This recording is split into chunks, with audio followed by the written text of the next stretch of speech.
And now a radio crime drama that ran on CBS from February 27th, 1949 to August 1st, 1954.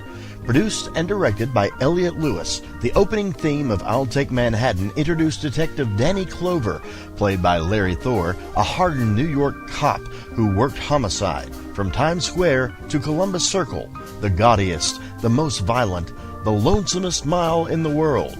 We present to you Broadway's My Beat.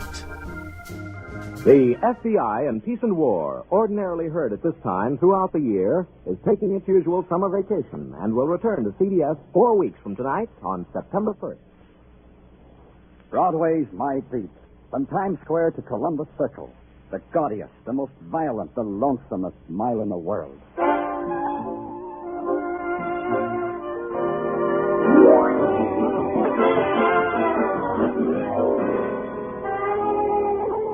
Broadway's My Beat, with Larry Thor as Detective Danny Clover.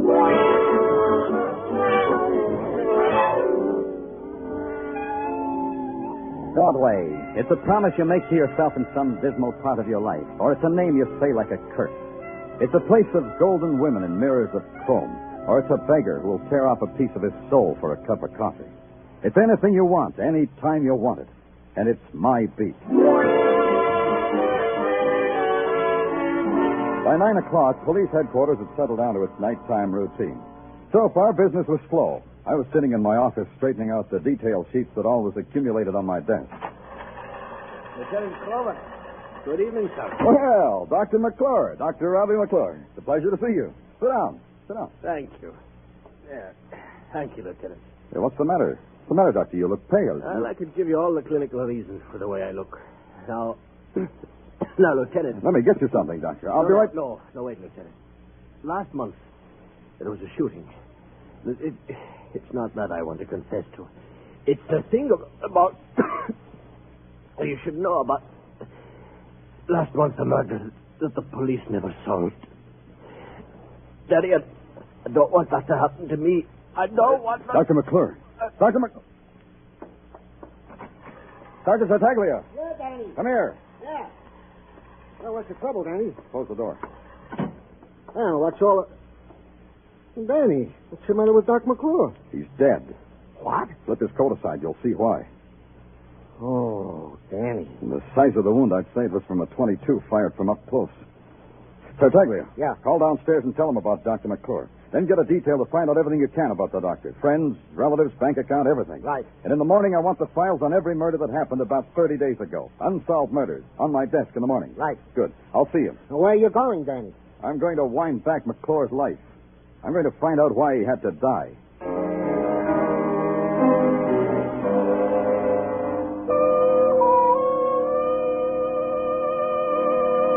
The great buildings of the city lean against the night in crazy, tilted angles, like lighted toys deserted by a sleepy giant. And there's the feeling that unless you walk carefully, you'll upset their insane balance. But Dr. Robbie McClure's office building was different. It sat square and solid on its haunches, and when you pressed the night buzzer, it growled at you.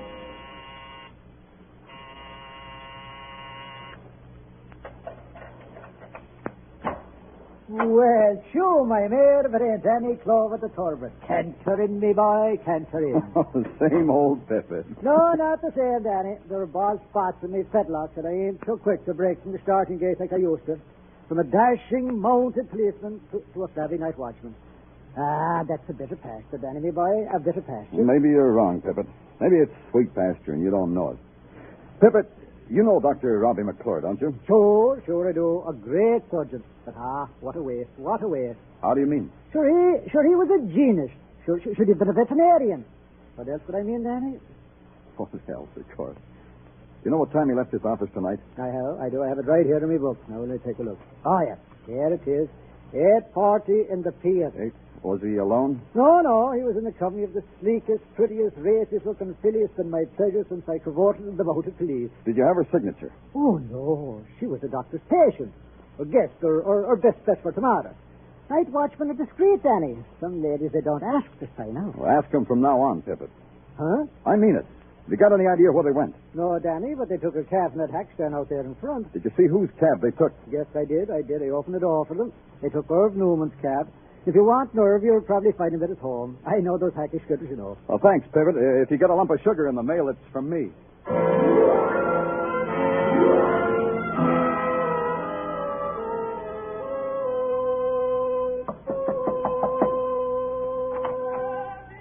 What do you want? What? Hey, it's Danny. Hi, Irv. Hey, Rose, it's Danny. Danny Clover of New York's finest. So he's going to help me wash the dishes already? Pay no attention to Rose, Danny. She's moody tonight. Come on in. Thanks, Irv. Sit down, Danny. Sit down. Irv, I offer you something, a glass of tea, a cold beer. I got it. How about one of Rose's blintzes, huh? Hey, Rose. Never mind, Irv. Don't bother Rose. What's the bother? Even if she's moody, she can't rasp you up a blink. Oh, I'm here on business, Irv. Some other time. Oh, business? Hey, Rose. Huh? Come here. Huh? Shut off Caruso. Huh? Make quiet Caruso. What's you, Caruso? Caruso. Now we'll talk, Danny. What kind of business brings you down here to Orchard Street, the land of the knish and the bagel? Pipit told me you drove Dr. McClure somewhere tonight, Irv. Where'd you drive him? Park Avenue. Yeah, here's the address, Danny. I was just making out my records. Thanks. Was he alone? At first, no. Later, yes. Translation? First, he is with a doll. Lean over, Danny. Rose shouldn't hear. A Zostic-type doll. You know what I mean? Then he is without the doll, around 50 if she opens the door of the hack and slips out into the traffic. McClure tells me to keep going. I think they had an argument. What about? Danny, I'm the type to eavesdrop, especially when they shut that glass panel. The address Irv Newman gave me was a study in millionaire respectability, Scrub Park Avenue, Brownstone. The butler took my hat and sighed and told me it was all right to go down the corridor into the living room if I tiptoed. I did. Then all of a sudden it hit me. The light from a couple hundred bulbs set in a crystal chandelier. And when I finally squinted through it, I couldn't quite believe it. It wasn't the size of the room. That was only about 100 yards long. It was the walls, from ceiling to floor, and all the way. The walls were decked with murals. Mother Goose murals. Paintings of every fairy tale and nursery rhyme character in the book. And on the floor, smack dab between Marjorie Daw and her seesaw and Jack and his beanstalk, sat a man. He was wearing three things: a goatee, a full dress, and a beanie, 3 propeller type. Well, hello there. And hello to you. My butler said your name was Danny Clover. But my butler lies. What is your name, sir? Danny Clover. You see what I mean? Grab a toy out of the toy box, sir, and sit down. Mr. Fletcher. Here. Take my latest product. Child psychologist claim it's remarkable for improving the coordination and tactile responses of a 4-year-old. Really? Has it helped you? Immeasurably. We place the ball in the cup, so. Uh-huh. Then we squeeze this lever, so. Yep. Then we catch the ball. Oops, we missed. Oh, I guess we overestimated ourselves. Now, Mr. Fletcher... Oh, call me Fletch. Don't stand on ceremony just because I'm the president. Oh, does Margaret know? Huh? Oh, no. I mean the president of the Fletcher Toy Company. I make toys for children, sir. I bring gay bits of sunshine into their otherwise drab little lives. And, as you see, I test my products before I market them. Incidentally, sir, what is your business? Police. Police? Police? Stop your screaming. You'll wake up Snow White over there. Sir, what right have you to be in my house? Well, technically none, Mr. Fletcher, but there's a little matter of... A matter of invasion of privacy. What do you want? Was Dr. McClure here this evening? Dr. Robin McClure. In a word, yes. Why was he here? I'm his patient. Is that a good medicinal reason? Simply sterile. Are you a sick man, Mr. Fletcher? You don't look sick. Dr. McClure says I'm a hypochondriac. But he gives me pills. I take them. They make me feel better. Ergo, I must have been sick before I took the pills. One more thing, Mr. Fletcher. Who was with Dr. McClure? I beg your pardon? Or maybe she stayed in the cab that brought him here. Who was she, Mr. Fletcher? Oh, that one. Yes. I peeked out the window and saw her waiting in the cab. Oh, beautiful, isn't she? Oh, striking. One of the most striking women I ever saw.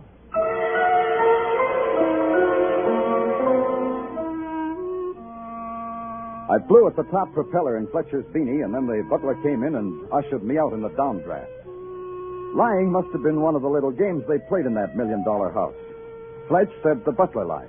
Then Fletcher lied about a girl he hadn't seen, a girl who was a question mark or an answer in the murder of Dr. Robbie McClure. If I was going to wind back McClure's life, I needed some sleep.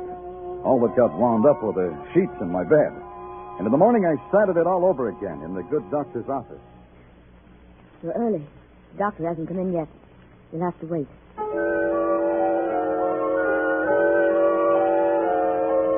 Everything about her was anonymous. The white shoes, the white stockings, the starched white uniform, the starched white face, and the mouth, scarlet and thin, that she wore like a ribbon of merit. For a new patient, fill out this card, please. Not a patient, the police. Lieutenant Danny Clover, Broadway Special Detail. Oh. Did Dr. McClure ask you to come here? You could say it that way. I'm here to investigate his death. What? You mean something's happened to him? He died in my office. He was murdered. I don't believe it. I don't believe it. Oh, I'm sorry you had to be told like that, but we don't always have time to be gentle. You were his nurse, Miss? Oh, yes. You know, I had an agglutination test to make on some Rh-negative blood, Lieutenant. May I do that? While you investigate? Go right ahead. Where do I find the doctor's patient record? In that metal file box. You've been with the doctor long, Miss Elliott? 3 years. Pardon me, Lieutenant, I need that slide. It's the usual question. Did he have any enemies? You knew him. What do you think, Lieutenant? Doesn't matter what I think. He was a fine man. Generous and kind. I need that slide. Oh, sorry. This is strange. In the patient's file? What's strange, Lieutenant? This card has a name and a date. All the other cards are filled with case histories. All this has is a name and a date. Dorothy Rivers, June 29th. Isn't that strange, Miss Elliott? The files were the doctor's responsibility. He had his own way of keeping. Then you don't know anything about a patient named Dorothy Rivers or this date? Nothing, Lieutenant. Now, take this with me. You're the police. You do anything you like. I'll have to turn the lights out now, Lieutenant, for the test. Go ahead, Miss Elliott. Go ahead. This will do for now. And thank you, Miss Elliott. Goodbye, Lieutenant.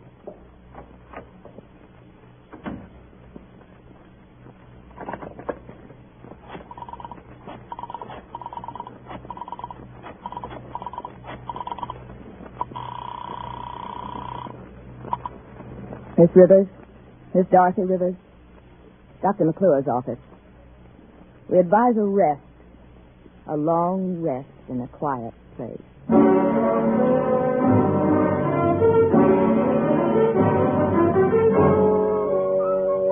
You are listening to Broadway's My Beat with Larry Thor as Detective Danny Clover.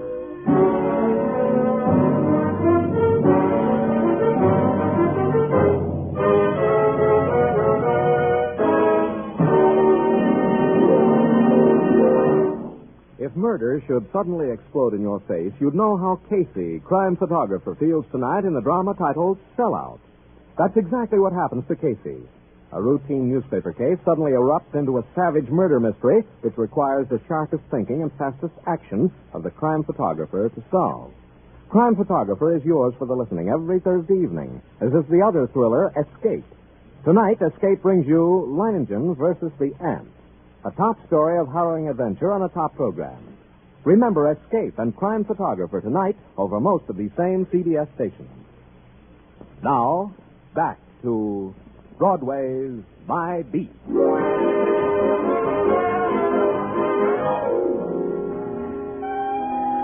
There's this thing about Broadway. It can tickle you under the chin and make clucking noises, or it can slap you hard across the mouth and laugh. Either way, you get hurt. Right now, the receiving end of the slap was the police department for various and sundry unsolved murders. And the laugh, the big laugh, the cold laugh was that a man named Dr. Robbie McClure had come to my office to die, and I didn't know who'd killed him. I sat at my desk at headquarters tearing the tabloids into a noose of paper dolls when Sergeant Tartaglia opened the door and with a fine Italian flourish lay a thick paper-bound file in front of me. For you, my lieutenant. Your memoir, Sergeant? What is it? Not only what you asked for, a file on one of our more recent unsolved murders. Get it out of here. Get it out of my sight. Huh? Hey, Danny, you sick or something? Oh, all right. Leave it. I also have here in my pocket the dope you wanted on Dr. Robbie McClure. Here, read it. Pocket policeman. I'm sick of reading. There are some interesting items, Danny, about the good doctor. Item. Friends, numerous and friendly, all with alibis. Item. Relatives, none. The doctor was a lonesome man. Are your wife and kids, Tartaglia? Oh, great, Danny, just great. Hey, you should see the latest, little Christina. I bet she's a doll. Go on with the items. Huh? Oh, yeah. Item. And this is the one I think will interest you, Danny. On June 30th, Dr. Robbie McClure made a deposit in the Corn Exchange Bank in Bronxville. 10,000 crisp, cool, clean dollars. June 30th, huh? Now you can talk to me about the recent unsolved murder. As follows. A man named Martin James was murdered in his Sutton Place penthouse apartment at a party, night of June 29th. Yeah? He was asked to step outside, and he was murdered. Martin had a gun. He fired one shot. The bullet from Martin James' gun was never found. We figured it took off across First Avenue. Tartaglia, there's a doctor's patient card over on the table over there. Tell me what it says on it. Sure, Danny, sure. It says Dorothy Rivers, June 29th. See a name like that on the James guest list? Now, wait a minute, Danny. Yeah, here it is, Dorothy Rivers. In an alphabetical list with a lot of other girls. Is your address there? All the girls have the same address. What? Say that again. They all have the same address. The Tony Seville Model Agency. Tartaglia, here's a fin. Buy your doll Christina a doll or something. Oh, thanks, Danny, thanks. But there's something I think you should know. About Christina? About Dorothy Rivers. The records say she never showed up at that party. She was never there at all. Tony Seville paid rent for his model agency in the Empire State Building. For this, he received the privilege of maintaining a 10-room suite on the 40th floor and decorating it with orchids and genuine neutrils. The other decorations were too numerous to mention, delicate shadings of blonde and brunette. When they crossed their legs, the silk whispered. I started to whisper back, but a scented haze with magenta fingertips beckoned me into an inner office. She closed the door behind her, and all I was left with was a pork barrel and a double-breasted pinstripe named Tony Seville. My secretary whispered you are a policeman. How have I trespassed? I parked my car incorrectly, perhaps. I forgot to curb my dog. Let's stop rubbing noses, huh? I beg your pardon. Let's put it this way, simple and blunt. There's some questions I want you to answer for me. You must have a dull profession, asking questions. Very well. Ask a question. Mr. Seville, your agency supplied a half-dozen models to a party at the home of Martin James. Said party a little over a month ago, June 29th. Said home a penthouse on Sutton Place, right? Possibly right. However, don't underline your details with a sneer. My agency furnishes models as decorative baubles to any social function. One of your decorations on the evening I'm interested in was named Dorothy Rivers. How do I get in touch with her? You're a detective? Detective. What's her address, Seville? May I suggest a dragnet detective? Or any of the numerous machinations you police are oh so adept at? Her address, Seville. Where do I find her? You should be told. We only give the model's address to an approved client. I don't approve of you. Look, kid, sometimes I can forget I'm a cop. I can forget right now. I think you mean it. Yeah, try being cozy for one more second. I don't know where Dorothy Rivers is. I haven't seen her enough. You can do better than that. The day after the party, she phoned. She said she was going on a vacation. You're doing fine, Seville. Keep it up. There's nothing more. I tried to get in touch with her several times since. She checked out of the hotel. She left no forwarding address. You're telling the truth, aren't you, Seville? The truth is this, as far as I know and care. Dorothy Rivers could be dead. Beginning at the 40th floor, I picked petals off a tired daisy. At the 38th, Dorothy Rivers was dead. 37th, she wasn't dead. 36, dead. 35, not dead. I don't remember how it came out, because when I got off at the ground floor and walked into the yellow heat of 34th Street, a character stopped me by tapping me lightly on the leg with the front bumper of his cab. The character was the character named Irv Newman. Don't look so scared, Danny. Brakes I got. I could stop this cab on a thin lot. Lotta schmatta, so long as I got my health. You're charming, Danny. Absolutely charming. Hey, told me at headquarters I'd find you around here. I got something for you. One of Rose's blinkers? Maybe better than that yet. You know the girl he was asking me about? The one I picked up with Dr. McClure, the professional man? What about her?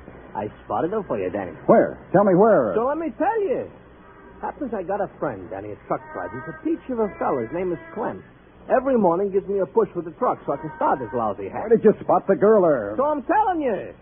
While Clem is pushing me with his truck and I'm gliding along in my hack like in a gondola, I see this girl coming out of building. What building? 6 West 23rd Street. So I turn around, I wave to Clem. He should stop already. Yeah? Danny! Danny, didn't let me finish!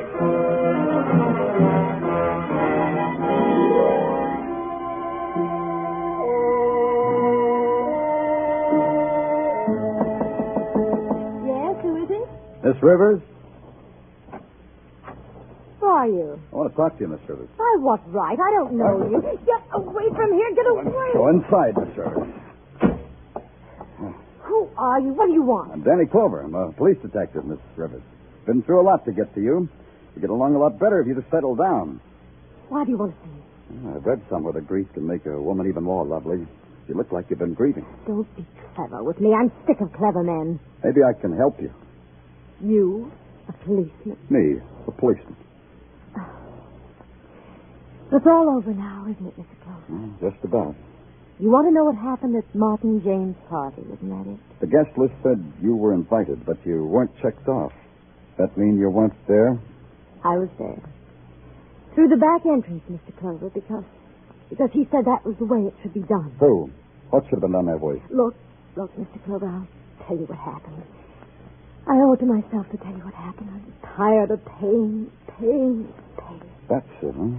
Blackmail. Let me tell you from the beginning what happened. Perhaps you'll even believe me. You'd be surprised, Miss Rivers.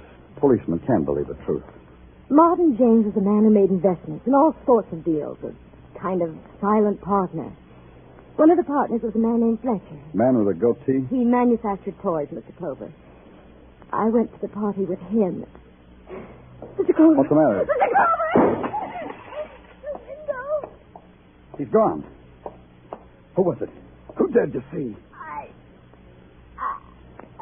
Oh, maybe you should have told me his name, Miss Rivers. Now you don't owe anybody anything.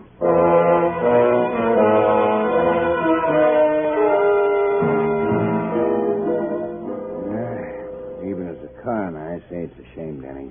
Such a beautiful girl. Shame. Yeah, it's a shame. What I've been waiting for is your report. Yeah, Dorothy Rivers. Age about 24. Bullet ended left sternum, pierced pericardium. That's the heart, Danny. Dead on arrival. That all? This girl was shot once before.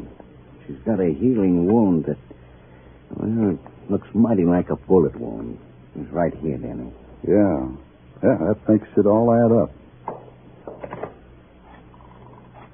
That makes it add up just fine, Corner. Neat. Real neat.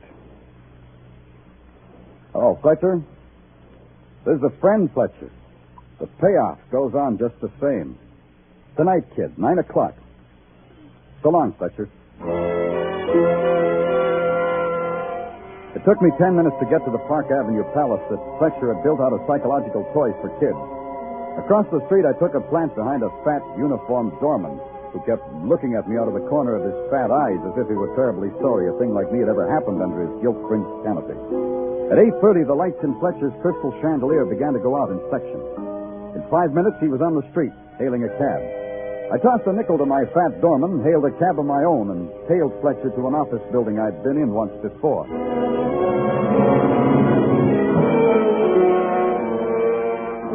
I watched him slip Pip at a bill and then walk down the corridor to a self-service elevator. I thought it would be nice if he had company on his lonesome ride. He didn't. Police! Why am I constantly surrounded by police? Maybe because you bring sunshine into my drab life, Fletcher. You know how to work this thing? Well, of course.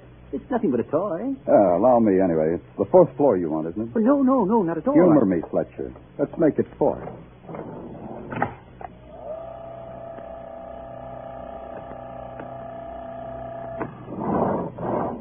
Right down this hall. 438, Dr. McClure's office. That's where you want to go, isn't it, Mr. Fletcher? There are obviously some titillating gyrations going on in that mechanical policeman's brain of yours. You will reveal them to me, please? I was waiting for you to ask me that in just that way. Here we are. After you, Mr. Fletcher. Oh, thank you. Now I reveal. The payoff money, Fletcher. Give it to me. Of course. I see. see. I thought it was curious that I should have to keep paying blackmail to a dead man. Dr. McClure is dead, isn't he? The money, Mr. Fletcher. It's hard for me to say please. Well, here you are. $1,000. You'll want it weekly, I presume, just as I paid it before? That's cheap, isn't it, Fletcher, to buy off the electric chair? That's quite a toy, too, I hear. Yes, quite. Then you know, of course, that Dorothy Rivers and I murdered Martin James. Uh-huh. Oh, he deserved it, you know. He swindled me out of a good deal of money. What was Dorothy Rivers to you? Oh, now, you're talking like a policeman again.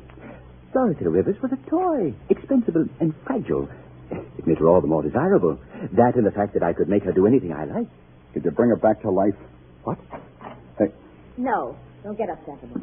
As long as I was eavesdropping, it makes me less of a lady. That gun's not becoming either, Nurse Elliott. Put it away, my dear. Toys like that make me nervous. I prefer this pose. Now, what were you saying, Lieutenant? Now that you're here, I've got even more to say. As a nurse, I'm a humanitarian, Lieutenant. You've got a minute more saying time. A man should never lie under the circumstances, huh? And if I told you this, if I told you that you were the blackmailer instead of Dr. McClure, what would you say? I'd say you were telling the truth. What? Then I've been paying all that money to this... Temper, Mr. Well, Fletcher. Dr. McClure took the initial $10,000, all right, but the nurse here kept right on blackmailing you and Miss Rivers in the doctor's name. McClure found out, so he had to die. All through, Lieutenant. Not quite, nurse. After the blackmail, you had to kill Miss Rivers because she was about to talk to me. Now, Lieutenant? One more thing. If you kill me, the payoff stops. Consider it, Miss Elliott. I got $1,000 in my pocket. Half yours, half mine. It could go on and on. We could still make Fletcher pay.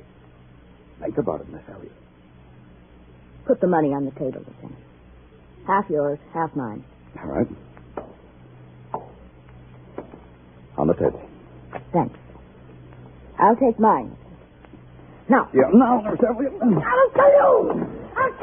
Put your arm, Nurse. Drop it. Drop the gun. Yeah, thanks. I'll lift it up for you, Lieutenant. I'll get the gun. Lift this, Fletcher. Got any smelling salts for Fletcher, Nurse?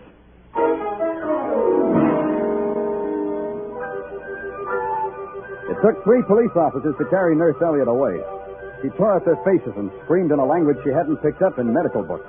Fletcher, he was different. He settled himself in the Black Maria, pulled out a solid gold yo-yo, and played with it all the way down to headquarters.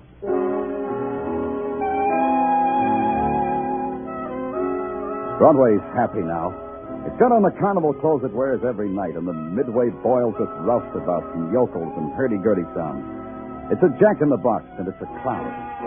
It's a shining girl on horseback, or it's a geek with no arms, no legs, and no heart. It's Broadway, the gaudiest, the most violent, the lonesomest mile in the world. Broadway, my beat.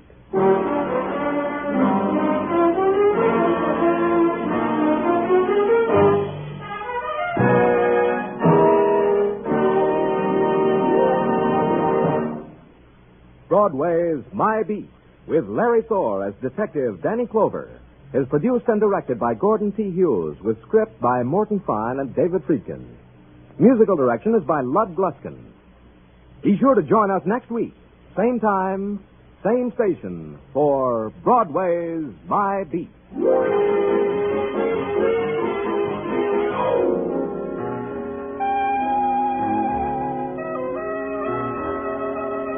America can be proud. America is proud of the young men of our armed forces. Painstakingly trained as specialists in many fields, these servicemen will be the leaders in tomorrow's civilian life. Educational advantages open to today's servicemen are unparalleled if you can qualify. Look into the volunteer enlistment program now. This is CBS, the Columbia Broadcasting System.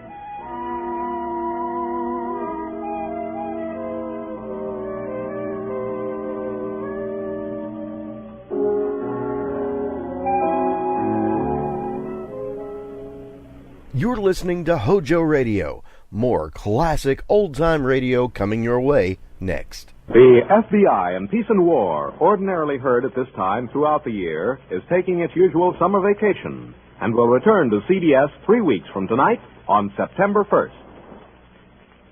Broadway's My Beat.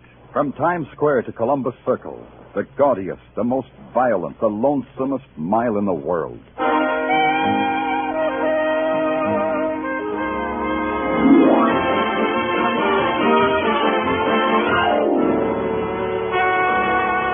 Broadway's My Beat, with Larry Thor as Detective Danny Clover.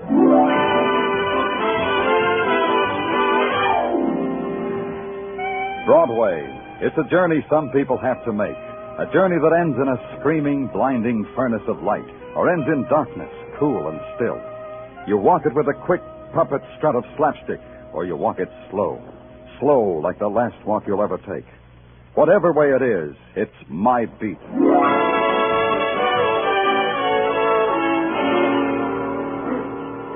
Broadway is full of people that are like pieces of a jigsaw puzzle. One of them, if you put them together right, will turn out to be Jed Stacy, scandal reporter for a rag that reports scandals.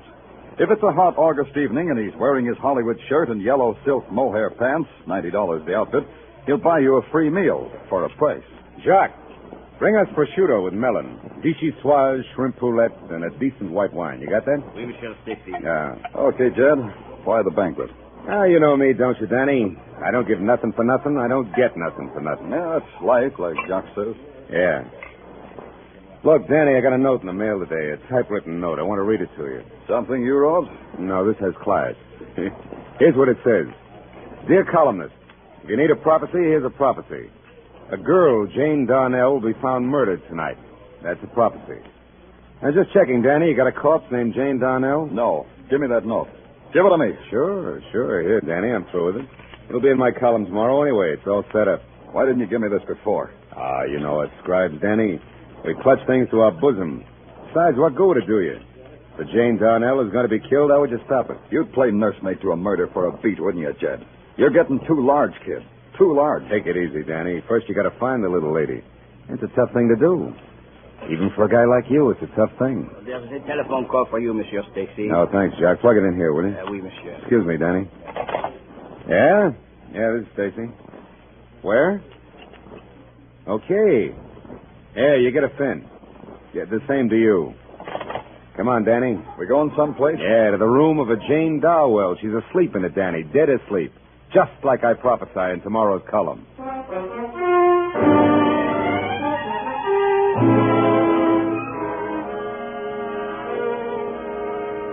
In here, Lieutenant. Right over there on the bed. Yeah, Sergeant, I see. Strangled, huh?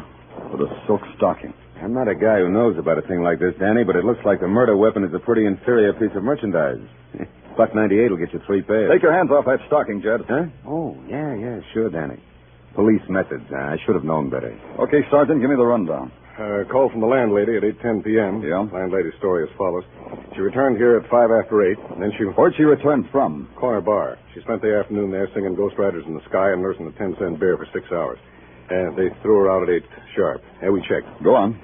Well, the landlady knocked at the door of Jane Darnell, the deceased. Upon receiving no answer, she walked in and found the deceased thus. Like so. Okay. Where's the landlady now? I peeked across the hall when we came in, Danny. Yeah? There's a little old lady sitting in a rocker with a compress on a little wrinkled forehead and a little wrinkled nose on top of a big bottle. Landlady, huh? Yeah. Right in here, lady. Come on, right in this room. Take your hands off of me. I've been walking a long time without your help. Who's this, officer? A man who says he lives here. A man who My says his name name's is... Mac Taylor. What's going on here? Okay, officer, that's all. What's your business here, Mr. Taylor? I live here. Now answer a question for me. What's this all about? Did you know Jane Darnell? Oh, my Shirley. She takes 2 hours every Saturday night in the bathroom.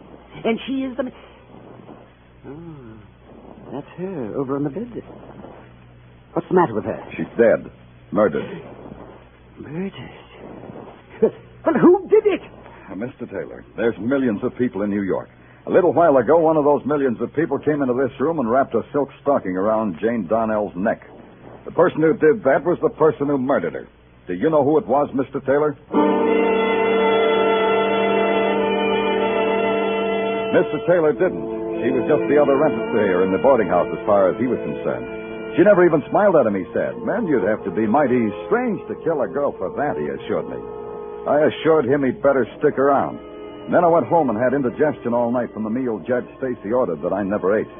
The next morning, I spent the first 2 hours mulling over what I had in the murder of Jane Darnell. It came to 2 things.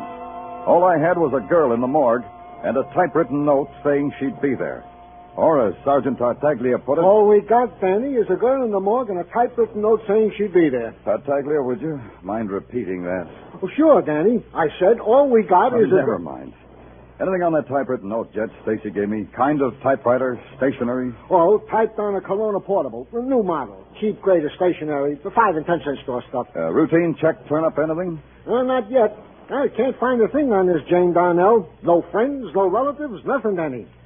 Well, looks like this will be a tough one for us to crack. It'll take time, Tartaglia, but it'll crack. Danny Clover speaking. What? Who is this? Tartaglia, trace this call. Yeah.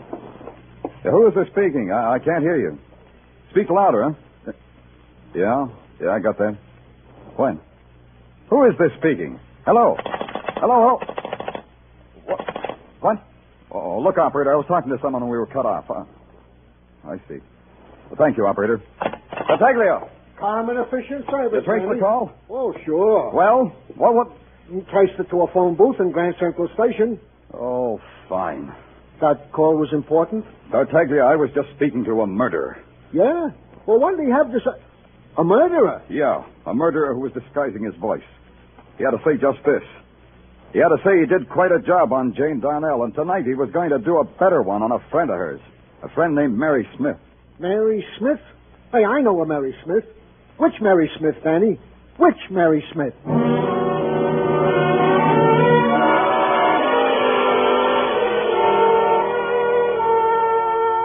Tartaglia was right. In a city of 8 million, what chance do you have of finding a Mary Smith? If it's the Mary Smith who's going to be struck down by a murderer, the odds are precisely 1 in 8 million. You come up with Mary Smiths, all right. You trace one of them to Sing Sing, where she was doing 20 years for dynamiting a bank. Another Mary Smith left her husband's bed and board in Poughkeepsie. And you talk to a Mary Smith who says... Mister, my name's Mary Smith, and I know a secret.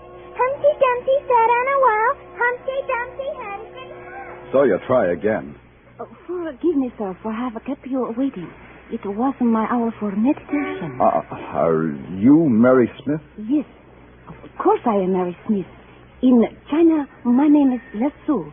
But since I am in America, I have adopted a name that is 100% American. Mary Smith. And do you know a Jane Darnell? No, I am sure I do not. Jane Darnell. Oh, Americans have such a strange name. Yeah.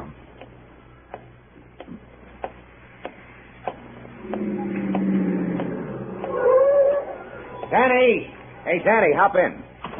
I want to take you someplace where maybe you ought to be. Move your hearse out of the way, Jed. I might scrape the polish with my shabby squad car. Oh, now, Danny, you don't like me anymore. That hurts. I like you. Now, will you move your car? They told me at headquarters you'd be here. Now, look, if you'd checked with me, I could have saved you wear and tear, Danny. I'll make a note. Always check with Judge Stacy. He'll save you wear and tear. Or maybe I can buy it tomorrow for a nickel. You're fighting me, boy. You're fighting me. Get out of my way. You got nothing to say to me. Nothing I want to hear. You want to hear this, Danny? The Mary Smith you're looking for, I know where she is. Where? If we're still friends, I'll tell you where. Cut it down to a number in a street. 10 West 16, Danny. A sordid walk-up, a scabrous... How do you know so much, paper boy? Anonymous phone call, Danny. Anonymous voice. Voice gives me address and particulars. Particulars? Anonymous girl named Mary Smith. Now we're friends again, huh, Danny? Huh?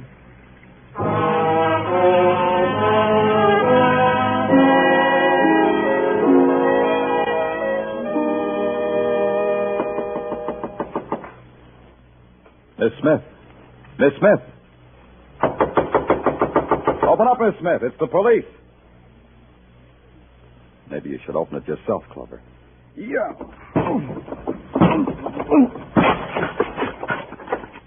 Miss Smith. The girl named Mary Smith was home. She wasn't anonymous anymore. The scrawl of blood on her clean cotton dress gave her an identity. And the ice pick thrust deep into her throat was like an ugly pin that held her in one place in one time. And death hadn't yet washed away the torture and the strain and the horror that was frozen in the carved lines of her body. The draft from the door I had crashed open moved her hair in gentle whirls away from her face. Then I saw her hand holding something tight, like a claw. It held onto it tight. It was a typewritten note. It said, "What girl next, police? What girl next? I give you a riddle. There were two that will be three." Who will it be? Who will it be?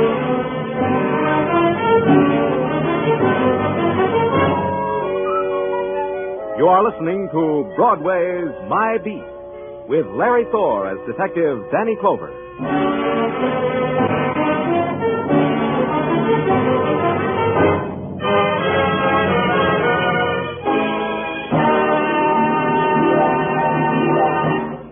Those two outstanding adventure shows, Escape and Crime Photographer, will bring you new thrills, new chills, just a little later tonight.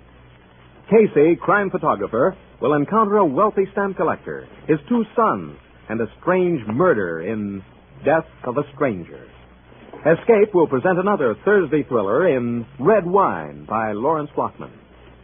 This Thursday, every Thursday, hear Escape and Crime Photographer on most of these same CBS network stations. Now back to Broadway's My Beat.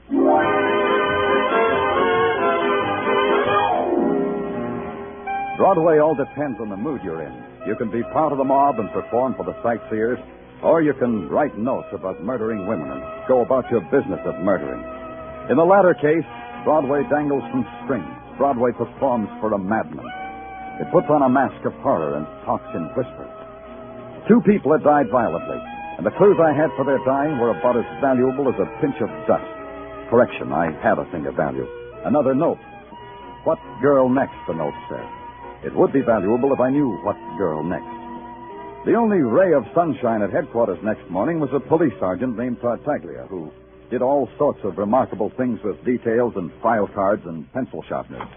Morning, Danny. Good morning, good morning, good morning. Yeah, what have we got, Tartaglia? Well, I checked Judge Stacy, like you said. Mm-hmm. And he's got a pretty good alibi. He was with you at the approximate time of both murders. Only approximate. How long does it take to kill a person? Hey, what did you find on that boarder, Mac Taylor? Oh, he's got an answer for every question we ask him. Right now, we're still checking the answers. So far, Mac Taylor's been telling the truth. Okay. What's in that envelope? Oh, in this envelope, Danny, intelligence from the FBI. Well, with Los Angeles still operating, it's a wonder they have the time. Let's see it. Yeah, sure, here. You know, on account of we didn't have any data on Jane Darnell and Mary Smith, I wired the prince down to Washington like you should have. Yeah. This data you're holding was wired back. Hey, those boys in Washington sure work. Hey, look at this, Tartaglia. Huh? A link. A link between Jane Darnell and Mary Smith. Washington had their prints because they worked in a war plant. That tells you something, Danny? Maybe. Maybe a lot. They both worked for the same outfit, the Westfold Tool Company, a manufacturing firm across the river in Jersey. Get my hip boots, Tartaglia. I'm going to take a boat ride.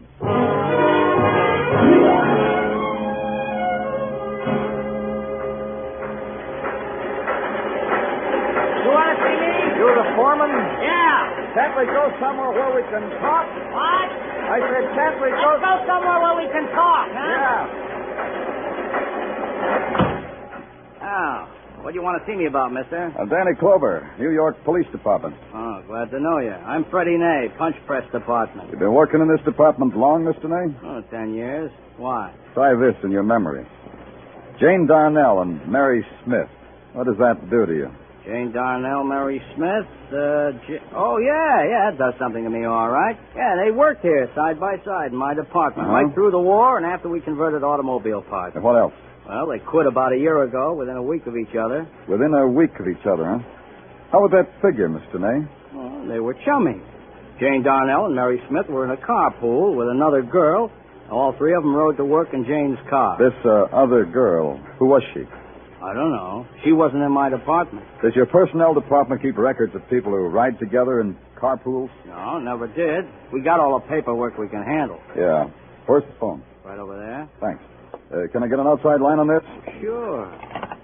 I guess that's about all I can tell you about those two, Mr. Clover. Well, maybe it was enough. Hello? Motor vehicles? Give me registration. Anything else, Mr. Clover? No, that'll be all. Registration? This is Danny Clover. Want the make and the model of a car owned by Jane Darnell. Yeah, motor number 2. You sure there's nothing else, Mr. Clover? I enjoy aiding and abetting the police. I said that's all. You can go now. Yeah? Yeah? DeSoto sedan, 1947. Motor number 137 596. Yeah, I got it. Thanks. Get the operator to connect me with Sergeant Tartaglia at headquarters. Hurry. Tartaglia, Danny Clover, a detail, Tartaglia. A rush job. Fast enough maybe to save a girl's life. Now get this. A DeSoto sedan, 1947. Motor number 137596. Registered in the name of Jane Darnell. Find it, Tartaglia. Find it fast. Now all there was to wait. Wait while the life of a girl ticked away. A nameless girl in a nameless place. And the girl without the name watched as you waited, her face veiled in the gauze of terror, and her eyes piercing the veil with hatred because all you could do was wait. There were two that will be free, the note said. And 3 is a number that can add up to death. And a motor has a number that can add up to... And then suddenly the waiting was over. They traced the number. Traced it to a litter of junk-strewn yards presided over by a frightened little man wearing a beret. I do not know why suddenly I am a matter for the police. I have done everything as it was told me to. Yeah, well, don't worry about it, Mr. Stern, David Stern. Yeah. They tell me here in America that there is dignity in dealing with junk, so I deal in it. But with the police, dignity becomes sour. It'll sweeten up, Mr. Stern. Give us a chance. Oh, I did not mean that. I mean, what I mean is not insult, only an analysis, a philosophical diagnosis. It's too deep for me, Mr. Stern. Some other time. Where's the car? You mean the one that the policeman in the uniform checked its number and its internal anatomy? I mean the one... Yeah, that's the one I mean. Internal anatomy? It's right here to your left. You see? That heap of junk? The police are interested perhaps in buying some used parts. The hubcaps are still nice and the carburetor... When was this brought in, Mr. Stern? Oh, just about a year ago. I remember because, you see, I remember the personality of machines. Now, this one is the victim of complete nervous shock. It looks like it was in a wreck, a bad wreck. Exactly. That's what brought on this psychosis. But in good hands, with good treatment, this could recover. Maybe. Yeah. Well, thanks, Mr. Stern. Thanks. Maybe I ought to start going to night school. You said something?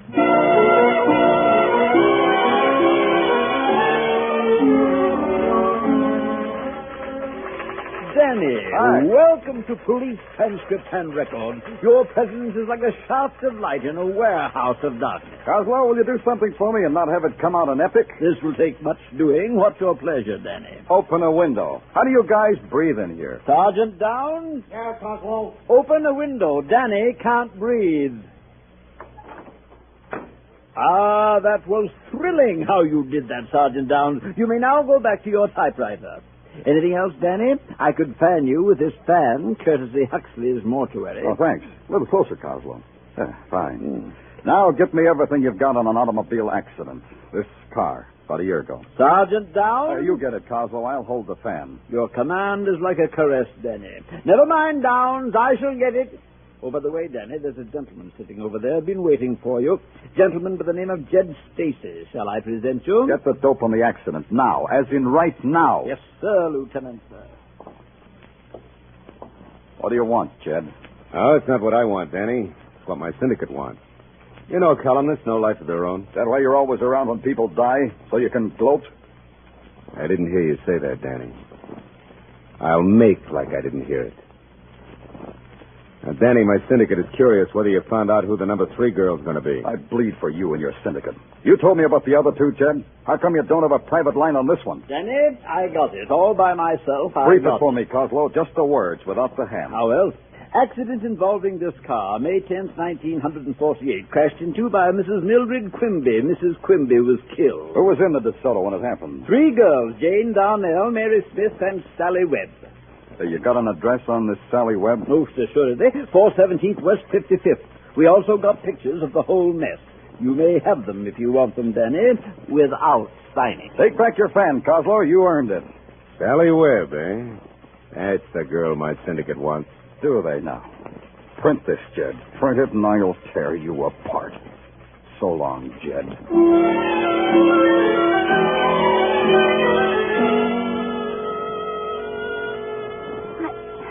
don't believe you, Mr. Clover. I don't believe you. Why should anyone want to murder me? We're dealing with a madman, Miss Webb. A madman who makes his own reasons. But me? Why me? I never hurt anyone or anything in my life. Maybe Jane Darnell and Mary Smith were like that, but they were killed.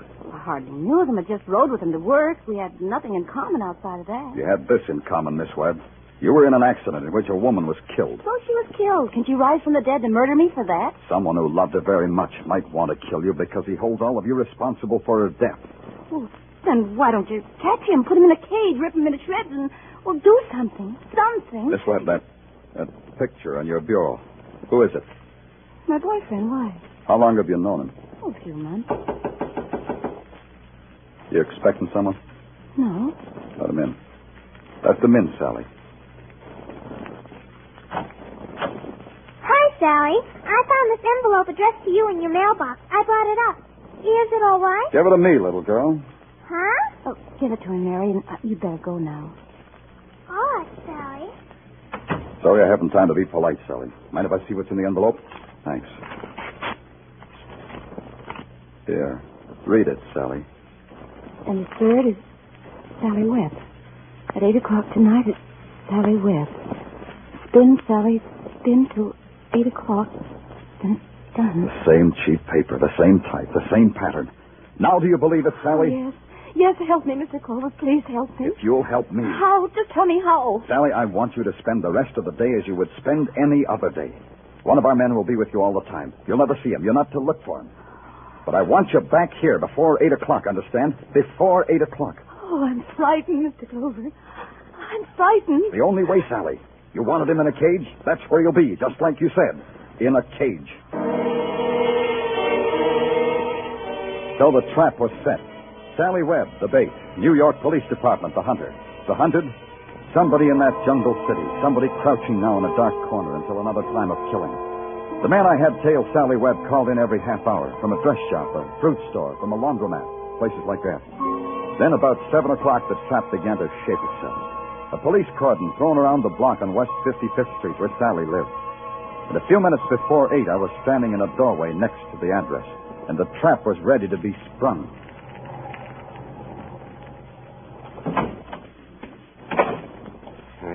How about those, Lieutenant? How about north and south of 55th Street? They covered? Yes, sir. No one gets through on 8th and 9th. Except the girl. Except the girl, Sergeant, and whoever might be following her. How about our boy, the one you assigned to Taylor? He's got orders to drop out at the corner of 9th and 55th. Now get this, Sergeant. I want your men in uniform to stay out of sight. Plain clothes, as inconspicuous as possible. No noise. Yes, sir. That's what I told the man. Who's that? What chowderhead was stupid enough to use his siren? That's probably the foreman for you, sir. He's siren happy. Well, I hope he's going to be happy pounding the cement and flushing.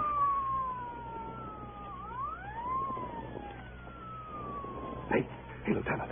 That girl who just came out of the subway entrance. That's her. Sally Webb. Time's just about 8.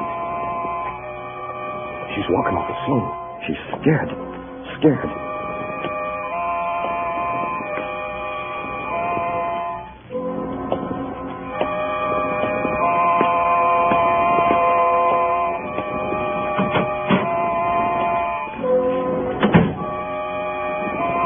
She's inside. See? The lights just went on. Let's go, Sergeant. Miss Webb, it's Danny Clover. Danny Clover. Lieutenant. Yeah, she's dead. She's dead, Sergeant.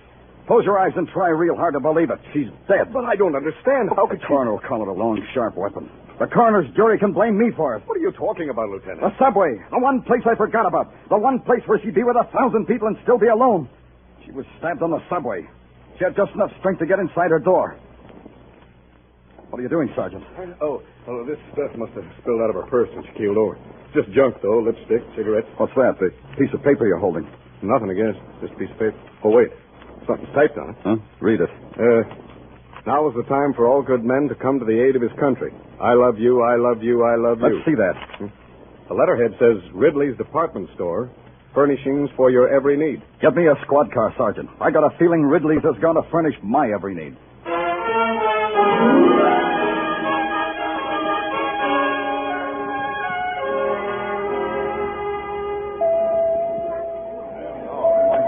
Interested in a typewriter, mister? Oh, I didn't know you worked here, Mac. Mac Taylor, isn't it? The indignant boarder who lived across the hall from Jane Darnell? Yes, this is my place of business. The typewriter department. Yeah. I've got a time card, employee's number, everything. I'd sell them. You want to buy one? Some other time. Which Corona did you type those murder notes on? Huh? Hey, what do you mean? Sally Webb really loved you, didn't she, Mac? I got proof positive of that. She put your picture on her bureau, and she hung around here and wrote love notes on your demonstrator typewriter. So? Tell me something, Mac. When did you change your name from Quimby to Taylor? We've got a doctor in this department store, Clover. Maybe you need to see him. I have a picture of Mildred Quimby, my wife. What do you know about Mildred Quimby? I said I have her picture, Mac. Here, when she was killed in an automobile accident. Look at it, Mac. Go on, look at it. I'll kill you. Like they killed my wife. Like I killed all of them. I'll kill you. Mac, put away that gun. This place is filled with people. What do I care about people? My wife is dead. Watch out. Hey, that man's got a gun. You'll be crazy. Never. Down, everybody. Get out of the way. That man's a killer. Come and get me, Clover. Yeah. There's only one way to get you, Mac. Clover, you can't miss.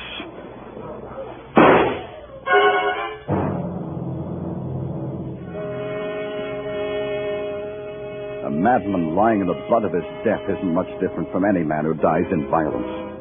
There was a kind of furious serenity on the face of Mac Taylor, or Quimby, as though all at the same time he rejected and embraced the peace that a tearing bullet had offered his brain. They took him away. Then someone swirled a mop over the blood-stained tile of the floor. And that was the requiem for a madman. Broadway is a street of sounds. The hissing sound of the neon, the sweet sound of a girl's laugh, the harsh, rasping sound of the light deep inside the earth, and the other sound, the sigh, the painful sigh no one hears. It's Broadway, the gaudiest, the most violent, the lonesomest mile in the world.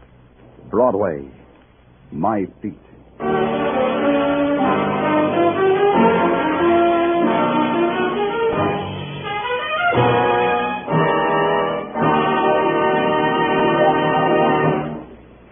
Broadway's My Beat, with Larry Thor as Detective Danny Clover, is produced and directed by Gordon T. Hughes, with script by Morton Fine and David Friedkin. Musical direction is by Lud Gluskin. Be sure to join us next week, same time, same station, for Broadway's My Beat.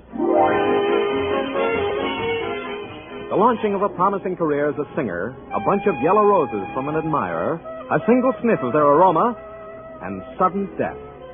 These are the events that launch Mr. Keene, himself a promising career man, as sleuth in one of his most fascinating cases tonight. Mr. Keene's latest adventure, the Yellow Rose murder case, follows immediately over most of these same stations. This is CBS, the Columbia Broadcasting System.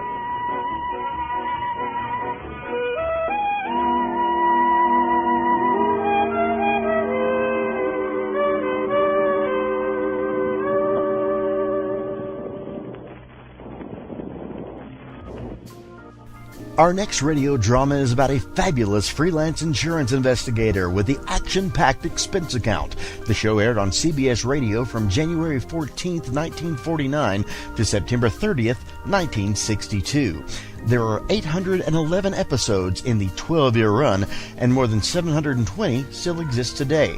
Each story started with a phone call from an insurance executive, and each story ended with an itemized expense account signed, Yours truly, Johnny Dollar, right here on HOJO Radio. Next. Mrs. Perkins won the prize, but I got in the biggest pickle at the county fair.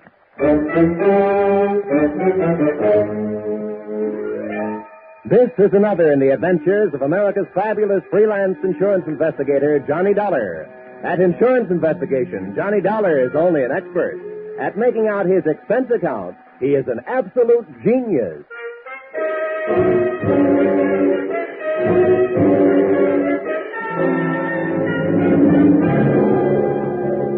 Expense account submitted by Special Investigator Johnny Dollar.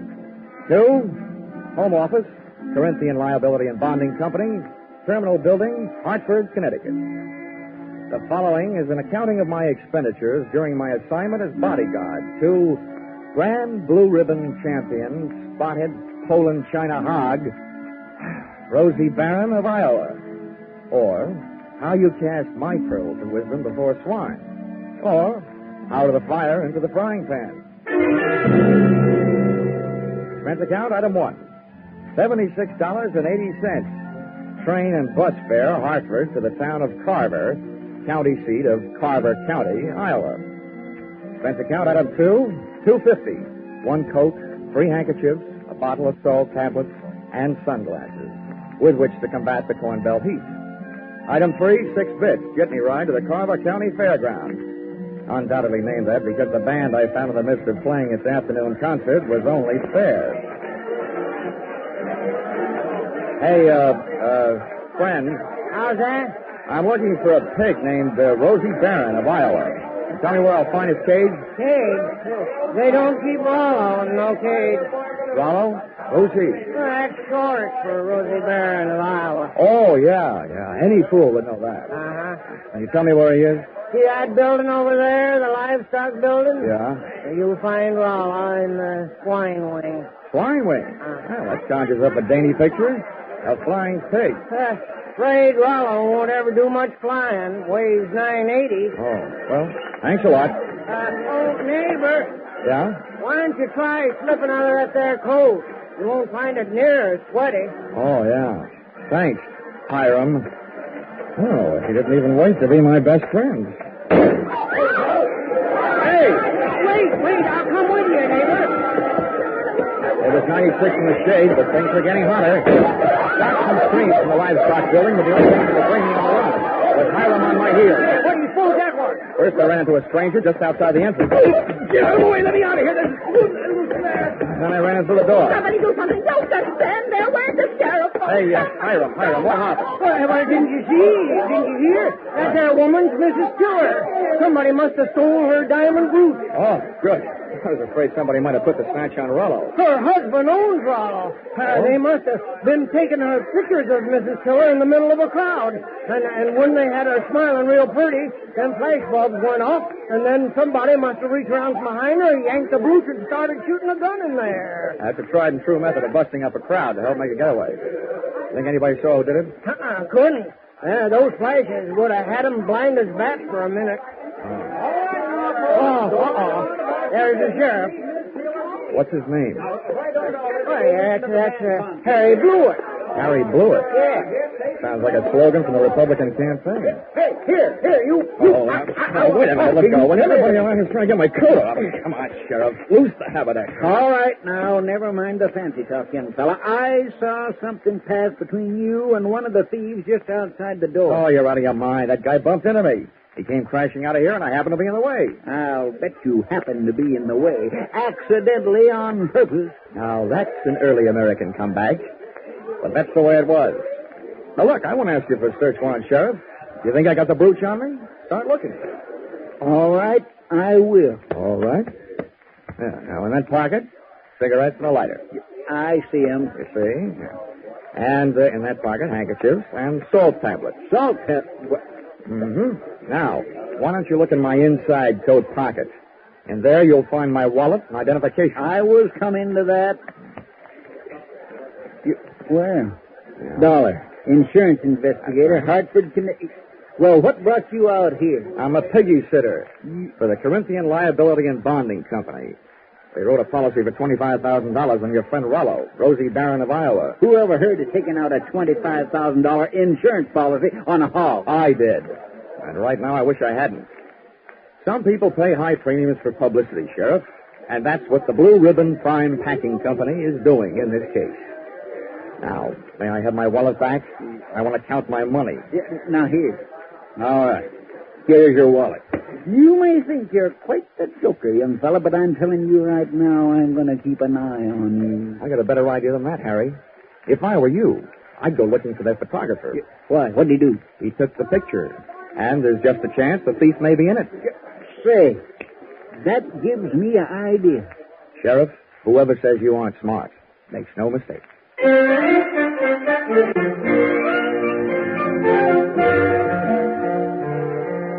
Rollo, the prize porker, wasn't hard to find. First, I followed a few signs, Then it was a matter of closing in on a contented series of juicy, slurping grunts that came blurping up out of the succulent mound of Louisiana yams.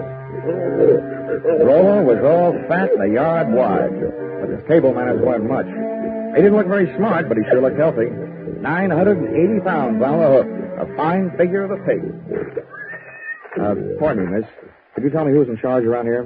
Well, just for the moment, I am. Well, I'm trying to find a Mr. Worthington Tiller, who I take it owns this monster. Monster? What? Oh, what's the matter? Have I said something wrong? You certainly have. And you've also said it to the wrong person. In case you don't know it, my name is Alva Anderson. Oh, my name is Johnny Dollar. How do you do? What's all this got to do with Rollo? Nothing. I just raised Rosie Barron of Iowa from a suckling, that's all. Kind of got away from you, didn't it? I'm sorry, Miss Anderson. I apologize. To you, too, Rollo. Sorry about the interruption, Miss Anderson. Some fool made off with my wife's diamond brooch.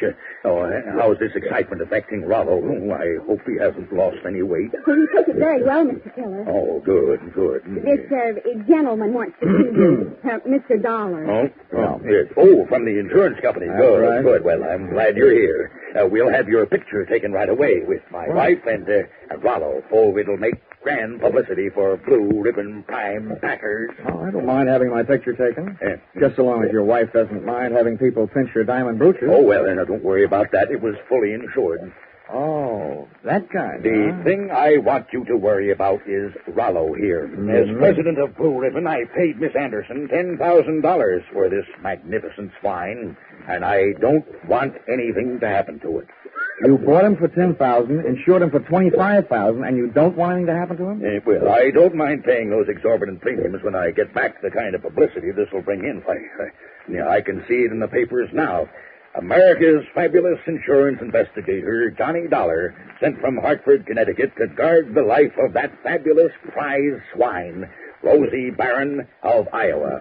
Well, Mr. Tiller, I don't mind getting my name in the paper for a pig, just so long as it is not in the obituary column. I just couldn't stand having my tombstone read, Johnny Dollar no longer am. He gave up his life for a great big ham.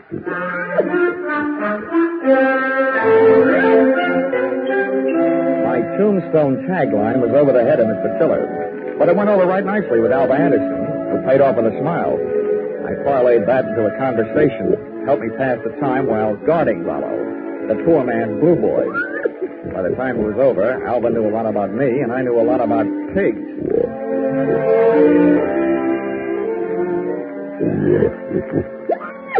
You know, you're beautiful eyes, Alva. Mr. Dollar, do you know what's really interesting about the origin of swine? Why, it's estimated that the Chinese people domesticated swine about 2900 B.C.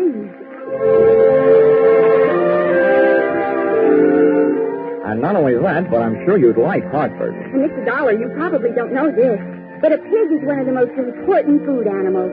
It's an economical converter of grain and other feeds into body tissue, as the products of which furnish meat and fat for human consumption.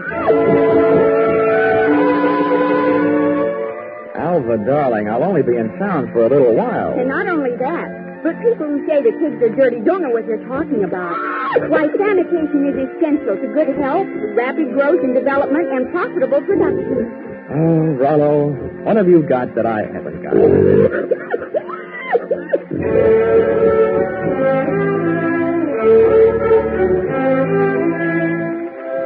still don't know whether Alva stuck around because of my charms or Rollo's. But she was still there at the changing of the guard when Mr. Tiller, in person, came to relieve me long enough for a trip to the dining hall. And what do you think they had for dinner? What else? Baked ham. Oh, dinner was wonderful, Johnny. Coming from you after eating baked ham, that sounds practically cannibalistic. Oh, Johnny, stop. More coffee? No, I've had it. Alva, you know, there's something I've been trying to say to you for the past 5 hours. Yes, Johnny? Well, it's just that, I want... Oh, Mr. Sheriff. Oh, why doesn't he blow his siren? Well, I have to be going. It's time to get Rollo ready for the winner's trade past the grandstand. I'll just run along. I'll just go with you. Hey, Dollar, I want to talk to you. Well, I'll see you later, Johnny. Yeah. Well, Sheriff.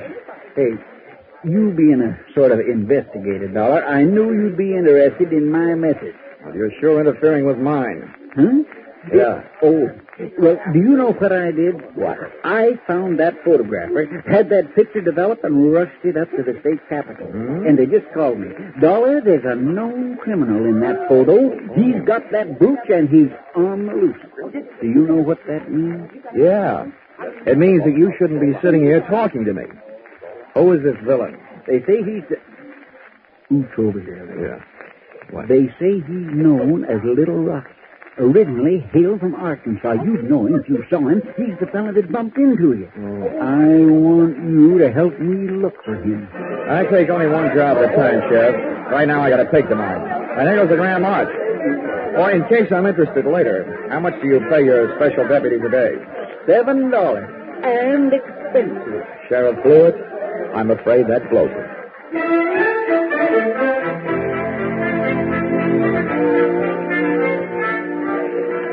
The Carver County Pickle and Pie winners were lining up to lead the Grand March by the time I got to the grandstand. Down at the tag end of the livestock echelon, there was a shiny white cab and trailer, sporting the markings and mottos of the Blue Ribbon Prime Packing Company. And high upon it, perched on a platform and surrounded by a sturdy iron railing, stood that champion, the pride of the fork set, Rollo, Rosie Barron of Iowa. It was lovely. It was divine. I had a feeling that swelled my heart with pride. Here they were, products of the American home and the American soil. A fanfare of foodstuffs flowing from the horn of plenty. Just because of my association with Rollo, I felt that I was playing some small part in this gallant parade as it was started the first leg of its journey. It was inspiring. It was thrilling. It was... All of a sudden, it was downright frightening. As Rollo's chariot rolled by, I got an eyeful of its driver. It was my comrade in collision, the guy who had put the snatch on Mrs. Tiller's diamond, Little Rocky from Arkansas. I added to my treasury of thankless tasks by trying to pin a tackle on a 5-ton truck. I could go ahead with one hand, running more with one foot, and I could out my teeth from an unexpected adversary. Knock him loose, Swallow. He's on the running board. Hey, what? I was stunned, my friend. Everybody was screaming and hollering. The truck went crashing to the brakes. And Rollo, Rosie Barron of Iowa, was one little piggy who wasn't staying at home.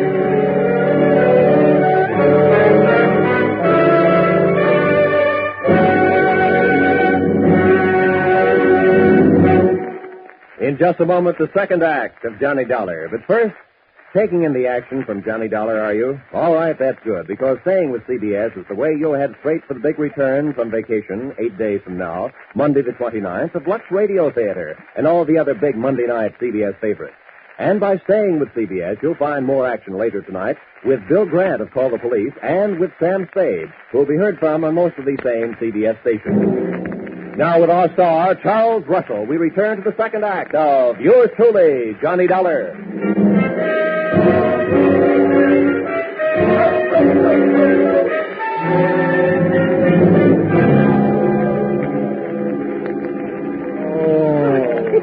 Johnny, are you all right? Can you get up? Oh, the spirit's willing. I'm not sure about my spine. Here, let me help. I'm the guy who goes around telling kiddies never to hitch rides on trucks. Well, nobody can say I didn't make a dent in Iowa. It was wonderful the way you tried. But what are you going to do now? Right now, I don't know. The only place I can think of at the moment where I might find a hot pig is a barbecue stand. Oh, this is no time to be funny. Well, look, up until now, all the lamps are on me, kid, so let me be the judge, huh? Well, what are you going to do? Well, first I'm going to practice my arithmetic and see what adds up. You can't unload a stolen pig in a pawn shop. So, question number one is, where do you unload it? Where would you go? Well, where would I... Well, I'd never thought of it. Well, here's what I figured. The Rollo on the hoof is too well known to peddle for anything like the dough he's really worth. I mean, he's not like a big diamond that you can cut up and Or is he? What is the going price on pork? The market this morning was at $23.50. Now, that kind of money hardly sounds like Little Rocky's kind of project. But maybe he thinks it's tough.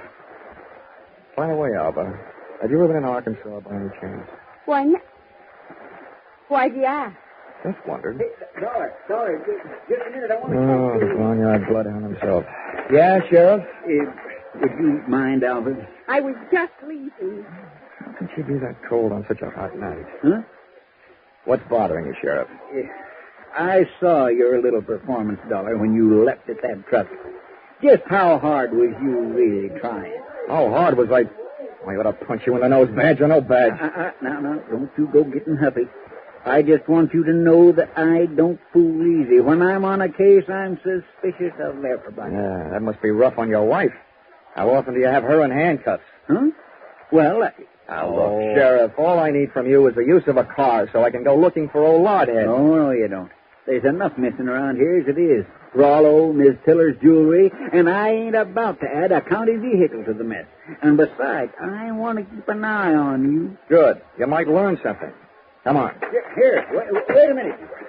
Where are you going? Over to the Ferris wheel. That truck hasn't been off the fairgrounds more than a couple of minutes. I want to get a look at the countryside. Ferris wheel. Say, that gives me an idea. I hoped it would. Come on. Say, Sheriff, I don't know very much about this farm-side ferreting racket. Well, there's more to it than meets the eyes, I can tell you that. Oh, yeah, I'll bet there is. Tell me, didn't I see a feed trough on Rollo's truck with a lot of mash in it? Well, now, let's see. If he ate yams this afternoon, he'd eat mash tonight, all right. Does mash kick up any kind of a smell? Oh, sour swill. But the pig seems to like it. Uh-huh. How does this sound to you, Sheriff? Suppose right after you take your ride to the top of the Ferris wheel to case the countryside, we were to get ourselves a nice hungry pig. Say, that gives me an idea. We could take that pig and he could smell that mash in the air and sniff out the trail of that truck. Sheriff, if you aren't a genius, I wouldn't be surprised. Oh, Shaw. It was planting time in Iowa that night, at least for ideas. Two of which I had planted in the not-too-fertile mind of Sheriff Harry Blewett. And as long as it took us to walk from the trotting track to the Ferris wheel, it came harvest time for notion number one.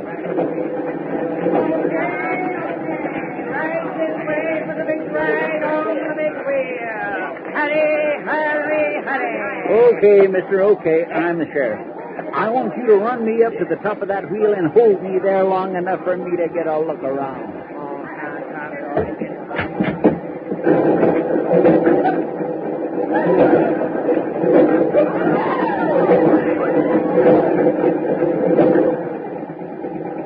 When the wheel came to a stop with Harry Blewett sitting in his little cage at the top, I pulled a low trick on a high sheriff.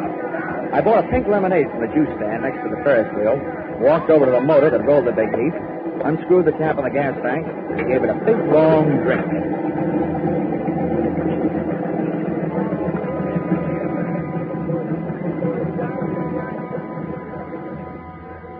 I hope it wasn't doing to people's stomachs what it did to that motor.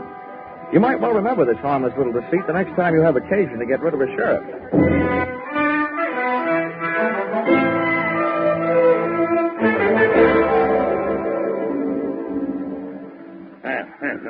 This kind of publicity is a little too expensive, Dollar. I demand that you do something. Now, don't worry, Mr. Tiller. I am going to do something. And I'll thank you to remember that the only ones who stand to get hurt right at this point are the insurance companies that wrote the policies on your pig and your wife's diamond brooch. Why, Worthington, I hadn't thought of that. Huh? Why should we worry? My brooch is insured for way over the value there. We hadn't...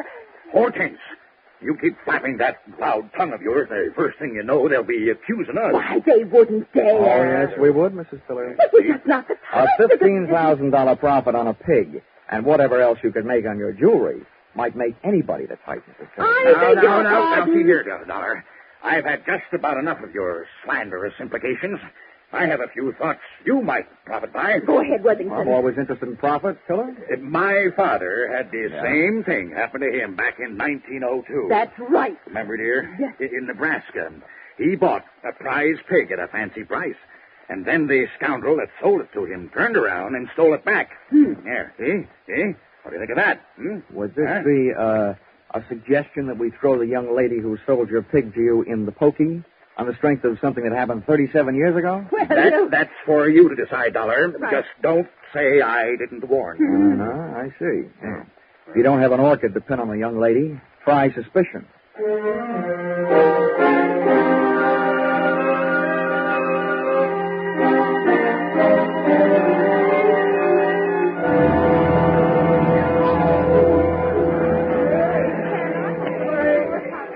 Most of the crowd packed in the grandstand watching the free attractions, I had a good chance to scout the fairground for Alva Anderson, from whom I wanted to learn a little bit more about the habits of not only pigs, but their ex-owners.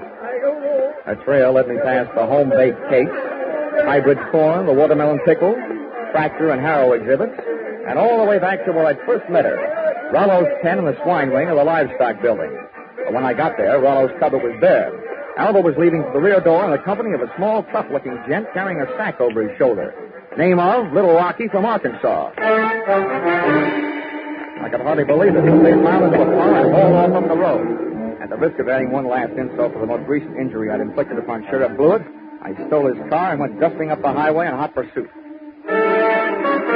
There's nothing easier to follow than a red taillight on a clear night. And the bright Mazda Ruby tacked onto the rear of Little Rocky's car led me around the village of Carver and 11 miles out to the pastures, to a shack hidden in a grove of elm trees 100 yards off the road. I parked the car and legged it in. From 25 feet away from the house, I could crawl the roll through an open window. They were all there. Little Rocky, the strong-arm man who would knock me off the running board, Alva Anderson, and last but not least, there was Rollo, all 980 pounds of him, and most important to me, still alive. Here you are, Milo, you stupid clown. Oh, stop. This is all the sweet potatoes that was left. First to go through them, and then we'll be ready for you, Alva. Oh, but I told you I don't have it. We'll see about that later. Hey, Milo, don't get the porker excited. Here, put the sack on the table. Then when we look at him, we throw him out the window and away from him. Now, hurry up. All right. Well, it ain't in this one. Ain't in this one either. Whoop. Ain't in this one. Shut up. Just look. Well, I just... And from now on, from you, no thinking. Anybody dumb enough to stash a $30,000 hunk of jewelry and pig food ought to go see a head doctor.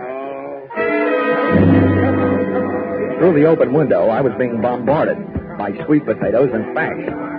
While making a getaway after ripping the brooch from Mrs. Tiller's throat, Little Rocky's accomplice had suffered a sudden attack of panic and had hidden the brooch in one of Rollo's lunchtime yams. Whether that yam was inside the piggy or out, they and I were apparently just on the verge of learning. That's I guess. Ain't here. Then that means your little friend here had a $30,000 snack today, which right now is giving me a great big bellyache. You know all about pigs. What do we do about it? Well, Rocky was yellow. He wouldn't rub him out. Look who's talking. Here, take my 38 if you're so tough. Yeah, I thought so. Now shut up. Well, I ain't killing no piggy with him just standing there looking at me. If it'd only make a break for it, I'd mow him down. You. Now look, baby, we'll kill him if we got him. We want that chunk of ice and we want it fast. Milo, tease him into the corner with a sweet potato. We're throwing them all out the window. Oh, please, Mr. Rocky, You don't. shut up, too, and sit down. Close your eyes if you want to. Oh, please, Mr. Rocky. In the manner of Sheriff Blewett, I had an idea. Given to me, of course, by Rocky.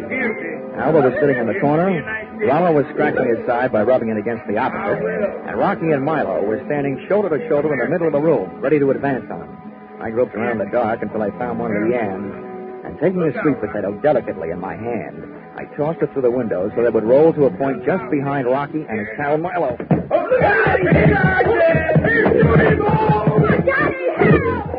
Rollo took my bait and, getting to it, knocked his two would-be executioners in a heap on the floor. I took over from there, jumping to the window and applying the kitchen chair dutifully to the mysterious, reducing enemies to a state of unconscious surrender. They gave out.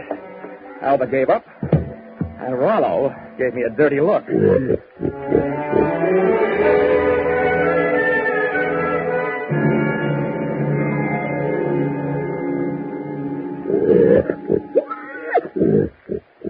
Well, Mr. Tiller, here he is. Safe and sound, good as new, fat and sassy. Well, good. Congratulations. And not only that, but in him someplace, he not only has a good fighting heart, but also that diamond brooch of your wife's. Oh, yes, very interesting. Well, I'd better go charter a plane. Rollo is due in Kansas City at noon tomorrow. Oh, but it might upset him, Mr. Tiller. Rosie Barron of Iowa's never flown before. He might lose weight. Yeah, what's the big hurry to get him to Kansas City? Is he booked for a personal appearance? Oh, no. No, hardly that. He's due to be slaughtered at a special ceremony. All the plans are made. Oh, I wouldn't want to disappoint my boys. They've been looking forward to this. How do you like that? Why, it's almost murder. Poor Rollo. Oh, Johnny. Come on, let's get out of here, Alda. Gosh, who'd have ever thought I, Johnny Dollar, would ever gotten so attached to a pig?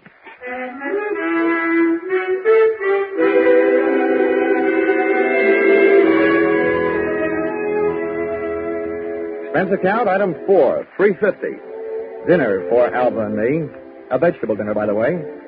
And speaking of that, reminds me, if you find a $30,000 brooch in a pork chop, it'll only mean that the Blue Ribbon Prime Packing Company didn't have much luck when they went looking for it. Expense account item 5, $20. One new gold-plated badge, which I sent to Sheriff Harry Blewett, appeasement, for having stranded him atop that Ferris wheel, for stealing his car, and for suggesting that he used a hungry pig for a bloodhound. Oh, the porter followed the mash scent, all right. Next morning, they found Sheriff Blewett searching an old mash factory, 8 miles the wrong side of town. Item 6, $76.80. Bus and train fare, Carver, Iowa, back to Hartford, Connecticut. Well, I'm still wondering every morning at breakfast time, what else can you eat with eggs? Except ham or bacon or sausage. And maybe you don't think that's a problem, having known a certain champion named Rollo, Rosie Barron of Iowa. Expense account total $1,463. Yours, truly, Johnny Dollar.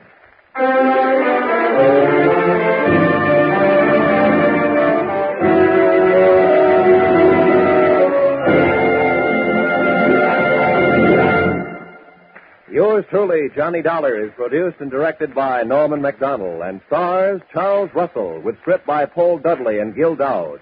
Featured in the cast were Parley Bear, Sammy Hill, and John Daner, with Junius Matthews, Ann Morrison, Jack Crucian, and Paul Dubov. Pinto Colvig was Rollo.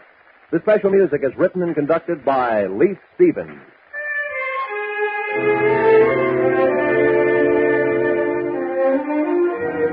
Be sure to be with us at the same time next week when another most unusual expense account is handed in by yours truly, Johnny Dollar.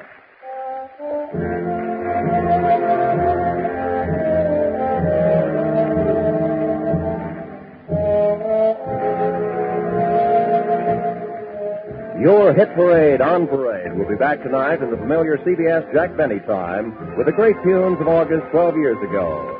Sweet Leilani and Where or When. Many another still green in your memory will be among the hits you will hear. Speaking of hits, put down August 29th this year in your little book. That's when Arthur Godfrey and his talent scout, the stars of Lux Radio Theater, My Friend Irma, and Bob Hawke return to join Inner Sanctum. So make your Monday nights a regular date with CBS. This is Roy Rowan speaking. Stay tuned now for your Hit Parade on Parade. This is CBS, the Columbia Broadcasting System.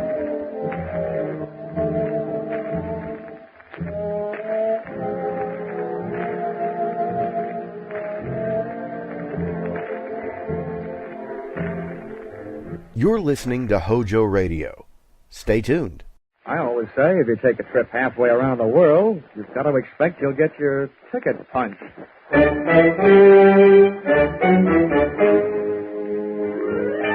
This is another in the adventures of America's fabulous freelance insurance investigator, Johnny Dollar. At Insurance Investigation, Johnny Dollar is only an expert. At making out his expense account, he is an absolute genius.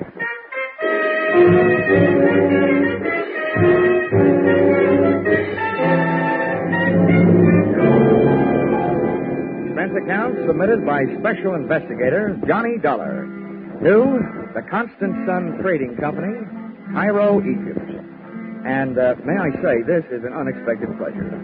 The one thing I didn't expect to bump into during this case was somebody to pay the bill.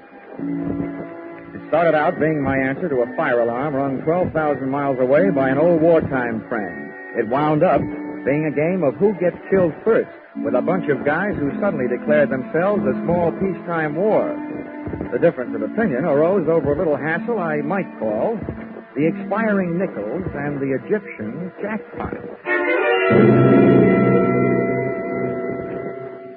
Expense account, item 1, $2,200. Air transportation from little old Connecticut to big old French Indochina.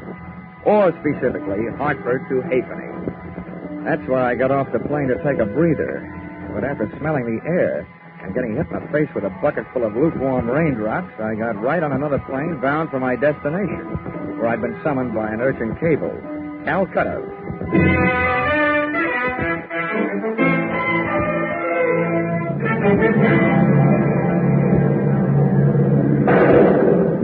We took off on instruments in the downpour of a drenching monsoon. It was like climbing up a waterfall, blindfolded. We got chased up to 20,000 feet, clear up into the penthouse, by a batch of black-hearted thunderheads laced with lightning. And there we stayed, sucking oxygen for 9 dreary hours, and waiting for the moment we'd get off our island in the sky.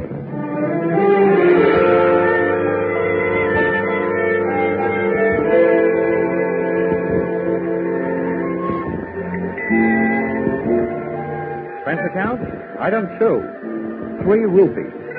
Transportation from airport to the address of old friend who had summoned me. A place you'd never expect to find trouble. In church. And what a church. 2 Quonset huts on Chowrangi Road. A couple of dozen wooden benches, a retired USO Hammond organ, and, most important, its pastor, a guy I'd met when I was calling the CBI Theater my home away from home, Chaplain Joe Blessing. Johnny, it's good to see you. Long time, Joe. Too long. Well, you haven't changed a bit since you were passing out those SL slips to unhappy GIs. So you did decide to stay out here after all. Yeah, I decided the East Indian brand of soul needed a little more saving than the kind I used to know back in Magnolia, Tennessee. Now, come on in the office, Johnny. It was good of you to come right over. You must be wondering why you did. Well, your cable did start a worry or two, Joe. You know, when an ex-soldier gets the trouble call from a chaplain, something's really wrong. What's up? Sit down. Johnny, tell me, how'd you like to do some work in my department? Wait a minute. I wouldn't know where to start. I'm asking you to save a man's soul and to save another man's life while you're doing it. Why me, Joe? Why did I ask you to come all the way from Hartford, Connecticut? Well, Johnny, the ways are devious. There wasn't time for me to do anything else. Huh? If I'd gone through the proper channels here, if I'd become involved with all the inevitable red tape, well, there just wasn't time. Johnny, there's a man in Cairo waiting to be executed at dawn day after tomorrow for a murder he didn't commit. And here in Calcutta is a man who not only witnessed that crime, but has in his possession the evidence that can save that man from swinging. Uh-huh. Now, who is this man on the flying rope end? Lionel Brooke Nichols. He's the president of a vast enterprise called the Constant Sun Trading Company. Now, Johnny, I wasn't ignoring the fact that you work for a living. I'm sure that if you're successful, you can name your own price. This is not a colloquialism, Johnny, but Mr. Brooke Nichols has nothing but money. I didn't realize that such big men got into such big trouble. Oh, he didn't get into it all by himself. Huh? Oh, no. Now, this particular big man had the bad luck to have a fun-loving cousin who'd like to see him out of the way, and the faster the better. Name of? Miles Atkinson. He must be some sort of big wheel in the Egyptian government. That's all I know about him. Except that to gain control of the Constant Sun Company, he would move heaven and earth to see Brooke Nichols dead. Well, I don't care what he does with the earth, but I guess I can't stand by and let him mess around with your heaven. Now, let's get down to cases. What about this dude here in Calcutta, the witness with the evidence? Well, his name's William Briggs. He's a very sick man, Johnny. Mm-hmm. Knowing that he might die soon, and it looks like he might, he's had a sudden rush of conscience to the mouth. He wants to talk. Evidently, he's decided that since it's too late to save his body, he'd better do a quick job on his soul. And I nurse him to Cairo, is that it? No. I'm sending a young assistant of mine who'll take that job off your hands. I think you'll like him, Johnny. Now, I want you to get Briggs to the right officials. Arrangements have been made for an ambulance to meet you in Cairo, and, well, we've chartered a cargo plane to take you there. Now, the pilot says he can get you there by tomorrow night. Well, I spent so much time in the air getting here that it shouldn't make any difference, but why a cargo plane? Why not a passenger plane? They have nice, soft seats. So, Johnny, the airlines refuse to transport a leper.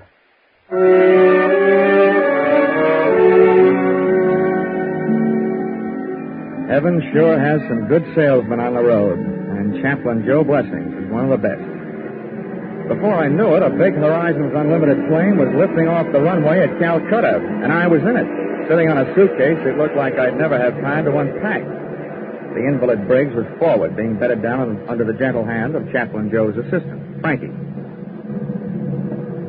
Well, that is done. And I give up me Saturday afternoon at Belmont Park for this. You're in luck, Frankie.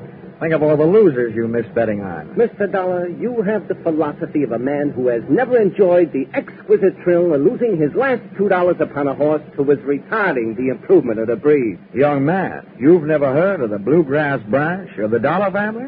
Kentucky, sir. Mr. Dollar, sir, if it were not for a certain horse from Kentucky named Breezy Boy who ran a very poor eighth at Rockingham, I would not only be a Kentucky colonel, I would be a Kentucky general, passing the time of day with my esteemed co-general, 3-star Hennessy. Here. What's this? Whose briefcase? Briggs. He wants you should take care of it. What's that? What's in it should be in a holster. How do you know? Mr. Dollar, I got a sense of feel. Besides, I looked. It's a Luger. A Luger, huh? Yeah. Off that, I'd say we are now in possession of the evidence. The murder weapon, in person. Exhibit A. Oops. Still loaded.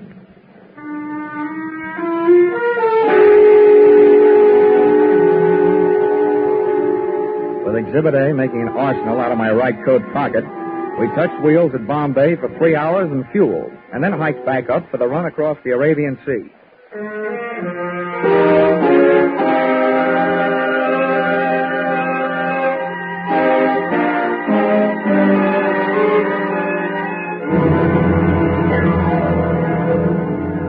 We made landfall high on the coast of Saudi Arabia, and the freight of the Cuff shoreline led us on to the Queen of Sheba's old hometown, Aden, where we sat down again for service, airplane and personal. Frankie and I got our sick man Briggs out and into the shade of a hangar, figuring he could use a breath of fresh air. But he didn't find it in that sun-baked hellhole. A grubby little ground crew burned up 4 valuable hours, taking their own unsweet time servicing the ship. That left us just 8 hours to get Briggs and his evidence up to Cairo, and left me almost enough time to save Mr. Brooke Nichols from taking the rope ride. Estimated time of arrival, midnight. Time of execution, 6 a.m. And I've learned that British officials are hard to wake up. The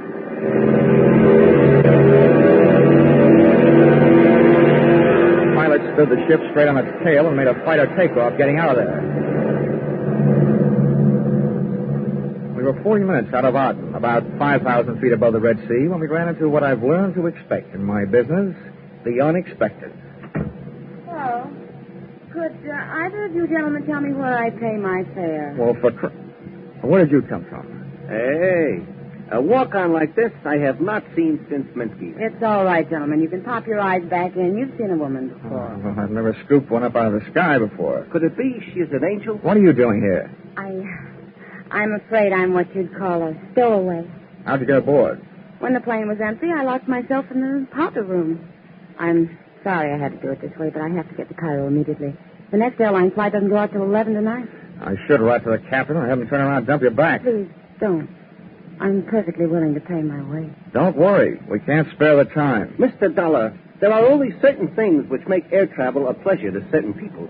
With me, that is a stewardess, and I would be glad to brief her about her duty. You go check the patient, Frankie. I'll check Miss Stowaway. That's what comes from always being only an assistant. I noticed that poor man on the stretcher when you took him out. Who is he? Never mind. What's your name? Fabian. What's so important you've got to get to Cairo this way? Sorry, Mr. Dollar, that's a secret. It's also a secret how you get into that tight little dress you're wearing. I'm glad you like it. The dress, yes. Secrets, no. When I find myself in an airplane with a stowaway, I smell trouble. That trouble you smell costs $85 an ounce. Now, listen, save your sharp talk for a cocktail lounge. Don't waste it here. You must think I'm kidding. This is serious. You're flying across international boundaries. Now, who are you? I told you. Fate Fabian. Here's my passport, and here is money. How much? Okay. We'll call it a sort of bond to ensure your good behavior. $500. All that for good behavior? That's awfully high. So is this airplane. If you don't like it, jump.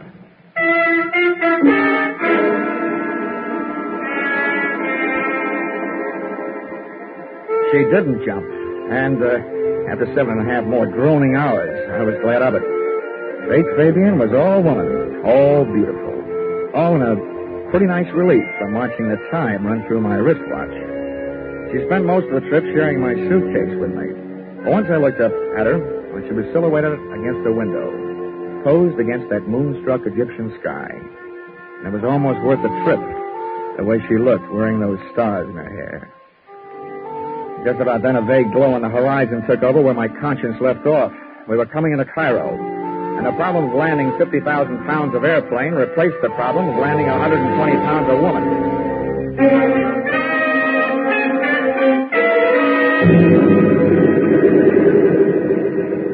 I've never learned how to hold back a sigh of relief when I hear those big tires take off on the runway.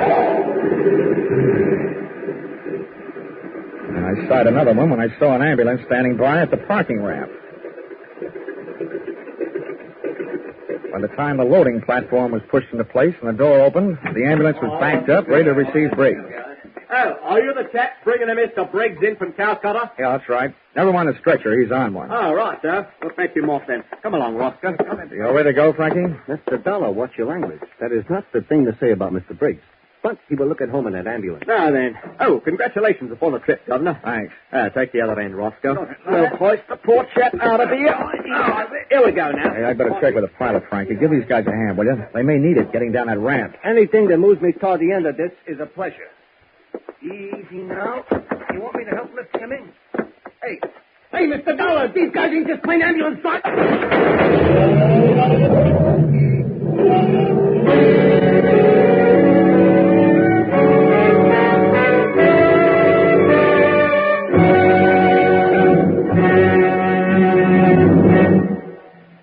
In just a moment, we return to the second act of Johnny Dollar. But first, whatever you're planning to do over the Labor Day weekend, be sure to plan to listen over most of these same stations tonight to a wonderful new show on CBS. It's Horace Height's original Youth Opportunity Show, a full half hour of fun and excitement. You'll get the thrill of a lifetime hearing talented young Americans get the chance of a lifetime. Don't forget, Sunday night with Horace Height, the Horace Height Original Youth Opportunity Show, starting tonight on CBS. Tune in this fall for the shows that you love best of all. Listen carefully, here's the address. It's CBS. Now, with our star, Charles Russell, we return to the second act of yours truly, Johnny Dollar.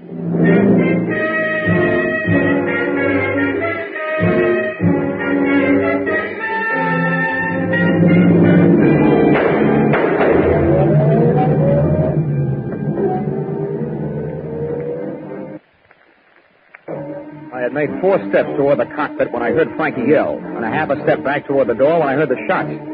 By the time I got to the top of the ramp, the ambulance was about 20 yards away, and pitted against that distance were 2 overlapping thoughts. One, the way to stop, or at least slow it down, was to puncture the rear tires. 2, the tool at hand was that loaded Exhibit A Luger that should have been in my pocket. It wasn't there. I looked around, didn't see it. But I thought I knew where to find it. Come on, open up. Or I'll put this fire extinguisher to that door. And if your head isn't in the way, I'll get that next. Wait a minute. Mo, don't use the same hiding place twice. It could be that I wasn't hiding. And it could be that purse is now holding a Luger. Give me it. Yeah. Now all I need is to hear you say you don't know how it got there. I don't know how it got there. That does it. Come on, you're coming with me. Come on, get going. Ouch! You don't have to do that. What I did have to do was dig up some transportation. It turned out to be a taxi whose driver had slept with the excitement, and therefore was the only one at the hack stand. I think he was still asleep when I gave my unwilling companion an ungentlemanly shove into the rear seat, and we left.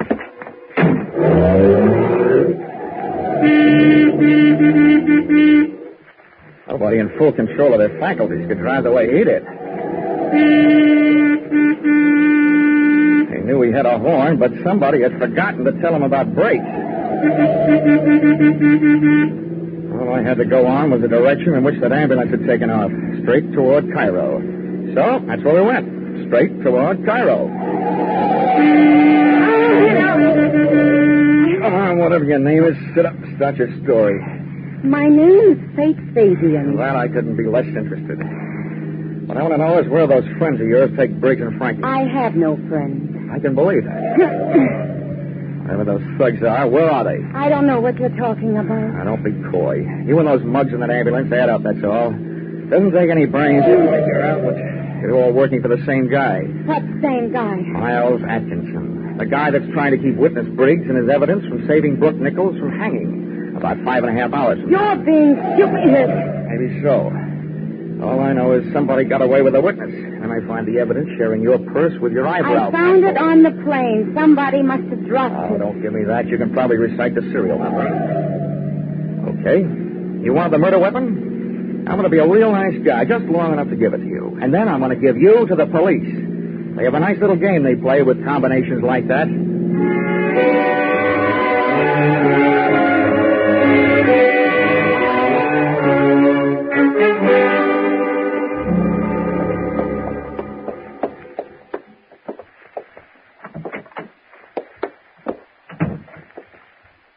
Hello. Are you the chief inspector? I am. This girl keeps telling me her name is Faith Fabian. How do you do, Inspector? I've looked forward to this. I'll bet. Well, my name is Johnny Dollar. I'm looking for somebody who knows the Brooke Nichols case. Well, you certainly came to the right place. I know about the Brooke Nichols case. Well, that's what I'm here about. You can bust that case wide open, Inspector. Brooke Nichols is innocent. Now, here. This Luger is all the evidence we'll need. Thank you, Mr. Dollar. One thing you'll still have to help me find, though, is a man named Briggs.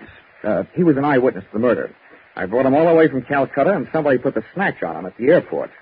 Not only that, they grabbed the guy who was helping me. Oh, yes. Yes, that would be the obstreperous young gentleman you call Frankie. Oh, you know where he is? Oh, yes, indeed I do. Then he's all right. Yes.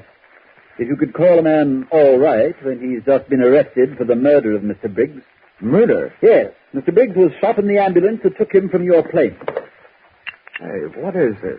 This is a very good time for both of you to remain perfectly still, Mr. Ballard. After you raise your hand, Miss Fabian, you needn't bother. There's hardly enough of that dress to conceal all of you, let alone a weapon. Thank you. Mr. Ballard, this is what a romanticist would call a poetic injustice. You see, this Luger, the evidence, as you call it, happens to belong to me. But that's the murder weapon. Who are you, anyway? Chief of Inspectors Miles Atkinson. Miles Atkinson? Oh, no. Oh, yes. I fly 5,000 miles from Calcutta to put you in the hands of the police. And you turn out to be the police. Yes. Bloody convenient, isn't it? Not for me, it isn't. Steady, old boy. You know, this gun was probably the most fortunate purchase I ever made in my life. First, it killed a man who was in my way. Then, because it disappeared, it made it possible for me to establish false evidence, ostensibly proving that my esteemed cousin, Brooke Nichols, was guilty of the murder. And now, his death by hanging will place in my hands the controlling interest of the Constant Sun Trading Company. Quite a bargain. Thank you, Mr. Dollar. Not you, the gun. Which I shall now put to its final use. And after it is disposed of you two, I shall dispose of it. That was the prettiest confession I've ever heard. I'm surprised that a chief inspector and bargain hunter should sell himself out so cheaply. What do you mean by that? That the confession was complete, voluntarily made in front of witnesses, and that we are leaving with it, and that you are coming with us. Hey, Faith, baby, take it easy. No sense going on the make for a hot bullet. Mr. Dollar is right. I warn you, the one who moves first dies first. Very well. Hey, one step closer, Miss Fabian. I'm not afraid of you. All right, you asked for it. Now take it. What is this? No use, no bullet. No, you can't stop me now. Go on, Faith. It's been ladies' day so far, now it's boys' time. Somebody's trying to die. He did throw the gun, but not at me. At the single light fixture in the middle of a ceiling. And when that went out, so did Atkinson. Out through the door. And the case was on. He was no dope. He knew where the light switches were, and as we went racing past them, he switched them off. It was like night flying without the benefit of carrots in my diet. Chasing him down those long, empty, echoing corridors and up the stairs to the roof. At the door of the roof, I threw on a brake by throwing him arm around Faith. She was soft, and it was dark, but I was scared. I figured Atkinson might have picked up a weapon on the way. And that turned out to be an underestimate. What he had picked up was a fire hose.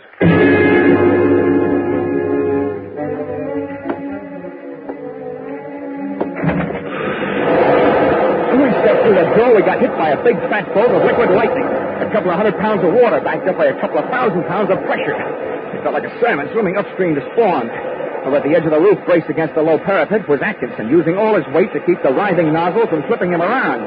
He was just one man on a fire department's errand. Wait, I'll move around the other side. Try and throw that water off you. Get over that valve. See it? Where? That wheel over there. The end of the hose he ain't on. Turn off the water. Come on. I see it. I got it.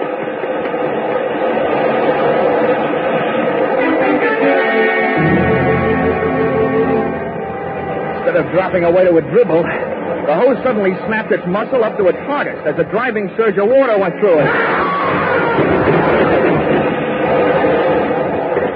And before Atkinson could get himself untangled from the canvas and rubber snake, it snapped him over the parapet, off the roof, and high into the night. Hey, Bates! Turn off that water!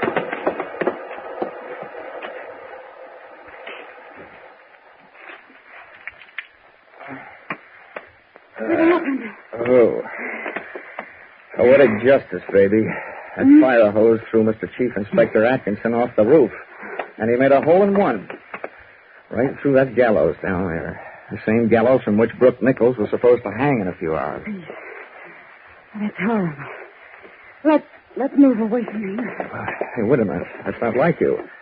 After all, you're the gal who turned that water up instead of down. If you wanted it done right, why didn't you send a plumber? I won't ask you whether you meant it that way or not. As far as I'm concerned, it turned out just jolly this way. Oh, and while I'm at it, I'd like to thank you for taking such a brave chance with my life downstairs in the office. Oh, really, Mr. Dollar? I knew that gun wasn't loaded. I unloaded it myself back in the powder room in the airplane. Just before you accused me of trying to steal it, remember? The next time I take a shower, I promise to wash my mouth out with soap. But now I figure it's also about time you came clean. Really, now, who are you? I'm sorry, my name is still Fate Fabian. All right, you've made a sale. Your name is Fate Fabian. Well, what's your interest in this case? No interest at all. It's just part of my job. They do hire people to police the police, you know. I happen to be one of those people. Do you want to see my credentials? Your credentials look all right to me, baby.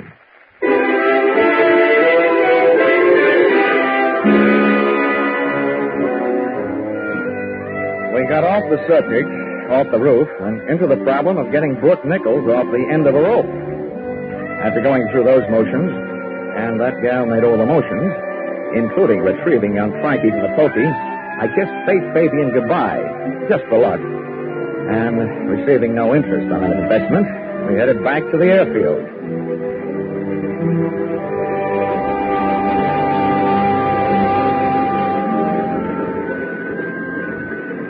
By the time that fireball Egyptian sun had poked its top rim over the leftover GI issue hangars at the east end of the field, the plane was serviced and panning to pry open the sky.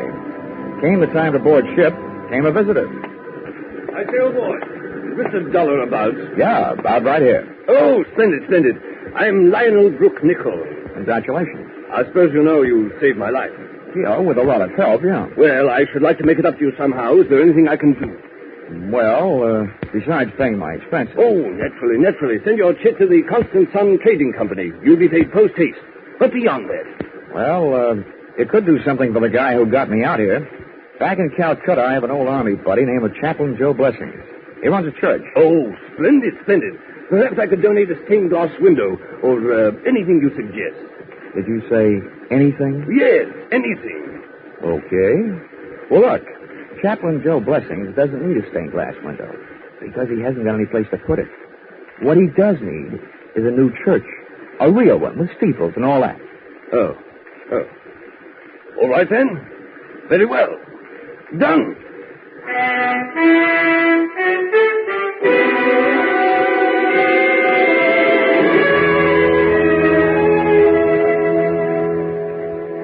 Expense account, item 3. Same as original entry, transportation from the land of the Sphinx to the land of the free by way of Calcutta, where I delivered a happier, though wiser, Frankie, received the blessings of Chaplain Joe Blessing, and ordered a custom-made lightweight pearl-handled blackjack in blue suede and inscribed, "To Fate Fabian," with the hope that you will never fail to supply the black to go with its blue. Love, J.D. Well, I guess that's all. Oh, expense account total. Oh, wait, there's one more. Expense account item 4, $10. Paid to Cassidy's Pawn Shop, Hartford, Connecticut, for purchase of one Hawk Air Medal. After all that flying, I thought I deserved one. Now, expense account total, $5,350.40. If you don't think the founder of your company is worth that, kindly suggest someone who might. Yours, truly, Johnny Dollar.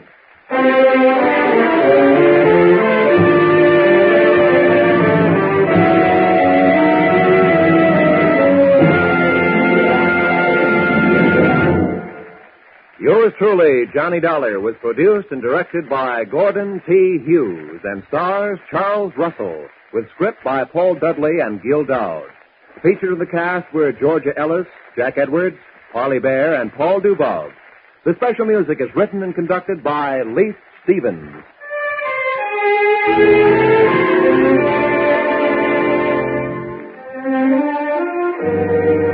Be sure to be with us again when Johnny Dollar returns to the air after a short vacation.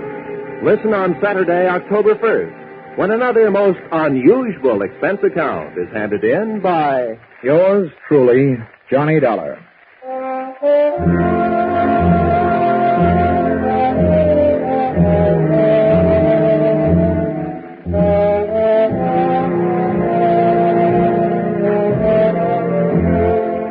Next week at this time, on many of these same stations, Eve Arden will bring you the madcap adventures of America's favorite schoolmistress, our Miss Brooks.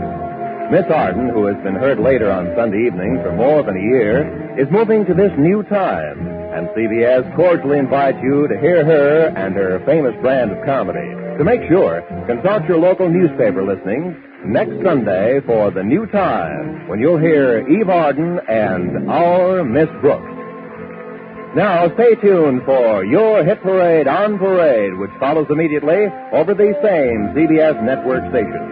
This is Roy Rowan speaking. This is CBS, the Columbia Broadcasting System.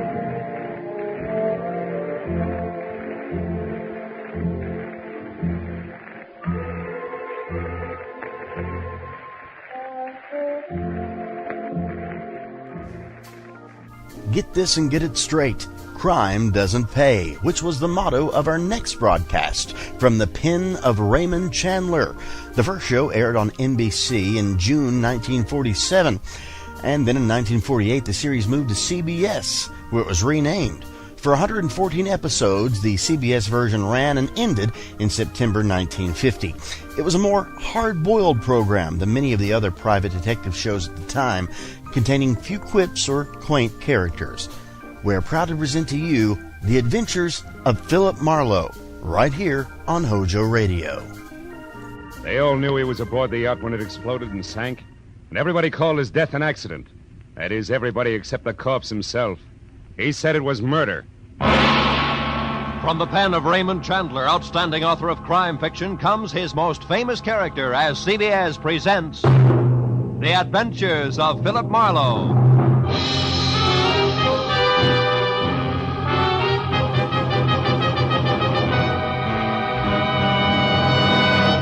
And now, with Gerald Moore, starred as Philip Marlowe, we bring you tonight's exciting story, The Restless Day.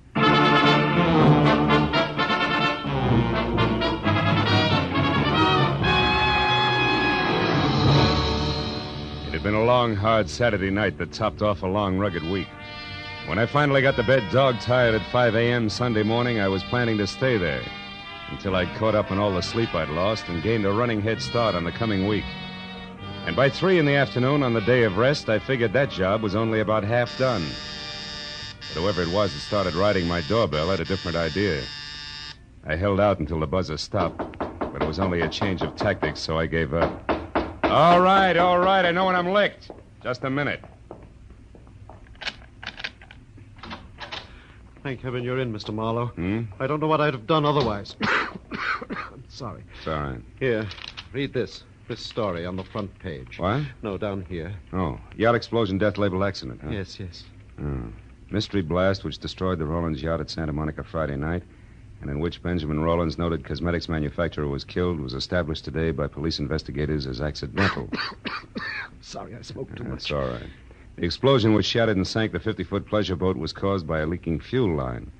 Rollins, known to be a chain smoker, is believed by witnesses to have continued on page 7. Never mind, Marlowe. I'll tell the rest. Yeah. Think you'll make it? There are two frightening things wrong with that story. Well, go ahead. Frighten me. First, the explosion was no accident. That fuel line was repaired a week ago. Second, Ben Rollins was not killed. You're shaking my faith in the American press. How do you know all this? Because I am Benjamin Rollins. Yes. Well, look, fella, you better dial 116 on the phone and tell the police all about it, huh? No, that's exactly what I can't do. Someone's tried to murder me. If they find out I'm still alive, I'll be a target for a second attempt. Wait a minute. I need two things right now. One, a cup of coffee. Would you like some? No, milk, if you please. My doctor insists. Okay, come on. The other's a good, solid explanation of why everybody thinks you were aboard that yacht. Well, first, they believe my body was lost in the explosion. You see, I intended to spend the night there because Lucille, my wife, and I had quarreled. Mm-hmm. But I got a call, and I had to go out of town on business at the last minute. I went out to the boat, but only to pick up some papers. I was in a hurry. I must have left the lights on. I lost my hat in the wind on the way back. It was found in the water. Apparently, I didn't secure the dinghy because that was adrift offshore. Mind you, I read all this in the paper when I got back this morning. Back from where? Phoenix, Arizona. Figures. I came in on the California Limited. You can check on that. Marlowe, I must know who tried to kill me before they know they've failed. That could be tough. Have you got any ideas? Yes, I have. It might be any one of 3 people. 3? For instance, Walter Pittman, my ex-partner, threatened to kill me less than a month ago in New York when I won another court decision from him. Mm-hmm. Then there's my business manager, a fellow named Slater. I almost fired him last week, the arrogant fool. It's always when I get cross this comes. I see. And I'm sorry to say it, but Mrs. Rollins would no doubt rather have me dead than alive. That's quite a lineup for a mere cosmetics chemist, isn't it? Yes, it is. Look, you haven't been running lipstick experiments with somebody else's live equipment, have you, Rollins? Oh, certainly not. I've been working so hard I haven't time for my wife. To say nothing of another woman. Oh, Marlowe, I'm frightened. I must get to the bottom of this. I'll pay you double your usual fee. Will you help me? Okay, Rollins, it's a deal. If I hurry, I might get in on your funeral. Under the circumstances, that should make somebody due for a very big surprise.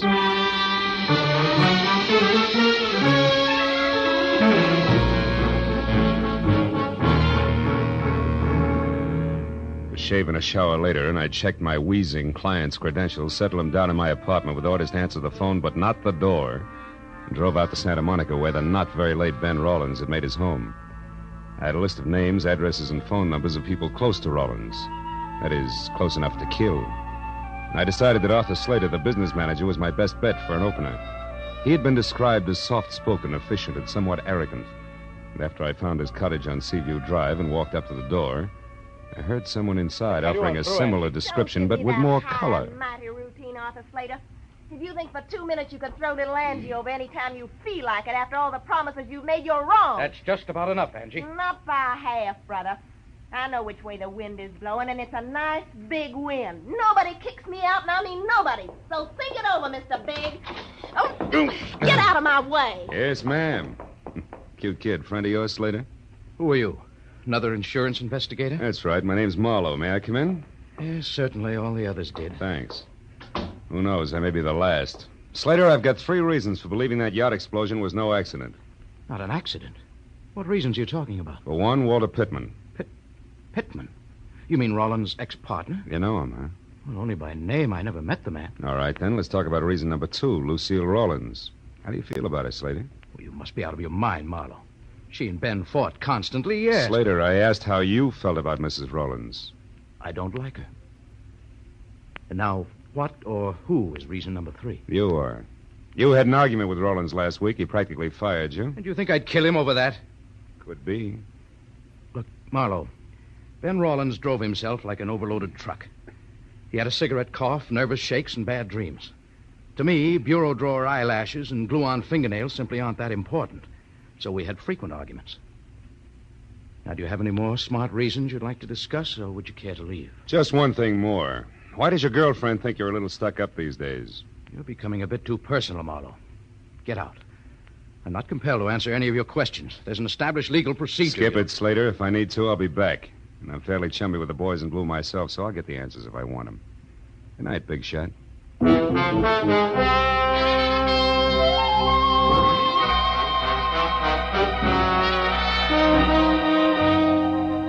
Arthur Slater was like a billiard ball, hard to rub the wrong way.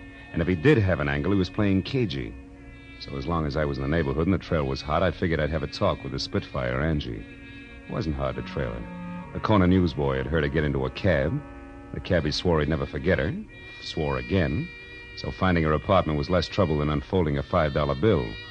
When I pulled up across the street from her place, I noticed a big car as big as the average garage and older than last year's college graduate parked in front. It was a black Pierce Arrow, and someone with a mouthful of cigar hulked behind the wheel. The cigar was pointed at me as I crossed the street. When I went up the stairs to Angie's door, it was still pointed at me. But I forgot about that when the apartment door opened. Angie was relaxed. There were little glints of gold in her green eyes, and the warm lights behind her shimmered on soft waves of hair, a shade of burnished copper. Maybe she was a Spitfire, but at the moment, her damper was down. Yeah? Well, Buster, you got your mouth open. You might as well say something. Angie, who do you think murdered Ben Rollins? Murdered? My mistake, chum. Good night. Just a minute. This is business, honey. Who are you, anyhow? Philip Marlowe. You ran over me on your way out of Slater's place a few minutes ago and dented my ego. Well, sue me. Who are you working for, Shamus? You wouldn't believe me if I told you. But I will tell you this, sweetheart. The explosion on that yacht was no accident. So I'm checking up on wives who'd rather be widows. Lucille Rawlins? Mm-hmm. Nuts. She was rolling in dough either way. She hated her job, but she sure didn't have to kill to quit. Get your compass fixed, Marlowe. Wrong way, huh? Well, suppose Lucille were in love with Pittman, maybe. Pittman? Who's he? Shot in the dark. Tell me something, Angie. Your boyfriend Slater has picked up a lot of push lately. How come? Some big deal they've been working on at the plant. And he makes me sick. Gets the first sniff of a success, and suddenly all his hats are too small. Especially his old hats, honey. And you can't blame the guy if he's really on his way up now, can you? Listen, Mac, I'll tell you, him, and the whole world something. Nobody is going to put little Angie on the skids. If there's a heave-ho pulled around here, Mr. Hotshot Slater himself will get it, and right in the neck. So if you happen to be snooping for him, Marlowe, you can putter right back and tell him so. Now beat it. That's not a bad idea. Oh, by the way, what's Angie stand for? Angelica? But don't count on it, brother. Don't count on it.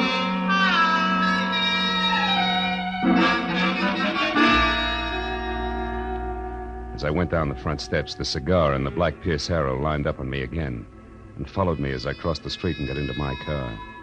It was still pointing at me as I drove away, but after all, the street was public property and the guy could smoke a cigar if he wanted to. Well, by the time I knocked on the front door of the Rawlins home, I was braced for a deluge of tears and a session of red-eyed hysteria. So I was caught off balance by the handsome blonde woman of 35 with a wry, crisp waistline who was cool, calm, and well-collected in green slacks. She introduced herself as Lucille Rawlins. Sit down, Mr. Marlowe. You said you're a friend of Ben's? That's right, Mrs. Rawlins. I stopped by to offer my condolences. But apparently condolences aren't much in order today. No tears, huh? Not even crocodile tears. I'm not a hypocrite, Mr. Marlowe, that's why. I'm merely stunned and confused over this terrible accident, and I'm not sure yet how I feel. Yeah, it was an accident, all right. Especially since that leaky fuel line that caused it was repaired a week ago. It had been repaired? Oh, yeah. It's interesting, isn't it? Who are you, Marlowe? I'm a private detective, and I know a lot more than that. I know, for instance, that the insurance on the boat alone will keep you in pretty doodads for several years.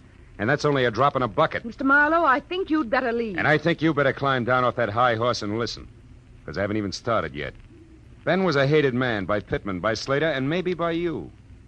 And I can prove he didn't die accidentally, baby, so I'd like some nice straight answers, huh? When did you see Pittman last? I've never seen Walter Pittman. I don't even know what he looks like.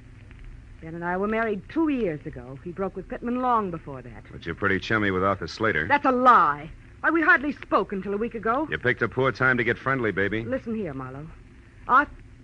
Mr. Slater, I ran into each other purely by accident one afternoon last week. I happened to stop in at a small bar in downtown Los Angeles. Mr. Slater was there at a table talking with some man, a stranger to me. When he saw me, he came over. He seemed upset. So upset. Wait a in minute. fact, that Is there anyone else here now? Well, no. My maid went out to the movies. What's the matter? I heard something, a noise. Sounded like it came from the service boys. Come on, let's have a look. Well, I don't know what anyone... Hey! The lights went off. Somebody turned them off. You better... Lucille, look out!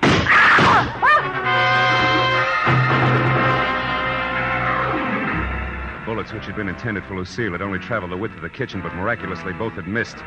Whoever had thrown them moved out fast, because when I got through the service porch and into the backyard, nothing stirred, except the restless ends of a pepper tree. But a second later, a heavy, clanking motor roared on the side street, and I got to the fence just in time to see a boxcar on rubber tires skid around the corner. It was a black Pierce Arrow.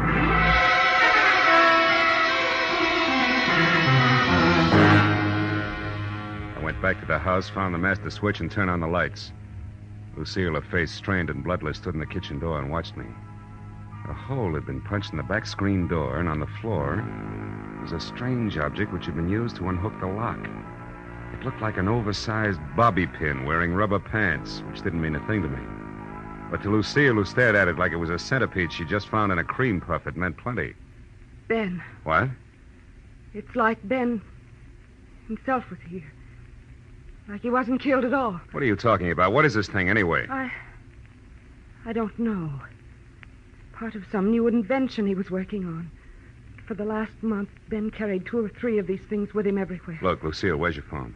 Right there. Oh. But, Marlowe, you don't suppose... Who are you going to call? Friend of mine. He'd better be in, too. Go. Marlowe. What's the matter, Marlowe? Busy? Yeah, busy. He's either talking to someone or he's gone out after leaving the phone off the hook. And either way, Lucy, that makes my friend very busy.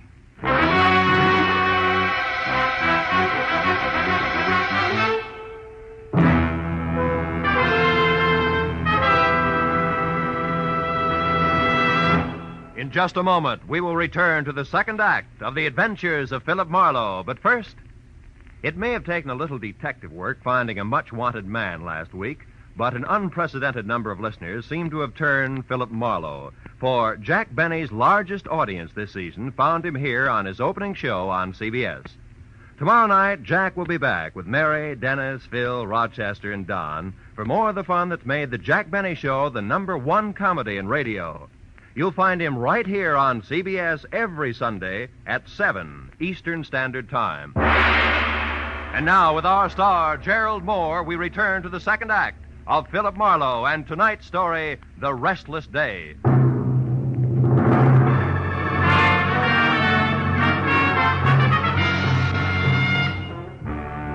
When I left Lucille Rawlins, the feminine target for tonight, I headed for Angie Gordon's, where I'd first seen the man with a cigar in his face, who I suddenly figured might be Walter Pittman. And as I drove, I felt like my brains had spent the night playing leapfrog in a squirrel cage. Because any way I call the dice, every one of my clients suspected of murdering him somebody else. And just to keep things from making any sense at all, I suspected my client. I pulled up near Angie's and saw the Pierce Arrow parked, lights and a man with cigar out. When I got close to the bungalow door, I knew that the lady was at home. Now, look here, and that she was receiving a gentleman caller, more or less. Tell me your name is Smith, which incidentally I don't believe. And then you start asking a lot of very personal questions. How cozy. Now, please, you do not understand. There are certain things about the death of Ben Rawlins that I must know. Things that mean a lot to me. How much a lot? Well, $100 maybe. What? Now, don't tell me that's all you could stuff into that briefcase there in your hand. Listen, girl, I must know whether that explosion on the boat was an accident or not. The police let it go as an accident? Never mind that. You are Slater's girl. You must know something about him as well as the other one who was here. Now, you tell me. Quick. Stay away from me, you big lug. I don't know anything. Let go of me, Ma. Let go. You heard the lady, Pittman. Let go. How do you know my name? I read tea leaves. And while we're all asking questions, do you mind telling me why you were throwing bullets at the Chinaware on Mrs. Rollins? I did no such thing. I don't even know Mrs. Rollins. You're a liar, and it's dull as the sauerkraut. The gun in your pocket will prove it. I have no gun in my pocket. Here, look for yourself. All right, I will. But if it's all the same to you, I'll start with your briefcase. Give me that. Why, so you can get to the gun first? No, because All right, Mr. Smart Man. Go ahead and look.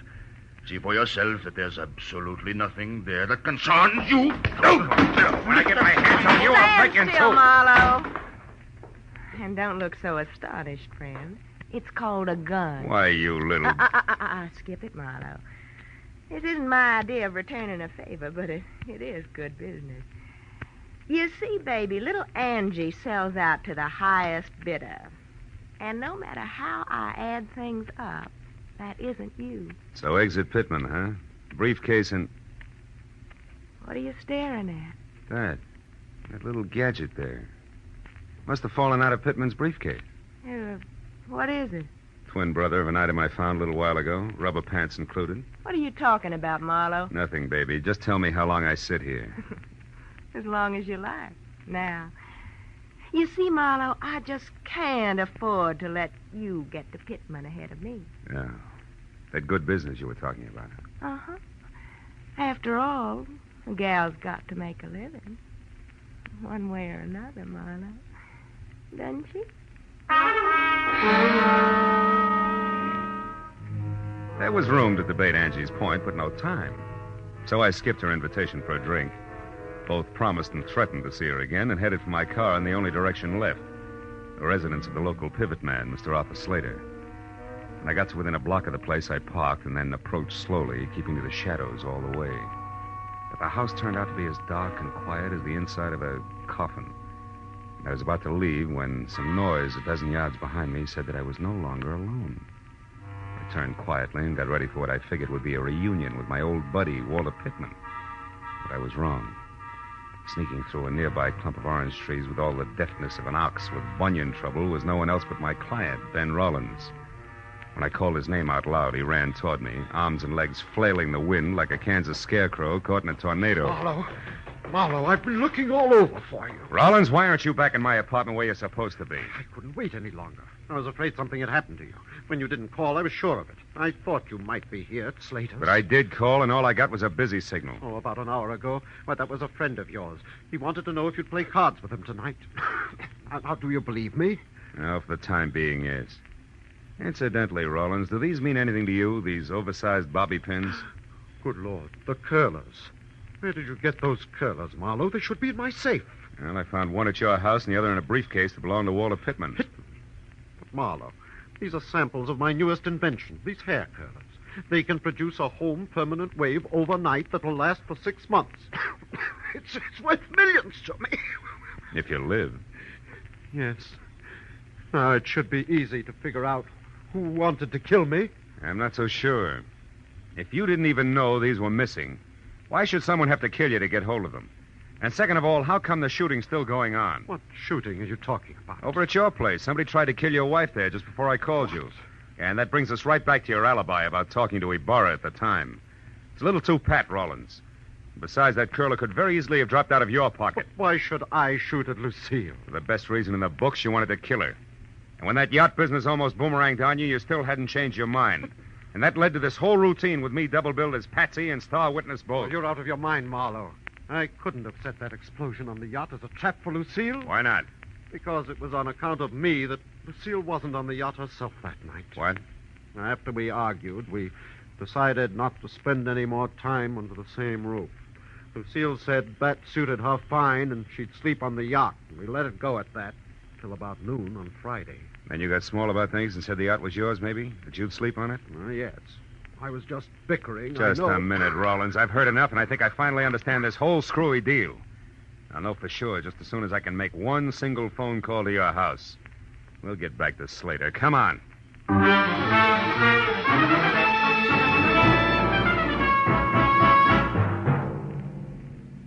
When I got to a telephone and through to the maid at the Rollins place, I was almost positive that in another minute I'd have both a solid answer for my client and a couple of clumsy customers for the law.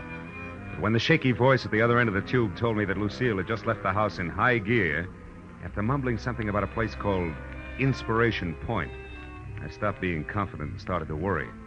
And when I tossed the jackpot question at the maid and got the winning answer, that worry became something worse, and it must have showed. What is it, Marlowe? What did you find out? Too much to explain now. Where's Inspiration Point, Rollins? About a mile south of here, straight along the shore. Good. What kind of a car does your wife drive? A blue Nash. What's Inspiration Point got to do with Lucille, Marlowe? Everything. Now, look. You call the cops and tell them to get out there as fast as they can. Do you get me? As fast as they can.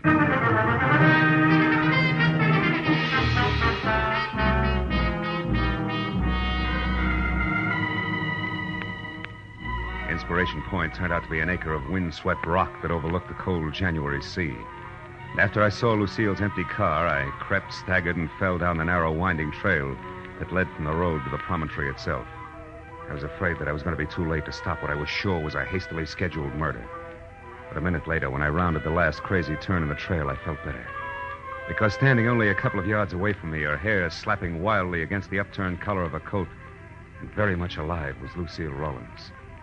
I was about to breathe a sigh of relief when suddenly I caught the expression in her eyes. I turned to follow the line of her unblinking gaze, and I knew that I hadn't arrived any too soon. Because the lady was being held at the point of a gun held by Arthur Slater. I closed my hand tight around the cold .38 in my pocket and moved closer. When you called me at the house, you said that my husband was alive and with you. Why did you lie to me? Because I knew that would bring you running. And I had to be alone with you, Lucille, so I could do what I missed doing last time. Last time? You mean the yacht? You did that? Yes. But somehow or other, Ben was out there instead of you. So that accident was a waste of time. But this one, the bereaved wife who jumped or fell to her death from the edge of Inspiration Point, won't be. But why, Slater? Why do you want to kill me? There's no time to explain, Lucille. And we'll take time, Slater. Marlowe, you! Yeah, me! Marlowe! Marlowe, he's going to kill me. Yes, honey, I know. He had to. But why, Marlowe, why? Because he stole your husband's invention to sell to Walter Pittman. He was going to go into business with him. But now when the cops get here, he's going first to a hospital and then to jail. For grand larceny and attempted murder. Attempted murder? What about Ben, Marlowe? Ben was a near miss, honey, nothing more. You'll see what I mean in a minute.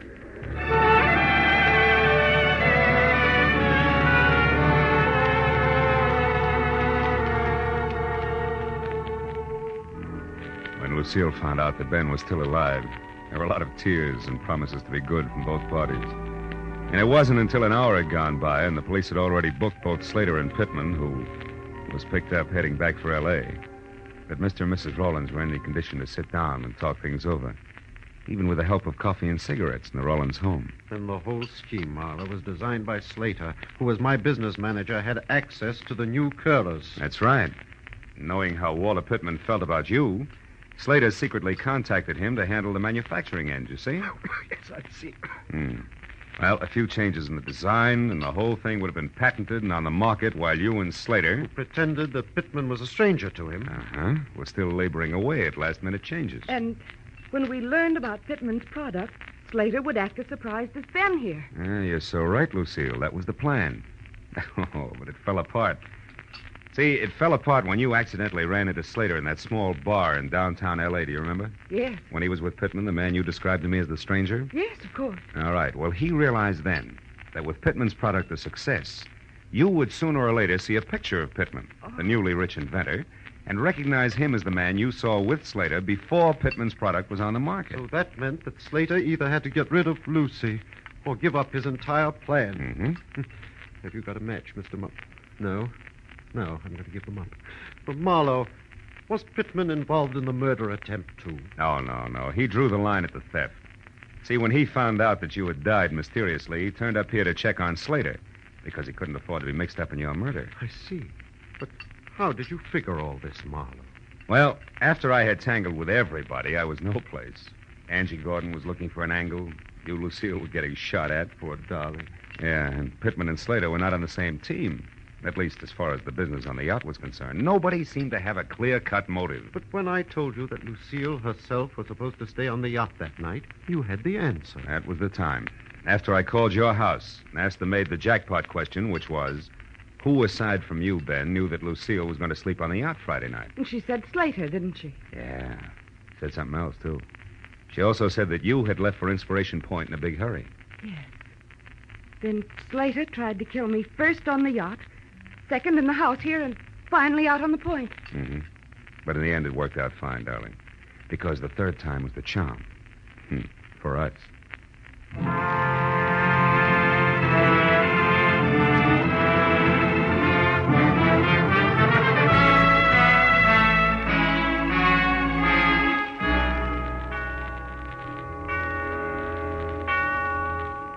Well, by the time I was through tying in all the loose ends for my client and his wife, it was 3 o'clock in the morning, and I was dog-tired all over again.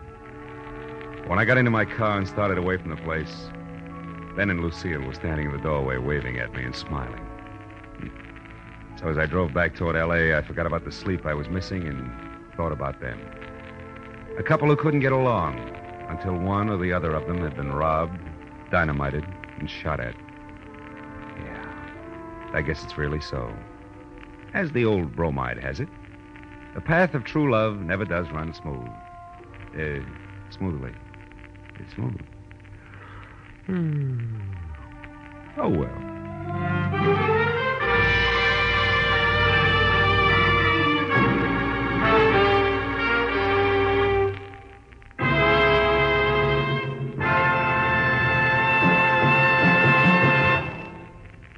The Adventures of Philip Marlowe, created by Raymond Chandler, stars Gerald Moore and is produced and directed by Norman McDonald. Script is by Mel Donnelly, Robert Mitchell, and Gene Levitt. Featured in the cast were Lorette Philbrandt, Edgar Barrier, Virginia Gregg, John Daner, and Jack Moyles. The special music was by Richard Arunt. Be sure and be with us again next week when Philip Marlowe says... Somewhere in the cold, persistent rain that made the city itself seem a thing of evil, a girl had disappeared, and it was my job to find her. But before I did, I found death and a devil.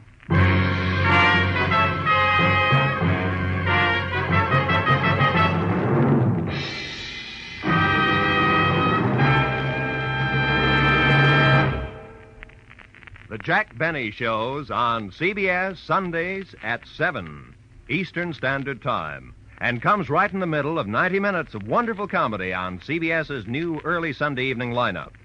Immediately preceding Jack's show, you'll find Spike Jones and a Spotlight Review at 6:30 Eastern Time. And following the Benny Show, Amos and Andy take over with their inspired humor.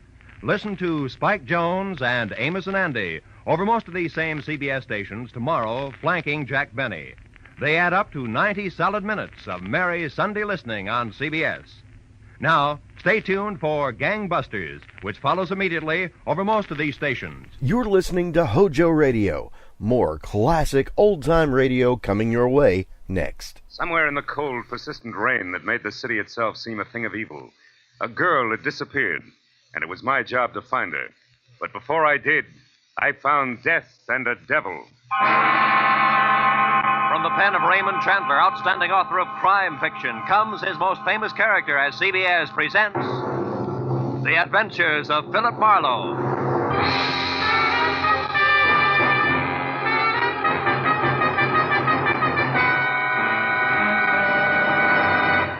And now, with Gerald Moore, starred as Philip Marlowe, we bring you tonight's exciting story, The Black Halo.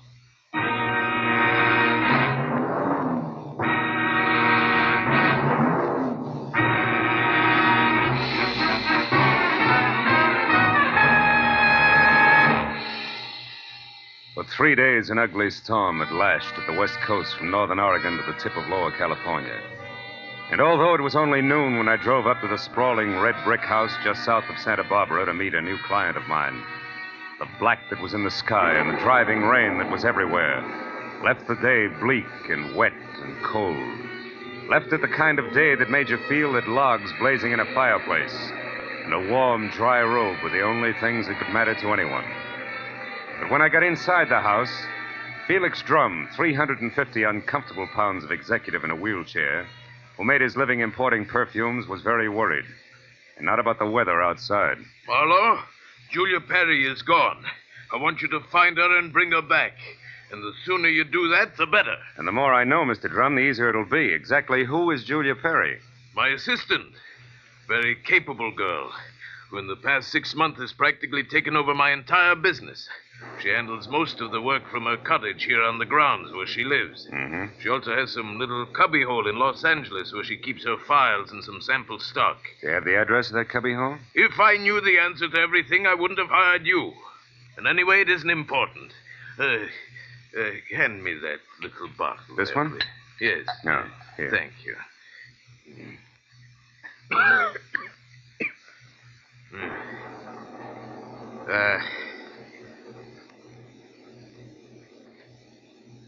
When did you last see Julia, Mr. Drum? 3 days ago. Oh, it was 3 days ago when she left on one of her regular weekly trips down to Los Angeles to bid on perfumes. Usually she stayed away overnight, but the Beechwood Plaza Hotel most of the time, and she was back here by noon the next day. I suppose you've already checked the Beechwood Plaza, huh? Yes, of course.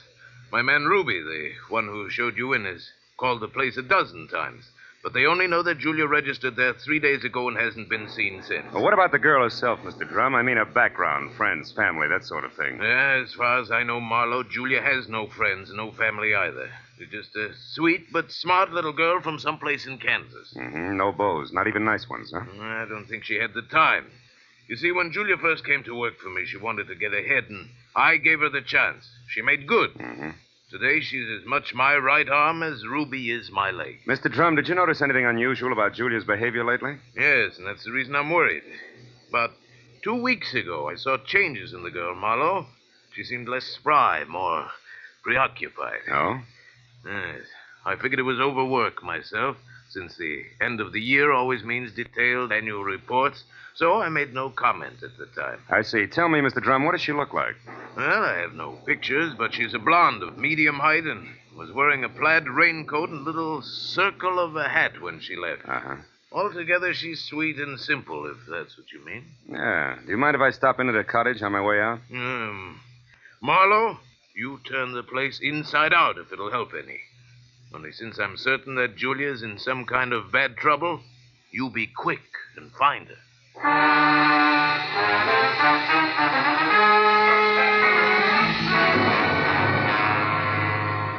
Julia Perry's cottage was strictly the 50-50 arrangement the Drum had mentioned, with one room office and the other living quarters. In the office, I found everything in its proper place, so I moved to the other room.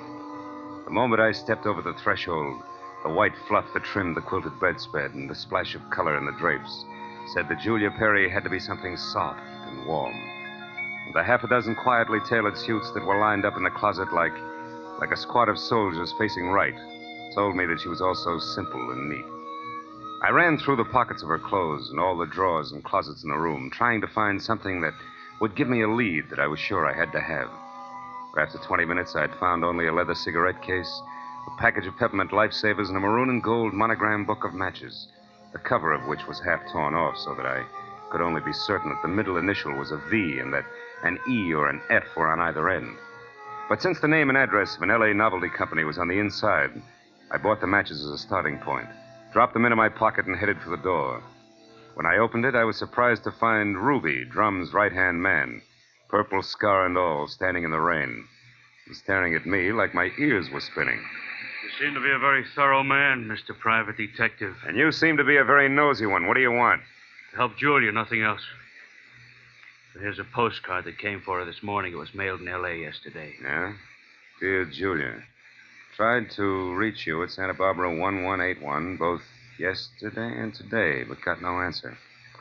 I'm leaving town tomorrow. As one little girl who fled life in Haven, Kansas to another, I would have enjoyed seeing you again. For a bit before I moved on to who knows where.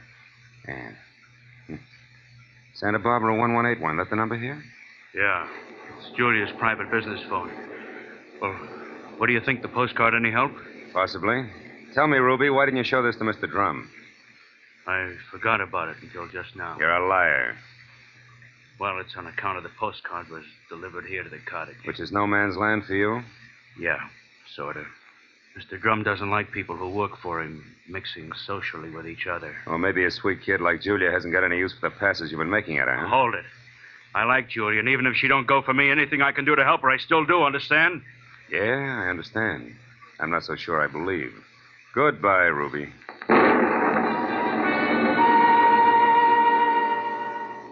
It was pushing 5 o'clock and still raining by the time I got back to L.A. and over to the novelty company. Once there, I presented the torn book of matches that I had found in Julia's cottage to a bald man with horizontal question marks for eyebrows, and who, at the crinkle of a $5 bill, tore himself away from his racing form long enough to check the files for a set of maroon and gold initials that had a V in the middle. And it was 6 o'clock before I had the answer, which was EVE. And they weren't initials, but the front name of Mrs. Eve Bentley, who lived in a villa at the swank Sunset Terrace Apartments. And according to the gentleman who said he knew his oats, was a very classy filly. An hour later, I was at Mrs. Bentley's front door, and while I made with the chimes and waited, I wondered just how much a guy who loves the ponies could know about women. But when the door opened, I had my answer. Yes? What is it?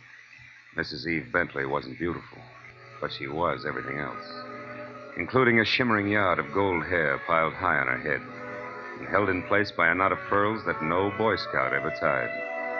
Her face was wide blue eyes and open red lips on a backdrop of soft, fair skin. She wore a black silk jersey dress that must have been sprayed on.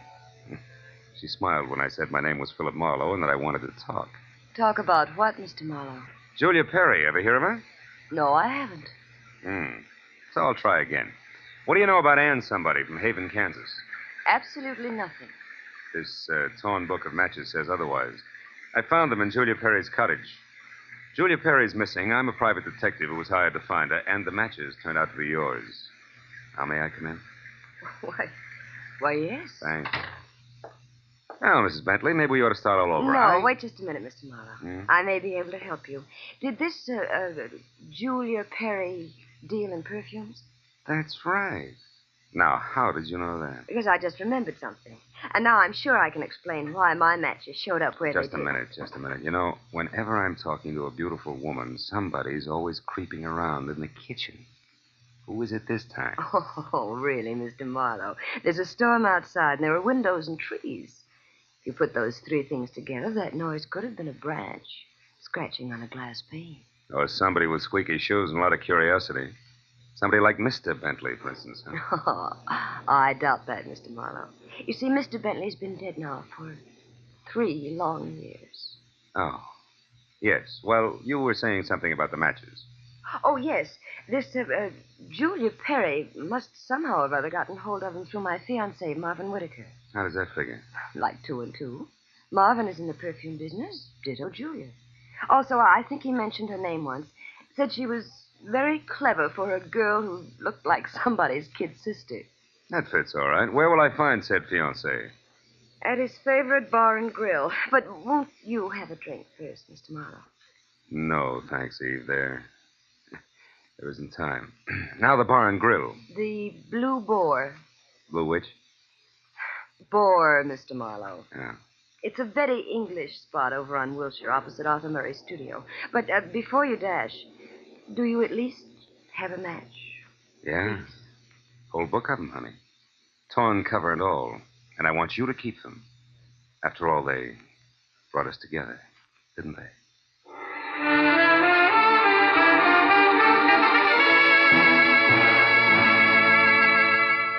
When I got outside, I postponed my run between the raindrops over to Wilshire Boulevard long enough to take a look behind the villa. And there, in a newly planted strip of clover lawn below Mrs. Bentley's kitchen window, I found something which was no surprise. 2 clear prints of a man's shoe. But from there on out, I got nothing more than a lot of rain down the back of my neck. So 10 minutes later, I dripped into my car and headed for the Blue Boar and Eve Bentley's gentleman friend.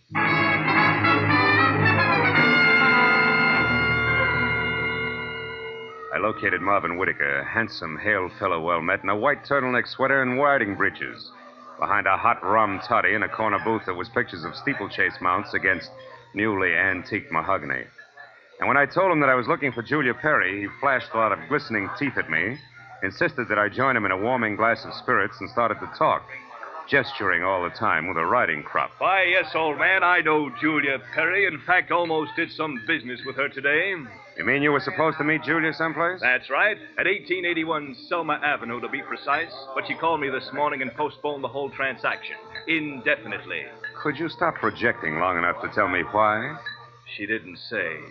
Of course, it's of no bother to me on a day like this. No sane man should be any farther away from a toddy than we are right now. So drink up, old boy. It'll do you a world of good. Yeah, I bet it will. Look, Mr. Whitaker, one more question. Did Julia ever speak of a girlfriend named Ann? Someone she knew years ago in Kansas? No, I don't believe she did, Marlowe. Matter of fact, Julia never talked of anything but perfumes. Now drink your drink, fellow, before it's chilled through. Thanks, but no thanks, old bean. I do have to run, really. It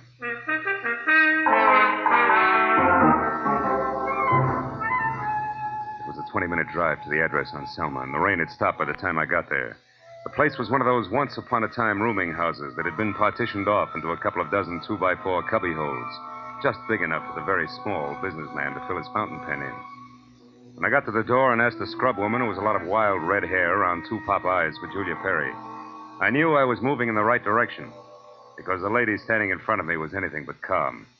And more important, she had just heard a pistol shot from the back of the house. Yes, that's right. A pistol shot not over 2 minutes ago. I'm sure that Perry girl had something to do with it. Because when I come from inside, I saw her rush out down these steps. Did she say anything? I don't know. She was gone out of sight before I could open my mouth.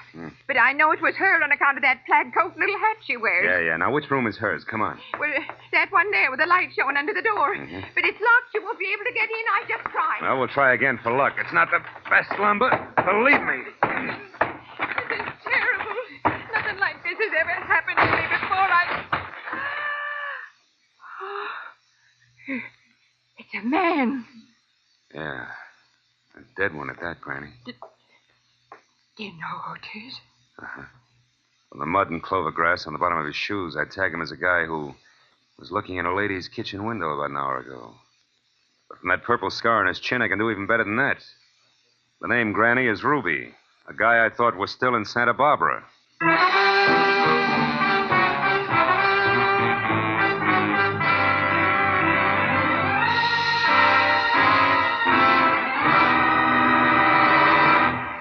In just a moment, we will return to the second act of the adventures of Philip Marlowe. But first, given clues, even the newest of Philip Marlowe fans can deduce the characters in CBS's great new early Sunday evening comedy lineup.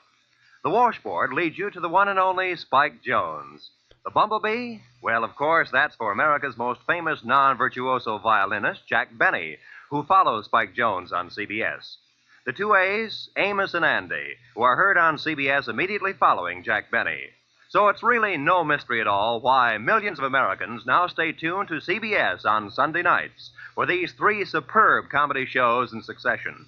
Spike Jones and Amos and Andy over most of these same CBS stations, and Jack Benny over them all. And now, with our star, Gerald Moore, we return to the second act of Philip Marlowe and tonight's story, The Black Halo.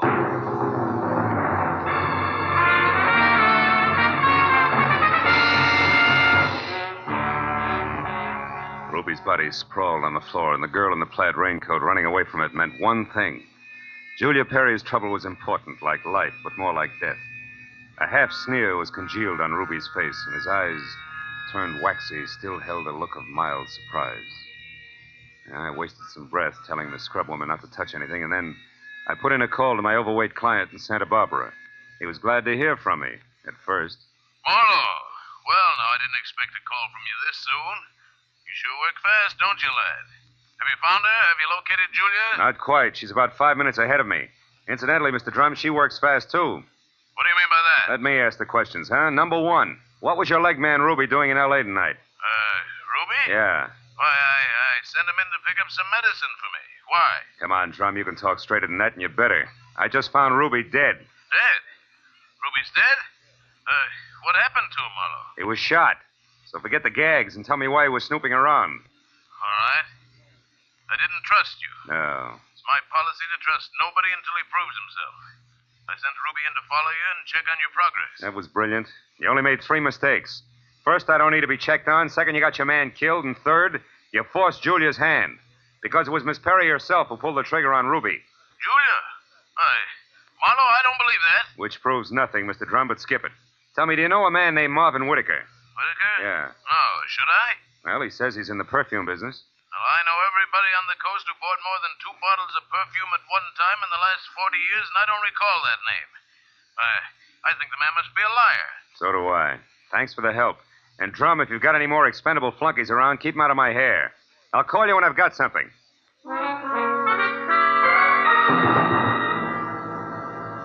I called Homicide next and told Detective Lieutenant Ibarra where to find the body and who was responsible for it being in that dead condition. When the question of why came up, I admitted I was still shooting blanks. Oh, I told him about the razzle-dazzle Whitaker had handed me and named the Blue Boar on Wilshire as my next stop. Ibarra said he'd call me there, and when I got to the entrance of the place, I saw Whitaker, draped in a trench coat that involved enough cloth to rig a 4-masted schooner, standing in the anteroom, impatiently smacking his leg with that riding crop. He looked positively dashing. Question was, which way? Hiya there, Marlowe. Hey, old boy, you look upset. Anything wrong? I may be upset, Whitaker, but you're the one that's going to spill. First, are you leaving or coming back? I'm just leaving. Been here all the time since I talked to you? That's right. You see, my coat is perfectly dry. Stopped raining half an hour ago. Well, you see, if I'd been outside, I would have known that. But why this 3rd degree, Marlowe? What's up? It's a long story. Maybe we better sit down and talk it all over from the beginning. Oh, I'm afraid I can't. Not just now. I've got a date. She'll keep. Not this one. It's something rather special. Special, huh? Like Eve Bentley? Now, look here, old boy. You're prying into my personal affairs. Whitaker, I'll rip the lid clear off your personal affairs if necessary to get a clean answer out of you. Now, what do you really know about Julia Perry? I told you once. Are you implying that I'm a liar? At least that. For instance, who puts out Amir? Come on, Whitaker. It's a well-known fragrance. Why, I don't recall offhand. That's strange, because any woman knows Amir's a Dana perfume. Just what are you trying to prove by all this? That as a perfume dealer, you stink. And try this for size. When I got to that address you gave me, I found a fresh corpse there with a bullet hole in it. A murder? Yeah, and your routine was pat, brother, so before Homicide starts combing out the snags in your story, you better untangle it yourself right now. You lied to me. Now, why'd you do it, Whitaker? Why the double tower? All right, Marlowe, I'll tell you. I'll tell you this! Oh! He was as quick as a wounded cat. The riding crop slashed across my face even before I'd realized he'd moved. And by the time the red light stopped dancing in my eyes, Marvin Whitaker was gone. I turned as the head waiter walked up to me. He studied the hot red welt rising on my face for a moment and then murmured discreetly that if my name was Marlowe, I was wanted on the phone. It was Lieutenant Ibarra. Marlowe, you can stop beating the brush for Julia Perry. We found her. You did? Where is she, Ibarra? She's out in the alley here, behind the Beechwood Plaza Hotel, Marlowe. Exactly 8 floors down from the window of her room. She fell through the glass roof above the rear entrance. Oh. It's not pretty. Oh. She explained the whole thing, including that Ruby guy's murder in a note we found in her room. I'll be right over, Ibarra. Okay, don't hurry.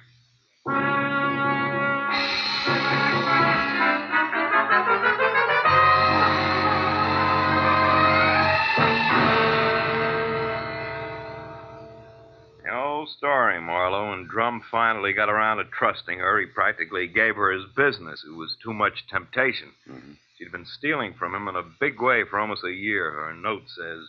And she decided to run for it when she knew she couldn't hide the thefts any longer, huh? That's right. That Ruby caught on some way, and she killed him, but I guess murder was too rich for her blood, so she came back here, thought it over, and then checked out.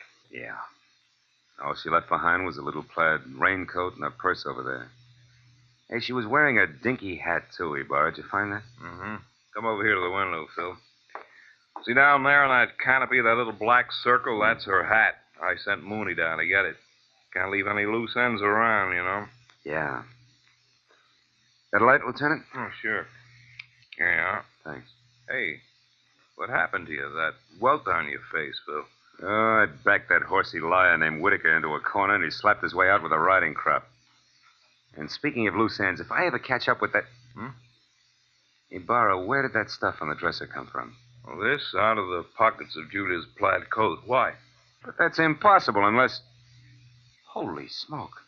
That's why Whitaker lied to me. Hey, where are you going with that, Phil? Come back here. I gotta check on something, Ibarra, and keep your notebook handy. If I'm right, this deal is still wide open.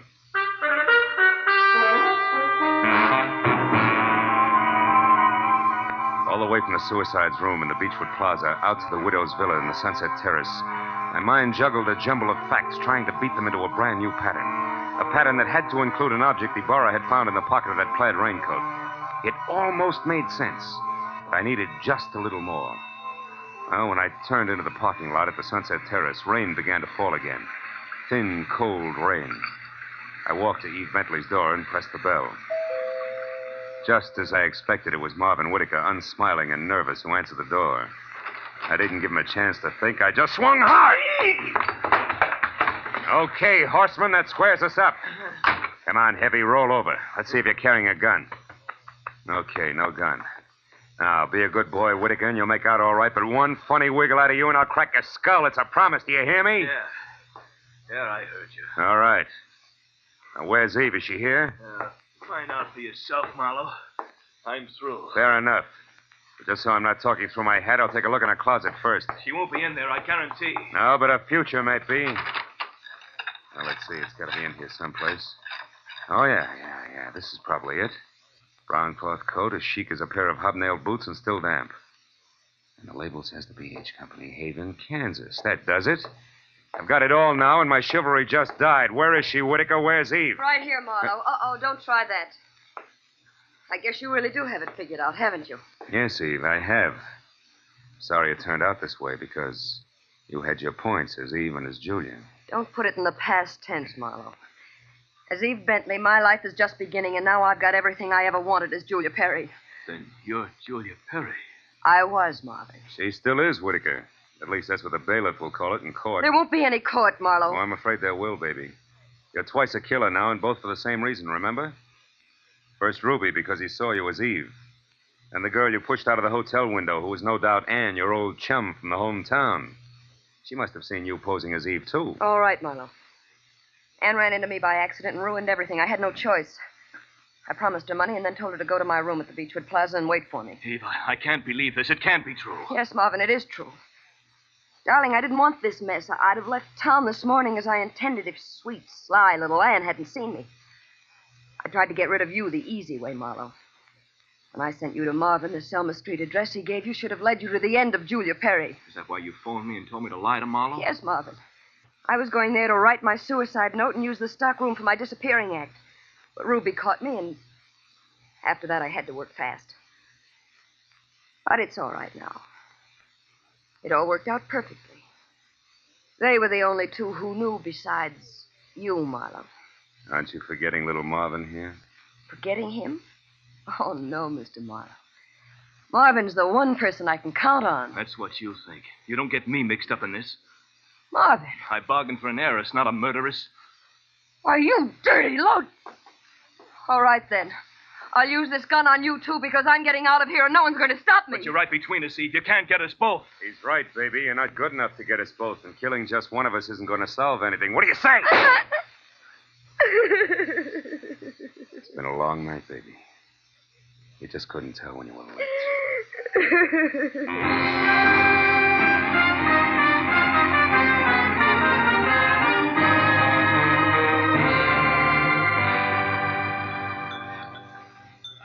You want any more of this coffee, Marlowe? No, it's sludge, Lieutenant.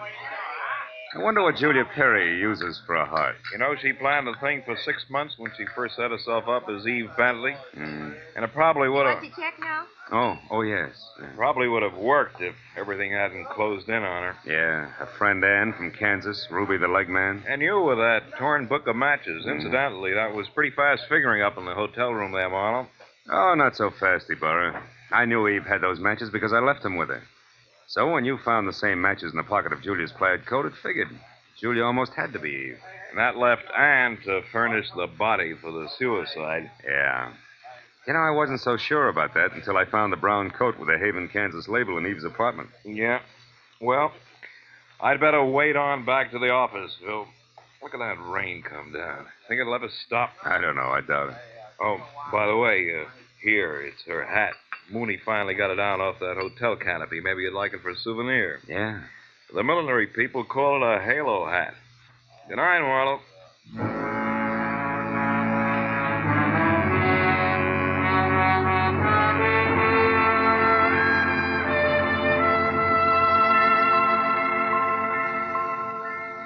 I sat there a while after Ibarra left, looking at the rain in the street, and the cold coffee in front of me, and Julia's little round halo on the table. And finally I got up and went outside. Dirty water scudded along the gutter and gurgled thickly into the sewer drain at the corner. For a minute I caught a glimpse again of the girl I'd figured Julia Perry to be when I went through her cottage in Santa Barbara. Yeah, that girl was an angel. When I finally caught up with her, her halo turned out to be black, jet black, inside and out. I dropped the little hat into the gutter and watched it go as far as the drain at the corner. And then I went home.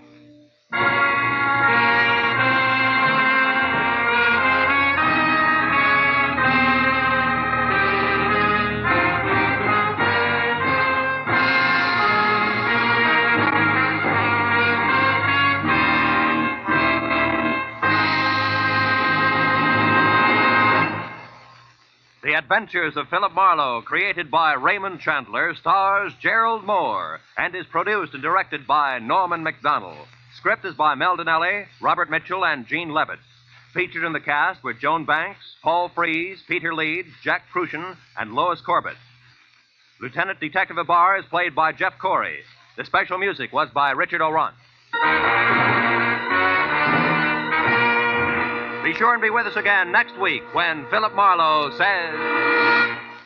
A startled corpse, a blue-eyed woman, and a cryptic message, scrawled by a dingy man with the pieces of a Chinese puzzle that wouldn't fit together, until I found out what was deadly about the orange dog.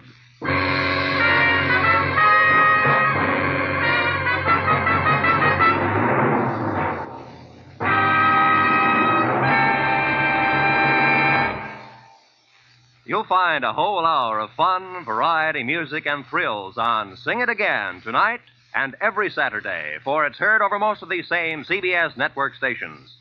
Now, stay tuned for Gangbusters, which follows immediately over most of these same stations.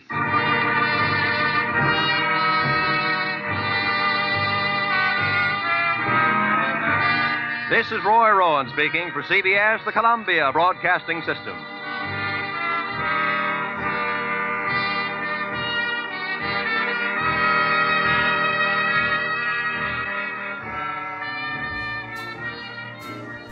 Our next broadcast was a radio series that was loosely based on a private detective character created by writer Dashiell Hammett for the Maltese Falcon. The show ran for 13 episodes on ABC in 1946, for 157 episodes on CBS from 1946 to 1947, and finally for 51 more episodes on NBC from 1949 to 1951. The series starred Howard Duff as the titular character and Lauren Tuttle as his secretary Effie. We proudly present to you The Adventures of Sam Spade on HOJO Radio. The Adventures of Sam Spade, Detective. Brought to you by Wild Root Cream Oil Hair Tonic, the non-alcoholic hair tonic that contains lanolin. Wild Root Cream Oil, again and again, the choice of men who put good grooming first.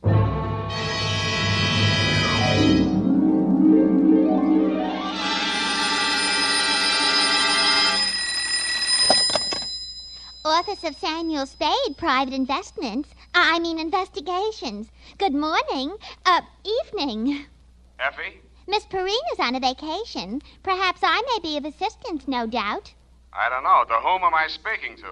I am sorry. I cannot divulge that information to an entire stranger. May I take a message? Look, Miss Whoever you are, I don't want to discommode you, but I am sorry, but I will have to ask you in no certain terms to resist from this line you are handing me. I am not the type secretary. Forget it. I'll just call Miss Perrine long distance and dictate my report over the phone. Oh, my stars and garter, how utterly gouch of me, Mr. Spade.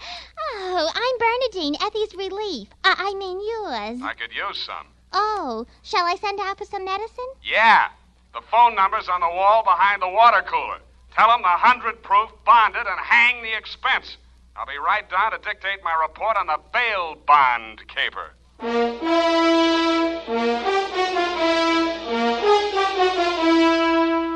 Dashiell Hammett, America's leading detective fiction writer and creator of Sam Spade, the hard-boiled private eye, and William Spear, radio's outstanding producer-director of mystery and crime drama, join their talents to make your hair stand on end with the adventures of Sam Spade.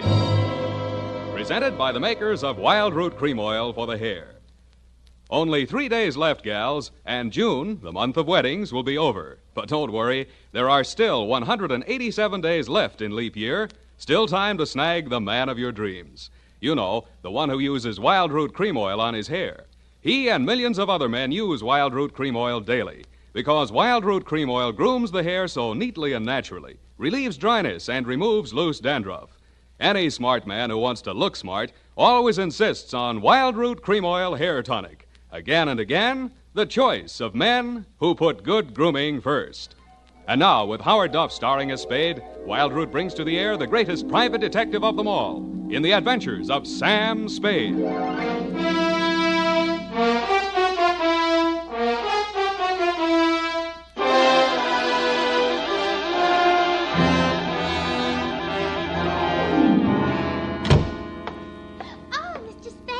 You are, Mr. Spade. You just gotta be. Yes, but why? It was fate. I knew it was going to be like this. I had my qualms, too, Bernadine. Oh, that's good. I sent the other back. The other what? I called that number, but it was euphonious. They said whiskey. Is something the matter? No, nothing at all. I'm perfectly calm. Well, I'm glad. My previous employer was very nervous, which is why I just happened to be tentatively at large when Effie reproached me about being a relief to her. Figures. Bernadine, now, I'm not being fresh. Honestly, I'm not. But do you take shorthand? Yeah, but I don't speak it. What is that you speak? Don't answer. Ready? Rodney. I mean Roger. Date.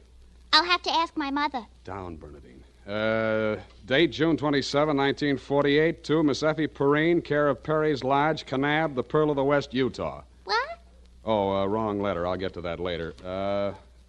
Date, June 27, 1948, to Leo M. Scarlett, care of Leaf, Branch, Root, Knox & Wood, attorneys at law, 333 Pine Street, San Francisco, from Samuel Spade, license number 137,596. Subject, the bail bond caper. Dear Leo, I'm sorry things turned out the way they did, Leo, and I'd like you to know how I got into it. It wasn't for the reward. I don't take rewards.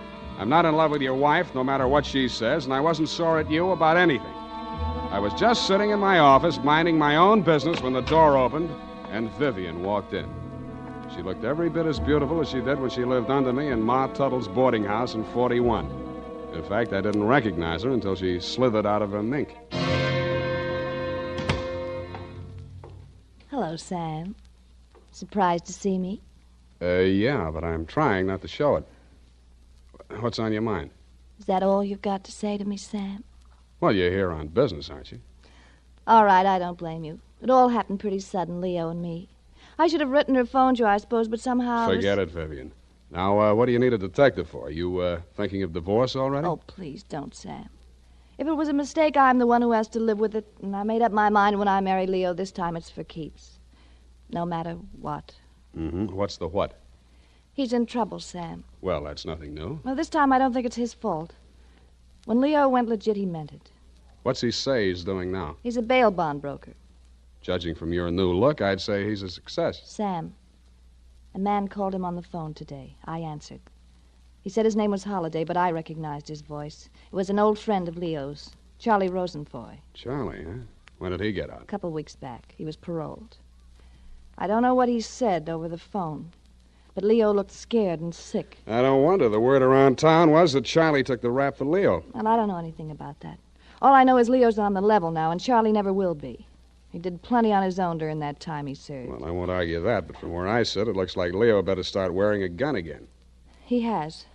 That's what I'm so frantic about, Sam. You hear any of the conversation from Leo's end? He didn't say much. But I did hear him say, "All right, 10 tonight. I'll meet you there." That wasn't very smart of him. I know, but that's the way he is. It might be only for a payoff. I thought of that, too. But Leo hasn't got that kind of money. He's been dropping a lot at the racetracks lately. And even if he had it, he's not the type to pay blackmail. I don't like it. Why should I stick my neck out? Why did you have to come to me anyway? 'Cause I trust you, Sam. I know you were jealous of Leo. I was?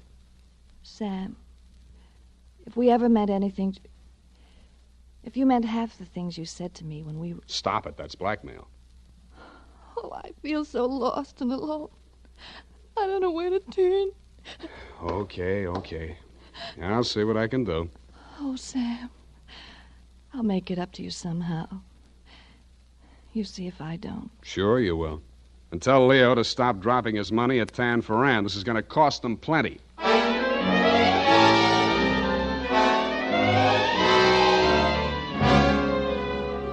Vivian had said that your rendezvous with Charlie was scheduled for 10 in the p.m. and that you were too upset to go to work that day, so you'd be at home, 1246 Dunbar. I took a plant in your apartment building from a Sleepy Lagoon-type cocktail bar across the street called, you guessed it, the Sweet Leilani. Your wife joined me, and after a while, we got around to talking. At least she did. I bet you can't guess what I'm thinking about. Huh? Listen, Sam. You remember that night we drove to the Half Moon... Bay. Oh, you do remember. Oh, we used to do the craziest things. I should have married you, Sam. Please, not while I'm drinking. You know what? The trouble with crooks... They have to work day and night. Yeah. Hey, you're not listening. No, but everybody else in the place is. Let's talk about you, Sam. Did I ever tell you how I met Leo? No, and please don't. And then he opened a bucket shop. You know what a bucket shop is? Yeah. It's brokerage. Yeah, that's right. Only it's crooked. That was the first business Leo started when he went legit. Mm-hmm. He had to shut it down on account of those securities somebody was always stealing out of the safe. Were they insured? Yeah, but they wouldn't renew his policy. So after the second nightclub burned down and he couldn't get any insurance at all, even on his own life. That's why I'm so frantic, Sam. Hey, give me a nickel. I want to play Sweet Leilani.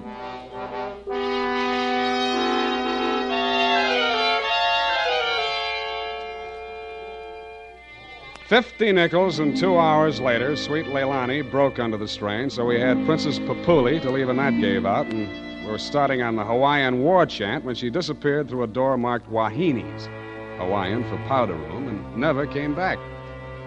Around 9:45, I mumbled something to the bartender about the lady will pay, put on my smoked glasses, and strolled out and across the street. You came out of the building a couple of minutes later. You led me a zigzag course up Merchant Street to Salon, across Salon to Commercial, down Commercial to Drum, and made a lateral pass over Drum back to Dunbar. Your destination, I'd never have guessed it, was the Sweet Leilani. Happily, they were not playing Sweet Leilani. It was very, very quiet. The regular customers had taken a powder, and I didn't blame them. In the new crop at the bar, I counted 10 broken noses, at least 5 broken paroles, assorted knife scars, and 4 pairs of cauliflower ears, and 1 maverick. You slid into a booth at the end of the bar, took the gun out of your shoulder holster, and laid it down on the table in front of you. I walked over, turned it around so it was pointing at the jukebox instead of me, and sat down. Some other time, Spade. Some other time I drink with you. I'm waiting for a friend. Why the gun? You selling it to him? Maybe I give it to him. Go on, you drink at the bar. It's kind of crowded. Looks like Charlie Rosenfoy's old mob. Who are they gunning for? You or Charlie? Why don't you ask them? What are you drinking, Leo? I was with that bottle all day. Got a bad taste. Do me a favor, Spade. There's a bar 2 doors down the street. Go drink there. There's my friend coming in the door. Any friend of yours is a friend of mine, Leo. Look, Spade. Hello, Leo. What's the matter? You bring a bodyguard to meet your old friend Charlie? This shamus threw his weight in here. I didn't ask him. I don't need him. Huh. That sounds like the old Leo Scarlatti I used to know. The name is Scarlet. Oh, pardon me. I've been on the rock for so long, it's hard to catch up on all the changes. There's been a war, Charlie. Anyone tipped you to it yet? You got a smart bodyguard, Leo. Let's talk. Let's go somewhere else and talk. I like it here. Okay, we start. How come you tipped the mob we were coming here? You promised you wouldn't. Like the shamus, they got to drink somewhere. All right, say what's in your mind and I'll go.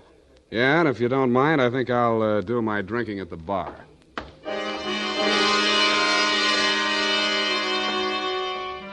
Both of your guns were on the table. It didn't look as though you were going to use them on one another, and I figured that neither of you was going to do much talking in front of me anyway, so I strolled back to the end of the bar to look at the television. The 10 o'clock news roundup was on, and the ticker tape that was moving across the screen said ... in Atlantic City today, period. I ordered a highball, and then the ticker tape started again. This time it said San Francisco, $1 million bail bond robbery. $1 million in negotiable bonds is tonight in the hands of a group of daring hold-up men who commandeered an armored truck at the very portals of the police department and the Hall of Justice. Then it said, this concludes the 10 o'clock edition of the television news roundup.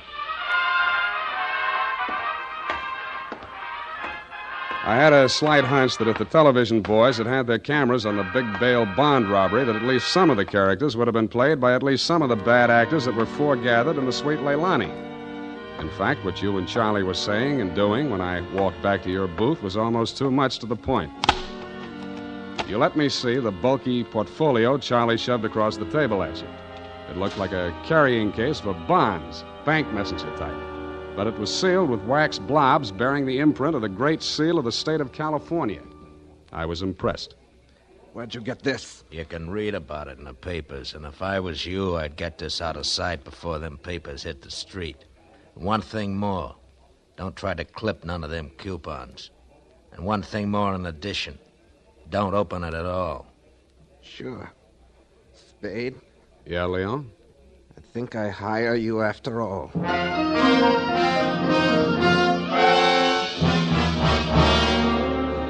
I took the job, and you handed me the portfolio. Outside, we flagged the taxi, and you gave the driver an address on Portsmouth Square. Your office, I hate to remind you, was behind one of a bunch of neon-lighted storefronts across from the Hall of Justice. The sign on the door said, press the button and let freedom ring any hour, day or night. The only bell in sight was a stop-press-type burglar alarm. You unlocked the door and we went in. You paused in front of a big green safe with a combination lock and started twirling the knob. The tumblers clicked into place. I picked up an inkwell and waited for the safe to open. All right, Spade, give me it. I did, with both hands. With my left, I handed you the portfolio, and with my right, I pitched the inkwell at a well-wired slab of plate glass window. When the burglar alarm went into action, so did you. You dropped everything and were out of the door and out of sight before you could say, let freedom ring. While I was waiting for the cops to arrive, I helped myself to a $500 bearer bond I found lying loose in your safe. I had a feeling I might be needing some bail myself.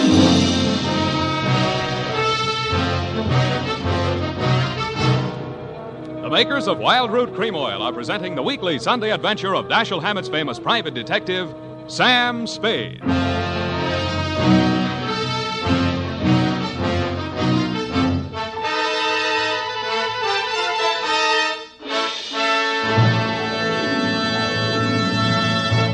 Now, here's important news on good grooming.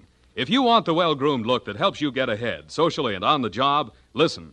Recently, thousands of people from coast to coast who bought Wild Root Cream Oil for the first time were asked, how does Wild Root Cream Oil compare with the hair tonic you previously used? The results were amazing.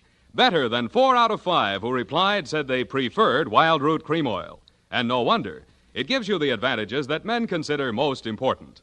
Wild Root Cream Oil grooms your hair neatly and naturally, relieves annoying dryness, and removes loose dandruff. What's more, non-alcoholic Wild Root Cream Oil is the only leading hair tonic that contains soothing lanolin. That's like the oil of your skin. So ask for Wild Root Cream Oil Hair Tonic. Again and again, the choice of men who put good grooming first. By the way, smart girls use Wild Root Cream Oil too, and mothers say it's grand for training children's hair.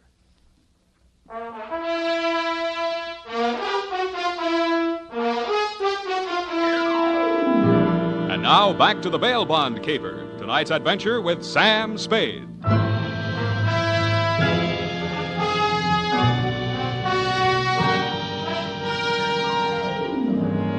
I had hoped, Leo, when I made my spectacular move in your bail bond office and set the bells to ringing, then I'd get the caper off my neck and onto the capable shoulders of the police, where it now belonged. Then I told myself I could go home and get some sleep. I had never been that fond of Vivian anyway. I was holding the $1 million portfolio, complete with its big official seals still unbroken, ready to hand it over with a flourish to the first boy in blue that rushed in. But then I saw something that dashed my hopes. There was a strip of Scotch tape across the bottom of it. It wasn't up to me to tamper with important evidence, but I didn't have to.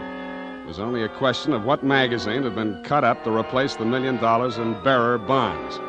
That question was answered at headquarters 20 minutes later. It turned out to be the last 52 issues of Radio Life, which even Captain Walsh of the robbery detail admitted was no help. Neither was Captain Walsh. Now, Spade, in your statement here, you state, so-and-so, Sweet Leilani, and that Rosenfoy did hand portfolio exhibit in question to Leo M. Scarlett, alias Scarlatti, at approximately 10:20 p.m. this date. That's it, Captain. Now, you sure you want to stick with this? You don't want to change any part of the statement? No, I just want to go home and go to bed. I'm afraid you're going to stay with us for a while. Who, me? Statement of Jordan Joyce, M.D., statements of Hilda Sackwriter, R.N., and Mildred DeVille, Biss, R.N., day and night nurses, respectfully. Who's sick? Rosenfoy. He's been quarantined in his home in Daly City since his release from Alcatraz 4 days ago. Chicken pox. Sorry, Sam, I'll have to book you. You sure you don't want to add anything to that statement? Only this. Kelsey Walsh, if you continue to do such brilliant police work, you will be waving a stop sign at a school crossing in time for the fall semester. You are a hangnail on the finger of justice.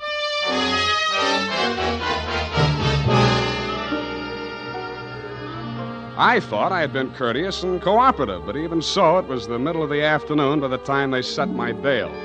$1,500. That made it life. But I hadn't had time to hang the curtains in my cell when I got even worse news. My bail had been posted by who? Vivian, a banana peel, and the steps of progress.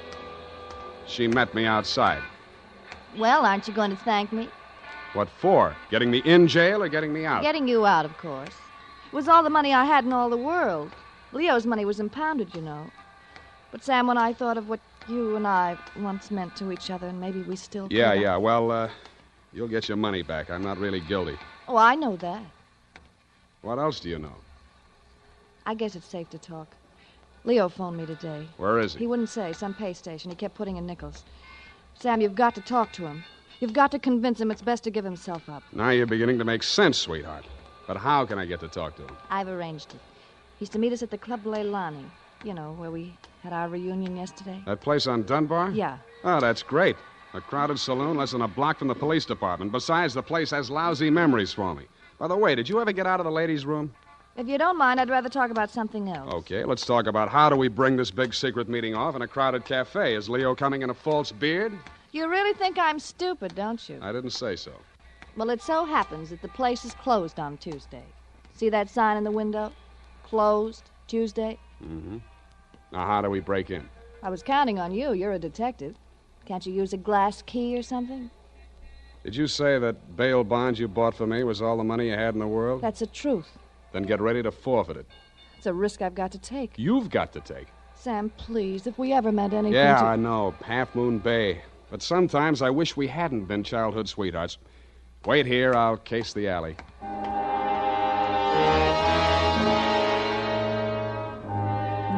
The alley wasn't much better. There were 2 windows, washroom type, all glass brick, except for 2 small ventilators big enough to put your hand through. The only hope was the kitchen skylight. I didn't have any trouble getting up to it, but once I was there, things didn't look so good. The view from the roof was a garage door with 2 green lights flanking it. Then it struck me where I was and why I was there. The Club Leilani backed directly on the Hall of Justice where the big bail bond robbery had taken place at 5 p.m. the night before. Without further ado, I put my foot through a pane of the skylight, reached in, unlatched it, and dropped.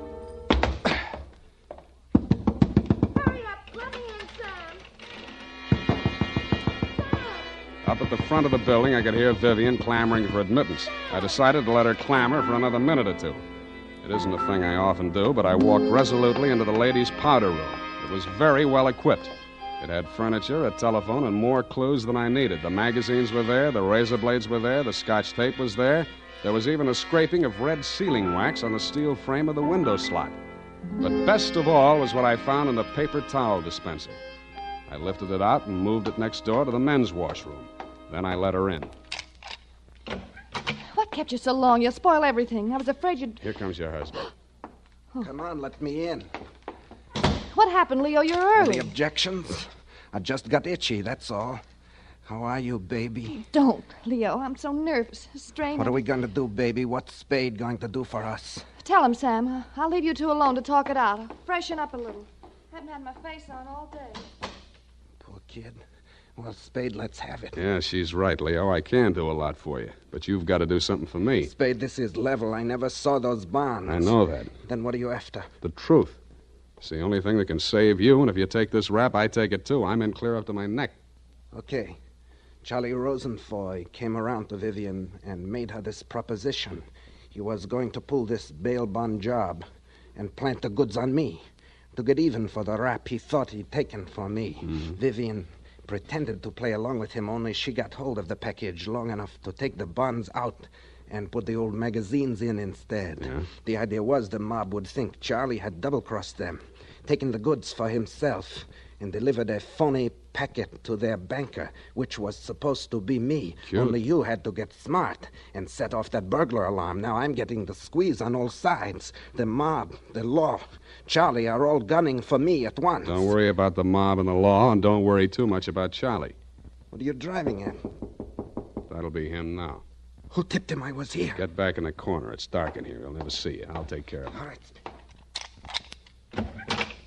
Hello, Charlie. Oh. Come on in. Good boy, Spade.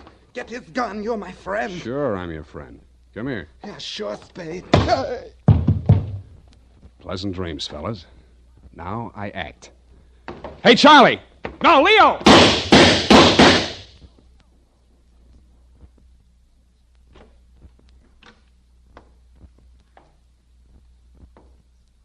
Vivian? Sam? That you? Yeah. The last of your boyfriends. You mean Leo? Charlie? Yeah. They just knocked each other off. Oh, Sam, I can't see. It's dark. Where are you? Right here in front of the jukebox. You sure? Hope to die.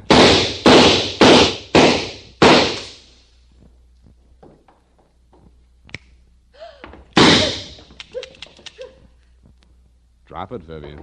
It's empty. Sam, Vivian, how could you? After Half Moon Bay.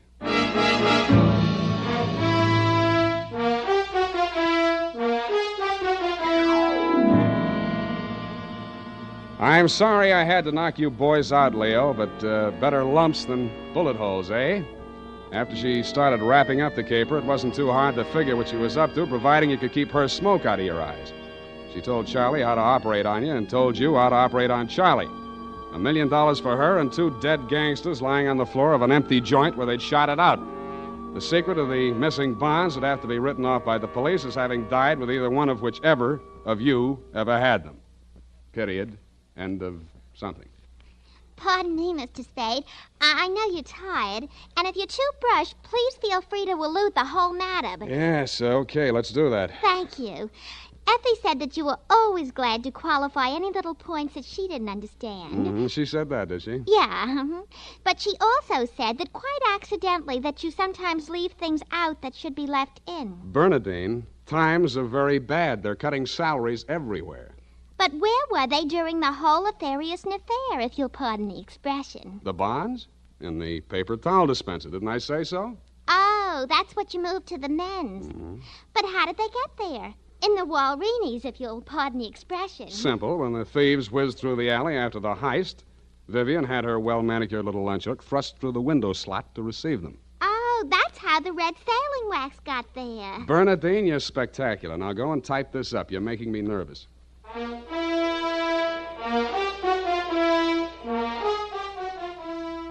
You know what they say about people who like mysteries? Once a mystery fan, always a mystery fan. And that goes for hair tonics, too. Once a Wild Root Cream Oil fan, always a Wild Root Cream Oil fan. Just try it and you'll see what I mean. Wild Root Cream Oil grooms the hair neatly and naturally, relieves annoying dryness, and removes loose, ugly dandruff. So tonight, or first thing tomorrow, step up to your drug or toilet goods counter and ask for Wild Root Cream Oil. Get the big economy bottle and the handy new tube that's easy to pack when you travel. Also, ask your barber for a professional application of Wild Root Cream Oil Hair Tonic. Again and again, the choice of men who put good grooming first. Well, here it is, Mr. Spade. I hope it's not too erroneous. Oh, I'm sure it's quite offensive. Don't you mean inoffensive, Mr. Spade? Have it your way. I don't want to sound imprudent, Mr. Spade, but I must say that your conduct through the whole thing was very brave and outrageous. Don't you mean courageous? Now I've got you doing it. You're going to be just like Mr. Cummel. Your previous employer, no doubt. Yeah, poor man. You know, he finally became completely erasable. They had to take him away. Mm-hmm. What were his symptoms? Well, when he ordered the puppy biscuits, I thought he was just being concentric. But after a while, he wouldn't answer to anything but Rover. I had to sprinkle his flea powder in the morning, you know? And then he had his little tricks. He always wanted to show off, you know, sitting up and rolling over. He could shake hands, too. What's so great about that? Any dog can shake hands. Yeah, but can you scratch your ear with your foot? If I set my mind to it. Now go home, Bernadine, or I'll report you to the SPCA. You can't frighten me. Effie told me that your bark is worse than your bite. Good night, Mr. Spade.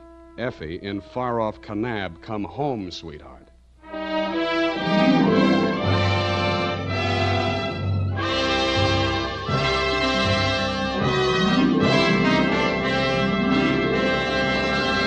The Adventures of Sam Spade, Dashiell Hammett's famous private detective, are produced and directed by William Spear. Sam Spade is played by Howard Duff. The Adventures of Sam Spade are written for radio by Bob Tallman and Gil Dowd, with musical direction by Lud Gluskin. Gil Dowd directed tonight's broadcast in William Spear's absence. Join us again next Sunday for another adventure with Sam Spade, brought to you by Wild Root Cream Oil. Again and again, the choice of men who put good grooming first. This is Dick Joy reminding you to get Wild Root Cream Oil, Charlie. It keeps your hair in trim. You see, it's non-alcoholic, Charlie. It's made with soothing lanolin. You better get Wild Root Cream Oil, Charlie. Start using it today. You'll find that you will have a tough time, Charlie, keeping all the gals away. Hiya, Baldy. Get Wild Root right away. This is CBS, the Columbia Broadcasting System. Thanks for listening to HOJO Radio. We have more classic radio coming your way next. The Adventures of Sam Spade, Detective. Brought to you by Wild Root Cream Oil Hair Tonic, the non-alcoholic hair tonic that contains lanolin. Wild Root Cream Oil. Again and again, the choice of men who put good grooming first.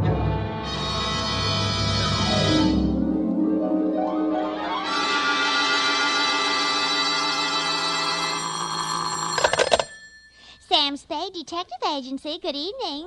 That sounds funny in dialect. Good evening to you, and happy 4th of July, Bernadine Hemp. Oh, Mr. Spade. What was the capper? Don't you mean caper? No, the capper. The high point of the caper. The climax, the crescendo, the pinafore. Well, that's better. For a minute, I was afraid you were learning English. Oh, no. I'm studying Spanish. Soy infeliz que inicia... Yeah. Mucho interesting. Gracias. Shall I go home now? No, mal suerte. There's a little matter of murder in 2 languages, neither of which is Spanish, so stay where you are. I'll be right down to dictate my report on the Rushlight Diamond Caper.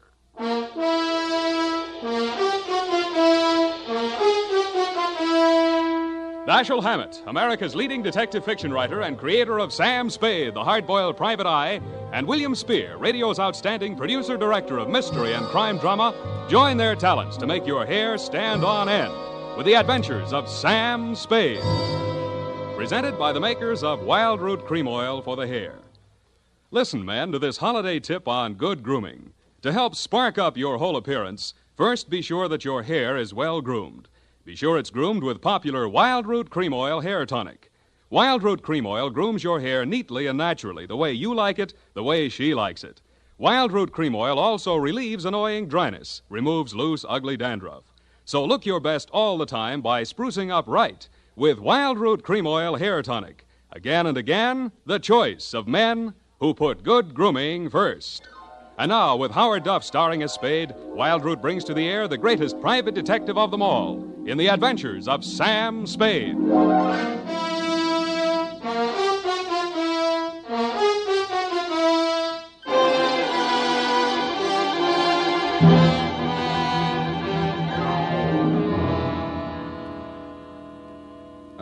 Date, July 4, 1948, to Mrs. May Rushlight, 21A, Granite Court, from Samuel Spade, license number 137596. Subject, the Rushlight Diamond. Dear Mrs. Rushlight, it was the kind of nice, relaxing assignment that comes my way just often enough to remind me that gumshoeing can be respectable. There was an air of quiet elegance about 21A, Granite Court, and about the butler who answered the door. He took in my rented gray topper and doeskin gloves, nodded approvingly at my wing collar, watered silk ascot, pearl gray waistcoat, morning coat, pinstripe trousers, and my spats with the mother of pearl buttons, and asked me if I were a florist. I set him to rights, and he led me up a flight of stairs to the early A.M. annex of your morning room. Mr. Samuel Spade. You're just on time, Mr. Spade. Mrs. Rushlight will be pleased. I'm Nancy Ward, Mrs. Rushlight's social secretary, and if you don't think that's tough to say, try it. Mrs. Rushlight's socials? What's tough about that? You'll do. Definitely you'll do. Shall we dance? I will dance at her wedding. But don't get me wrong, I'm not secretly in love with Ralph Rushlight, and the bride is lovely. Just hate to see all that money going down the drain. Is there anything else you think I should know? You know what your job is. You're supposed to guard the wedding presents. That's simple because it's nothing but a lot of cheap silver. And stay away from the champagne. It's non-vintage. The food will be foul. The guests are the most dismal aggregation ever assembled. Sounds like a lovely party. I arranged the whole thing. I told you she's a lovely bride. What'd she ever do to you?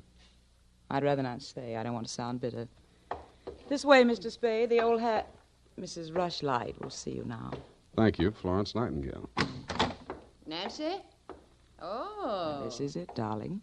Mr. Spade. Come over here, young man, so I can get a better look at you. How's this? It's good. Turn around. Yes, you'll do.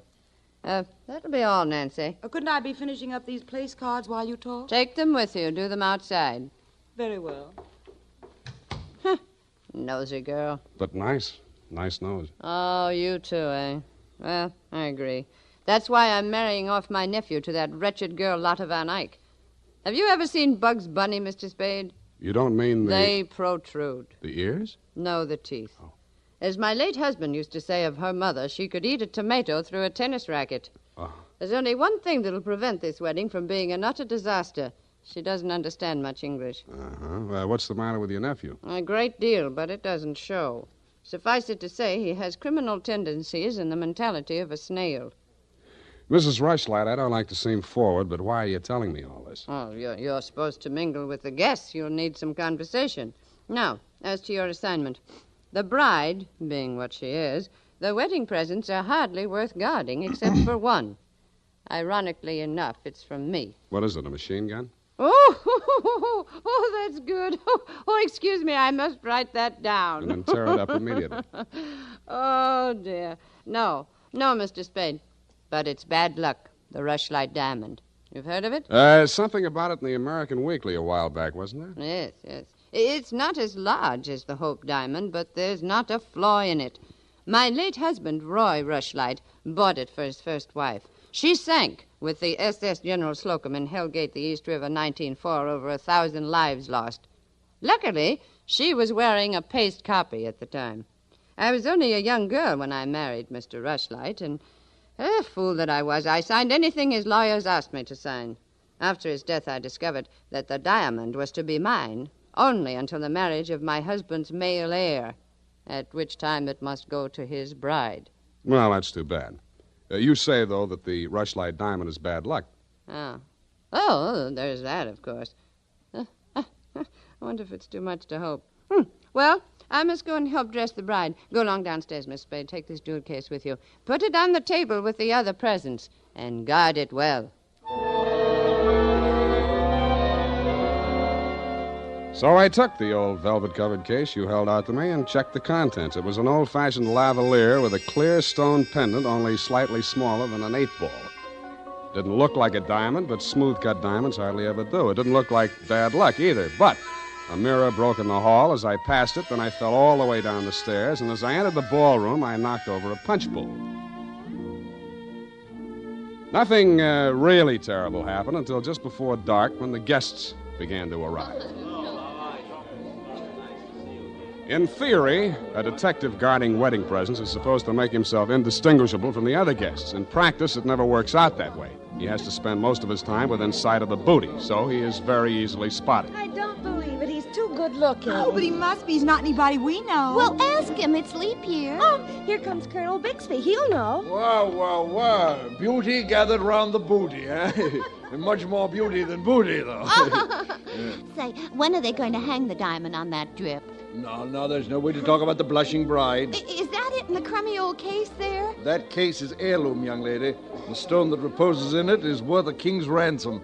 Now take your grubby hands elsewhere. Be off with you. Go on. Well, just because he's going to give the bride away, he thinks he can order everyone around. Mr. Spade, allow me to congratulate you, sir. These affairs, one all too often sees the detective on guard duty at the punch bowl. I was forewarned. Oh, yes, very bad champagne. Flat. I'll be glad when these ill-starred nuptials are consummated. And by the way, Bixby's my name, Colonel Lysander Bixby. Colonel? It is my melancholy and thankless duty to give the bride away to the hapless groom, Ralph Rushlight. However, it's much better to give than to receive. You tell that to May Rushlight, eh? You're quite a trinket. Mustn't touch. Grubby hands, remember? Oh, sense of humor as well as sense of duty, eh? Candidly, if I knew a place to fence it, I'd be the... Colonel Bixby. Oh, Miss Ward. How lovely you look. Poor Ralph. Mrs. Rushlight asked me to warn you to get ready. The bride will be down any moment. Good grief. Well, I suppose I must steel myself. Where did I leave my glass? Keep your eye on that old goat, Mr. Spade. I don't trust him. Who is he? He's the only one here who knows why this wedding's happening. He's the bride's foster father. You mean he's got something on the family? You'll never know how much until you kiss the bride. Look, Nancy, it's none of my business, but I... Oh, starting. I'll have to go in now. Now, wait. What? How does it go? Speak now or forever hold your peace? No, I can't do that. Thank you for understanding.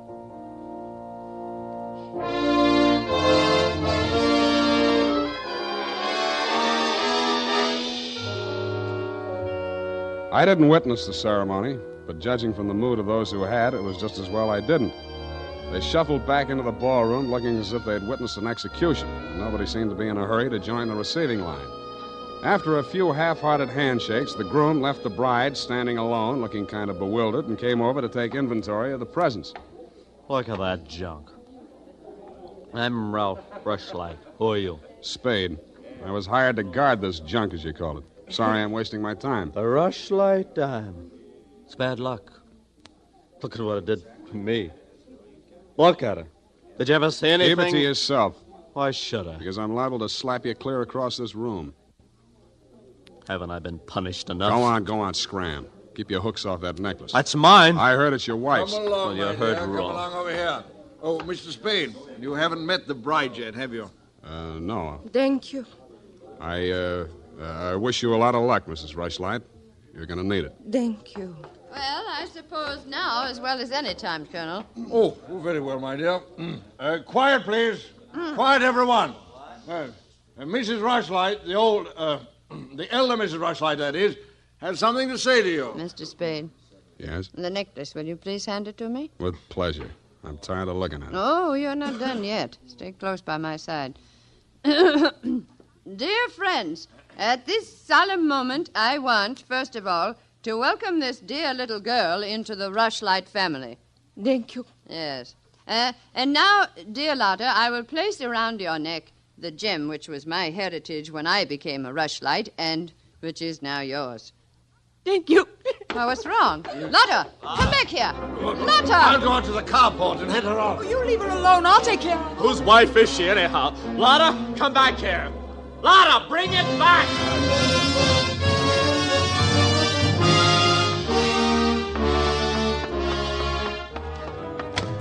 I was almost ashamed to join in the chase, but I had to because I'd been hired to guard the Rushlight Diamond, and for my money, the best way to do that was to help her get away. Somebody got to her before I did. A strip of wedding gown satin marked the spot. The body lay crumpled under a hedge, but it wasn't the bride's body. It was the groom. He'd been stabbed to death with a pair of garden shears, which made sense. But what didn't make sense was that the necklace she'd been wearing was still clutched in his hand.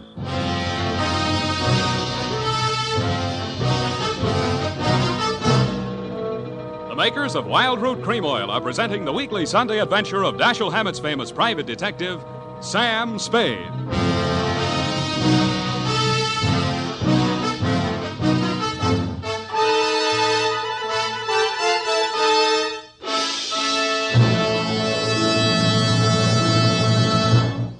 If you want the well-groomed look that helps you get ahead, socially and on the job, listen. Recently, thousands of people from coast to coast who bought Wild Root Cream Oil for the first time were asked, how does Wild Root Cream Oil compare with the hair tonic you previously used? Better than 4 out of 5 who replied said they preferred Wild Root Cream Oil. And no wonder. Wild Root Cream Oil grooms the hair neatly and naturally, relieves annoying dryness, and removes loose dandruff. What's more, non-alcoholic Wild Root Cream Oil is the only leading hair tonic that contains soothing lanolin. So ask for Wild Root Cream Oil Hair Tonic. Again and again, the choice of men who put good grooming first. By the way, smart girls use Wild Root Cream Oil too, and mothers say it's grand for training children's hair.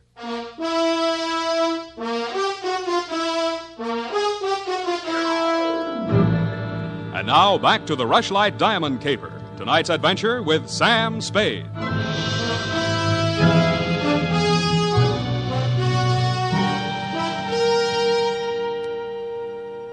Number 21A Granite Court was teeming with motives and suspects.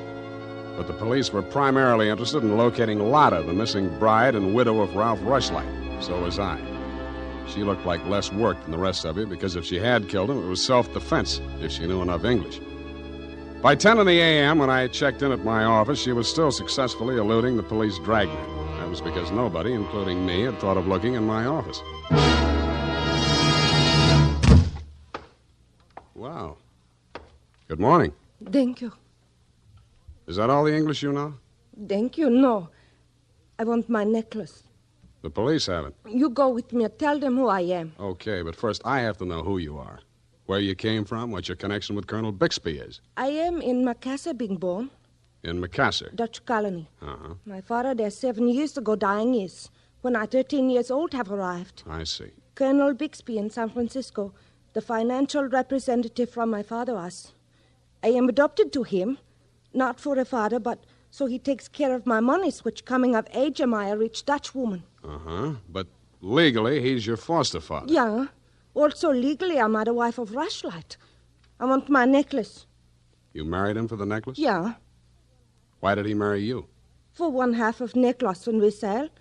But all everything to take he wishes. You and Ralph are going to divvy the take from the Rushlight Diamond, you thought. Yeah. And what was the colonel going to get? Money's for Mrs. Rushlight.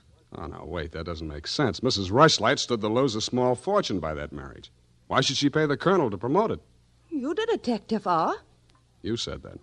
Where my necklace are. That I say. Yeah, well, look, I'm not as sure as I was. Wait just a minute. I'll check on it. Homicide, Lieutenant Dundee. Spade, Dundee. Yes, Sam. What's new on the Rushlight caper? Oh, you know I can't talk about the case, Sam. Oh? I got a line on that girl. Oh? Where is she? You know I can't talk about that, Dundee. Oh, you can't you? Well, let's see if this doesn't change your mind. The necklace we found on Rushlight's body was a phony, a paste copy. Uh-huh. Does that make her guiltier than she was before? Well, now she's got a motive. Throws all our previous theories into a cocked hat. Now, where's the girl? She's in my office, Lieutenant dear. Come and get her. Thank you.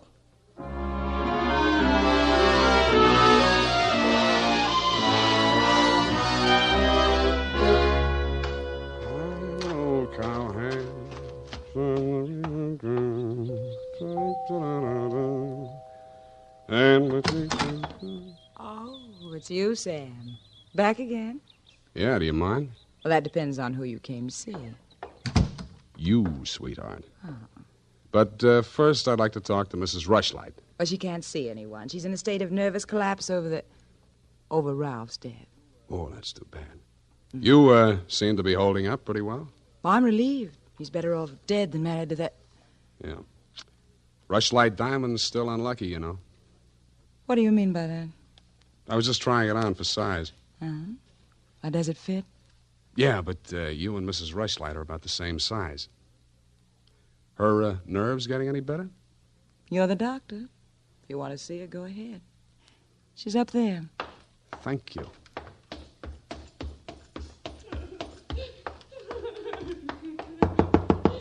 Mrs. Rushlight. Go away, I'm ill. I'm sorry to break in on you like this, but I haven't got much time. How dare you? Nancy! Nancy! Where's that girl? Mr. Spade, please leave me alone with my grief. Funny thing, yesterday Nancy was carrying a torch for Ralph, and you were holding the torch to him. Today it's different. Oh, good heavens, you don't think I'm grief-stricken over Ralph. Good, that's one less mystery. Mr. Spade, what do you want? Your nephew's killer. Oh, does it matter? It does to me. Somebody getting knocked off right under my nose is bad for private detectives everywhere. Oh. For a moment, I thought that... Say, wouldn't you rather make some more money? I refuse to marry Lotta. Oh, no, nothing like that. It's the necklace, Mr. Spade, the genuine. What is? I don't know. All I know is the other one isn't. Who told you that? Well, the police know. It's in the papers, isn't it? Not yet. Well, how else would I learn? The murderer's the only one who could have told you, unless you're the murderer. I see. Very well, Mr. Spade. I'll tell you what I know. I'm not as wealthy as you might think. In fact, I have for 4 years lived from pillar to post, from hand to mouth, ragtag and bobtail, struggling to make ends meet. Yeah, what you mean is you're eking out a meager existence, keeping your head above water, one jump ahead of the sheriff, stalked by the grim specter of poverty. Is that right? Oh, how well you put it. In fact, Mr. Spade, I'm something of a crook. I've borrowed large sums of money from Colonel Bixby, putting up as collateral something that was not mine to forfeit. Don't tell me. Let me guess. It was the Rushlight diamond? Well, you seem to know everything. All but one thing. Why did you think you could palm off a paste copy on an operator like Bixby? He sent you here. I won't tell you another single thing. Well, then I'll tell you a few things. The only way the Rushlight diamond could be transferred legally into the hands of Colonel Bixby was by tricking Ralph into marriage with Lotta, since Ralph's wife automatically became the legal owner. With Ralph dead, Bixby would be in line to inherit the diamond from her. Inherit? California state law. Foster parent may inherit from a foster child in absence of any direct heir. Well, why, then he planned. He'd kill her, too. Mr. Spade, we must stop him. She's safe for the time being. I had her thrown into the pokey. They can hold her 48 hours for questioning, but they can hold you longer. They can even hold you as an accessory before the fact. Why, I didn't know he was going to kill anyone. Lotta was just going to hand over $1 million diamond to Bixby out of the kindness of her heart? Oh, no. Lotta wanted to become an American citizen. Marriage is the quickest way. For her, Ralph was the only way. Okay, I'll buy that. Now, tell me honestly, Mrs. Rushlight, what happened to the genuine stone? I honestly didn't know. I wasn't sure. But now there can be only one answer. Nancy with the laughing face?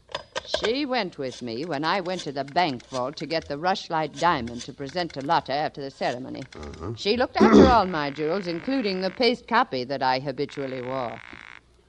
Homicide, Lieutenant Dundee. Spade again, Dundee. I think I got the Rushlight caper all wrapped up. I'm heading for your office now, so wait for me. And whatever you do, don't let that Lotta dame out of your sight. Thank you. Goodbye. Wait a minute, Sam. Wait a minute. Yeah? The Lotta dame. She's already gone. Escaped? Bailed out. Custody of her foster father. Wait a minute. I got the name here, son. Bixby. He's a colonel, and no wonder you're only a lieutenant. Mr. Spade, can't you stay for tea? Not thirsty. Nancy? Nancy, where are you? Oh, here I am, Sam. I was waiting for you. You got the keys to that car out in front? Why, yes. Do you want to borrow it? Yes, with you in it. Why, Sam, wait till I put my face on. Let it go. It's as good as lost anyway.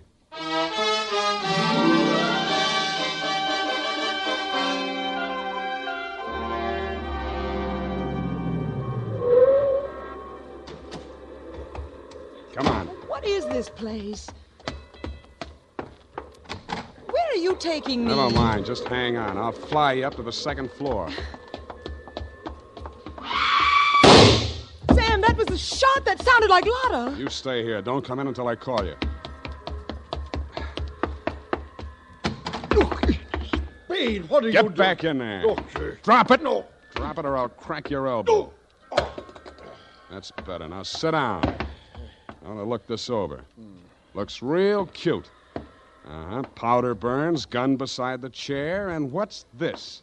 Well, a note in Dutch. It's a suicide note. She killed herself. I could almost believe that. You've handled this very well, considering the bad breaks you've had. Only one thing wrong. Do I scent a bargain? I don't have to bargain. I've got the diamond. All you've got is 2 murders rapping on your thick noggin. Don't be absurd. I know who has the real necklace. Then you better talk to her directly. You can come in now. Sam, was that... Oh, that poor, homely little dame. What did she ever do? Stop, you're breaking my heart. She committed suicide. You know better than that. She committed suicide, if the Colonel's price is right. Oh, I see. I'll put it to you directly. It's not easy to fence. It'll have to be cut. That'll decrease the value considerably. Say, $10,000, no questions asked. Pardon me, that suicide shot, it's ringing in my ears. I can't hear you. 20,000. 50. All right, 100,000. Sam, don't be a fool. Take it. I'll give you a real break, Colonel. That's the cops coming after you. No, anything, Spade. What do you want me to do? I want you to try and get out of here. What are you going to do? There's the door. Go ahead. All right. Thank you, Colonel. All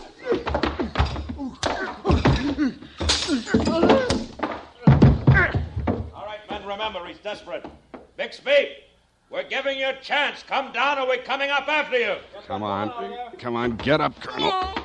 Here he comes. Kevin, it may be a trick. Watch it, Dundee. Here he comes.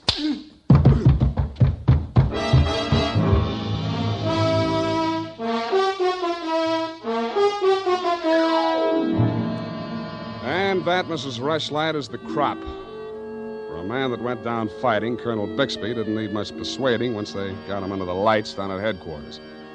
He confessed to everything, and the murders weren't the worst of it, the way I figure. The worst of it was the cruel way he victimized the poor little ugly duckling, Lotta Van Eyck.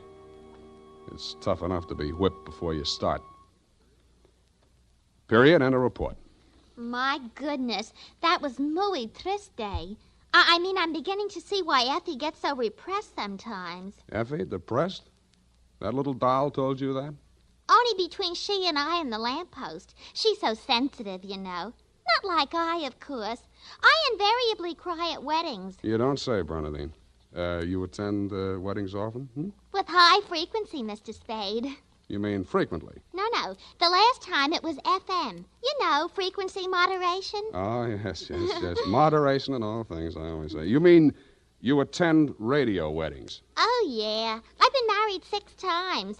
My next date is television. You've been married 6 times? Well, to each his own, Mr. Spade. You mean 6 men have... Oh, no. No, I only marry my husband. Repetition is the spice of variety, I always say. Is that legal? If it's not after 6 weddings, what isn't? To each his own, as you say. Well, we don't presume to make a career out of it.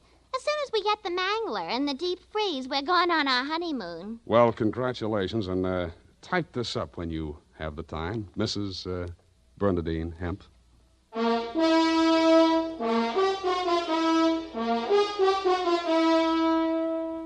Every day, more and more men are turning to Wild Root Cream Oil for truly handsome hair. And that's not surprising, for what other leading hair tonic gives you these big advantages? It grooms the hair neatly and naturally, relieves dryness, removes loose dandruff. What's more, Wild Root Cream Oil is non-alcoholic and contains soothing lanolin. No wonder Wild Root Cream Oil is the favorite with so many millions of smart, particular men. Get Wild Root Cream Oil. Again and again, the choice of men who put good grooming first.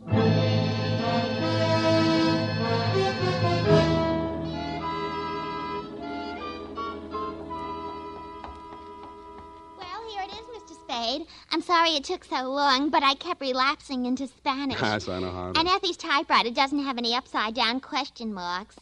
Upside down. Take a memo. Call typewriter man. I already have. Oh, I almost forgot. You received a telegrammic commutation. A telegrammic what? A wire. Oh, a wire. Well, open it and read it. In English, por favor. It says, Dear Sam, Figures.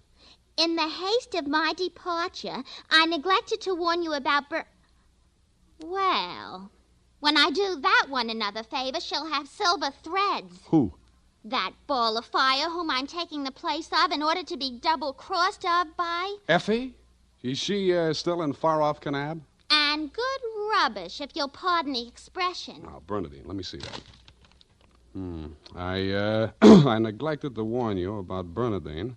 I'm sending the tales airmail special, but in the meantime, whatever you do, don't go to any radio broadcasts with her, and if she comes to work in a wedding gown, take the day off. Love, Effie. And I had 2 tickets for honeymoon payoff, and now she went and spoiled everything. Ah, now there, Bernadine, you just have to marry your husband again, that's all. I wouldn't have had the time anyway. I know. It's just the principle. Good night, Mr. Spade. Good night. Buenas noches. Hasta la vista. Effie, why did you ever leave me?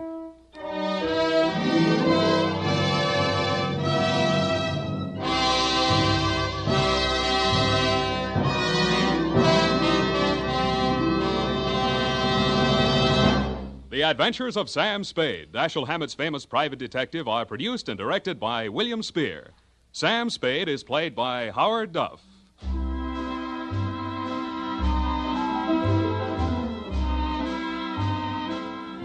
The Adventures of Sam Spade are written for radio by Bob Tallman and Gil Dowd, with musical direction by Lud Gluskin. Gil Dowd directed tonight's broadcast in William Spear's absence. Join us again next Sunday for another adventure with Sam Spade, brought to you by Wild Root Cream Oil. Again and again, the choice of men who put good grooming first. This is Dick Joy reminding you to Get Wild Root Cream Oil, Charlie. It keeps your hair in trim. You see, it's non-alcoholic, Charlie. It's made with soothing lanolin. You better get Wild Root Cream Oil, Charlie. Start using it today. You'll find that you will have a tough time, Charlie. Keeping all the gals away. Hiya, Baldy. Get Wild Root right away. Thank you for listening to HOJO Radio. We'll be back again very soon.